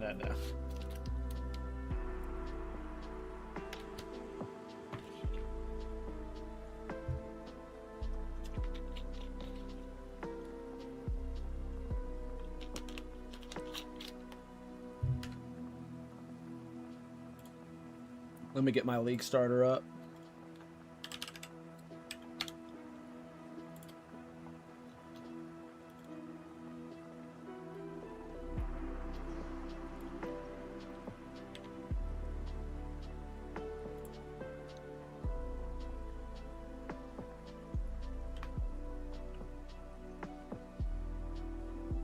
Yeah, we made this calculator in the Thorns Discord to help calculate, like, the armor we need for the build to be able to hit block cap while using Ironbound. So, if you ever get stuck and you're trying to min-max, you can pull up this formula. And it gives you, like, how much armor you have on gear. So if you're, like, 10,000 armor... If you have a corrupted Ironbound, that's at like 14%. Are you using rearguard or not? You know, are you using Legion Stride or block from other sources, like a passive tree? And as you can see here, if the red line is how much is 75% block cap, there's a lot of ways to get it. Like, you can be down to, like, 7,000 armor without rear... Like, just using rear guard on its own. Like, you know, you're at the cap, right? So, like, but we're trying to optimize out of rear guard, right? So, like, so you're at 12% on Ironbound. You gotta get above the red line. You're only at 7,000 armor, so you, like, get some sources such as, like, Passive Tree, which gives 22%. Well, that doesn't give you enough, so maybe you gotta add, like, block chance from Legion Stride. That gets you up more. Like, Legion Stride will be, like, maybe 8%. So, okay, that 8% gets us well over. So now we don't need to use the Passive Tree anymore, so... When it gets to late game with the Ironbound build, if there becomes a dance to hit the 75% block cap, we have this formula that will make it easier for you. But as you can clearly see, again, the goal is block cap without rear guard. And that is like 7,000 base armor, you know, we're able to get over the cap with that. It's like it's possible. I know some of you had concerns on whether we'd be able to, excuse me, be able to drop rear guard. We don't have that concern personally. We don't have that concern personally. And you can find that at the top of my Mobalytics right here, the calculator for block.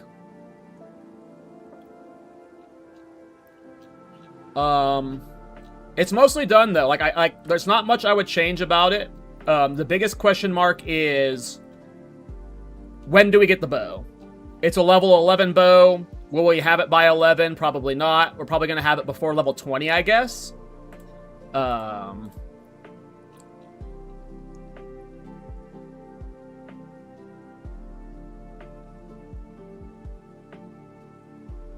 Ooh, I didn't know we added quest rewards to Mobalytics.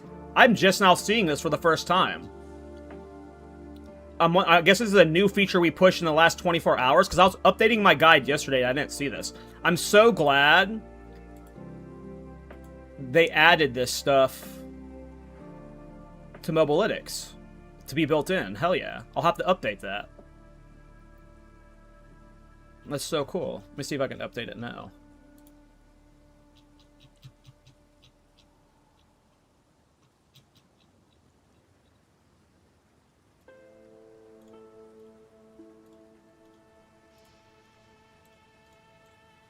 Awesome. Oh, I'm so glad they added this.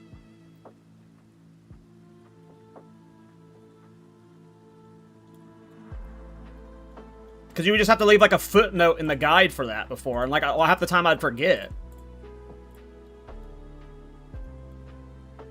I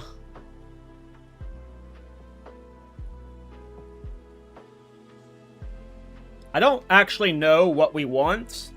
Stun threshold or element threshold or mana regen for this build. I'm gonna guess stun threshold. But I could see us wanting mana regen rate too. I'm not sure.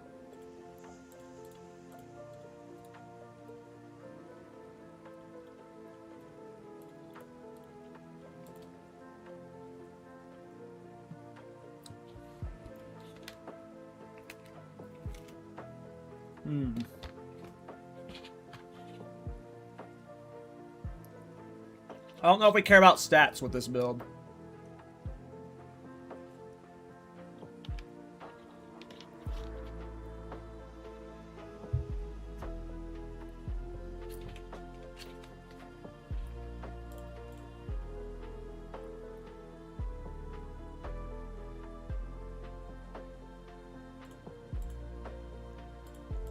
I'm gonna go with stats. But maybe Erez is the play.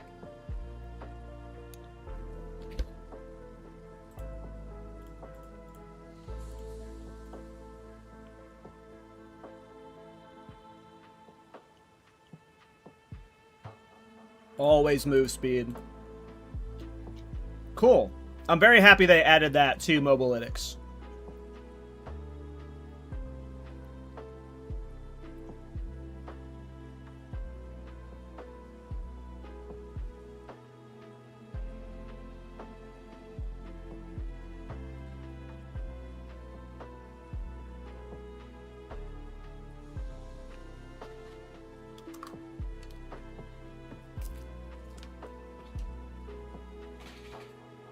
Okay, almost done eating, guys. Thanks for being patient.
Alright, sorry about that, guys. Yeah, my intention was to raid Rabbit so I could go get lunch and not host into the podcast, but then Rabbit beat me to raiding me. So, I had to eat there on stream before the podcast. Give me like 2 minutes and then we'll go back to pretending to play the game while waiting for tomorrow. You know how it be. The stalling is brutal, boys. Alright, be right back real quick.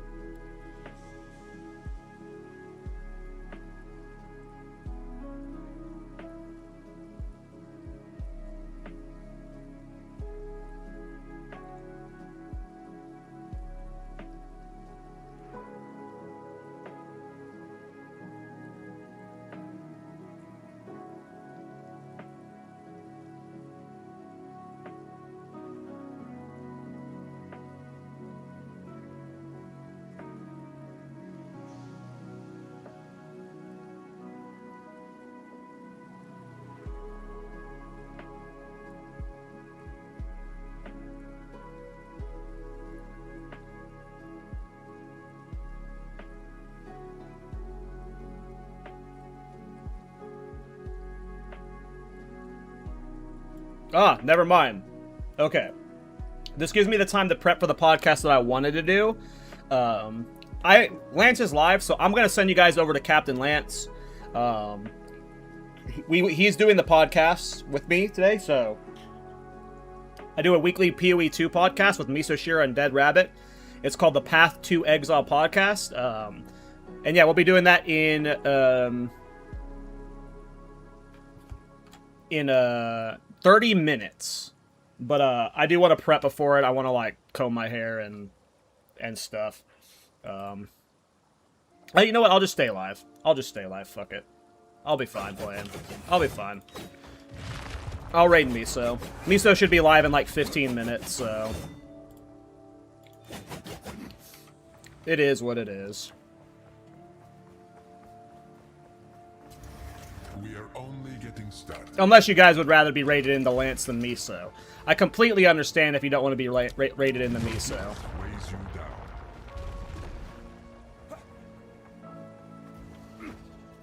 Pillage and retrieve. That guy is a pervert. Know what I mean? Y'all know what I mean about that Miso guy? Oh, I have no flash charges right now. I'm about to die. We leveled up. It gave us flash charges. What do you know? Calculated.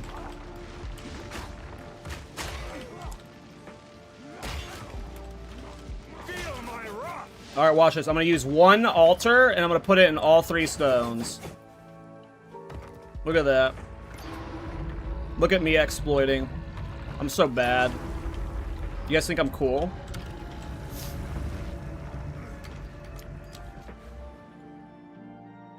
Where to from here? Sure. What the fuck? What's funny is that bug has existed in the game since 0.1. That bug has existed since the very start of this game, and it's still here a year and a half later. This is just the beginning. Always out of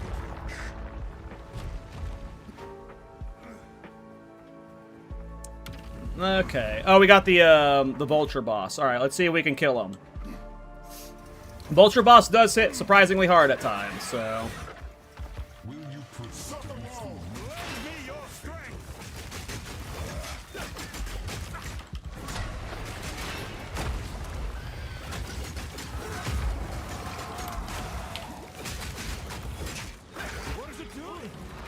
It's puking.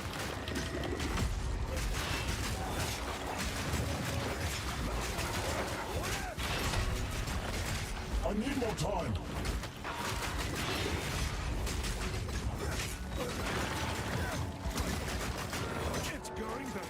Ew. Are we about to get vomited on? Nope. We got slammed instead. We're Thornsing him. We're Thornsing him.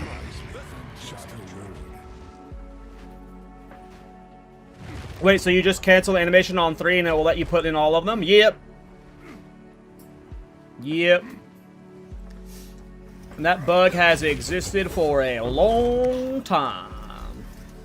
A long time. Go, go. Improve. Trial well complete. I will carry the approach. Alright, we got our ascendancy. Cool. That was chill.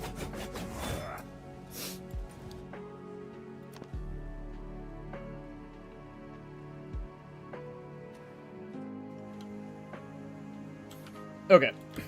I actually am going to send you guys over to Captain Lance. He is the guest on our podcast today, so I actually kind of want to raid him. But yeah, podcast is in 30 minutes, guys. Either watch from Captain Lance's stream or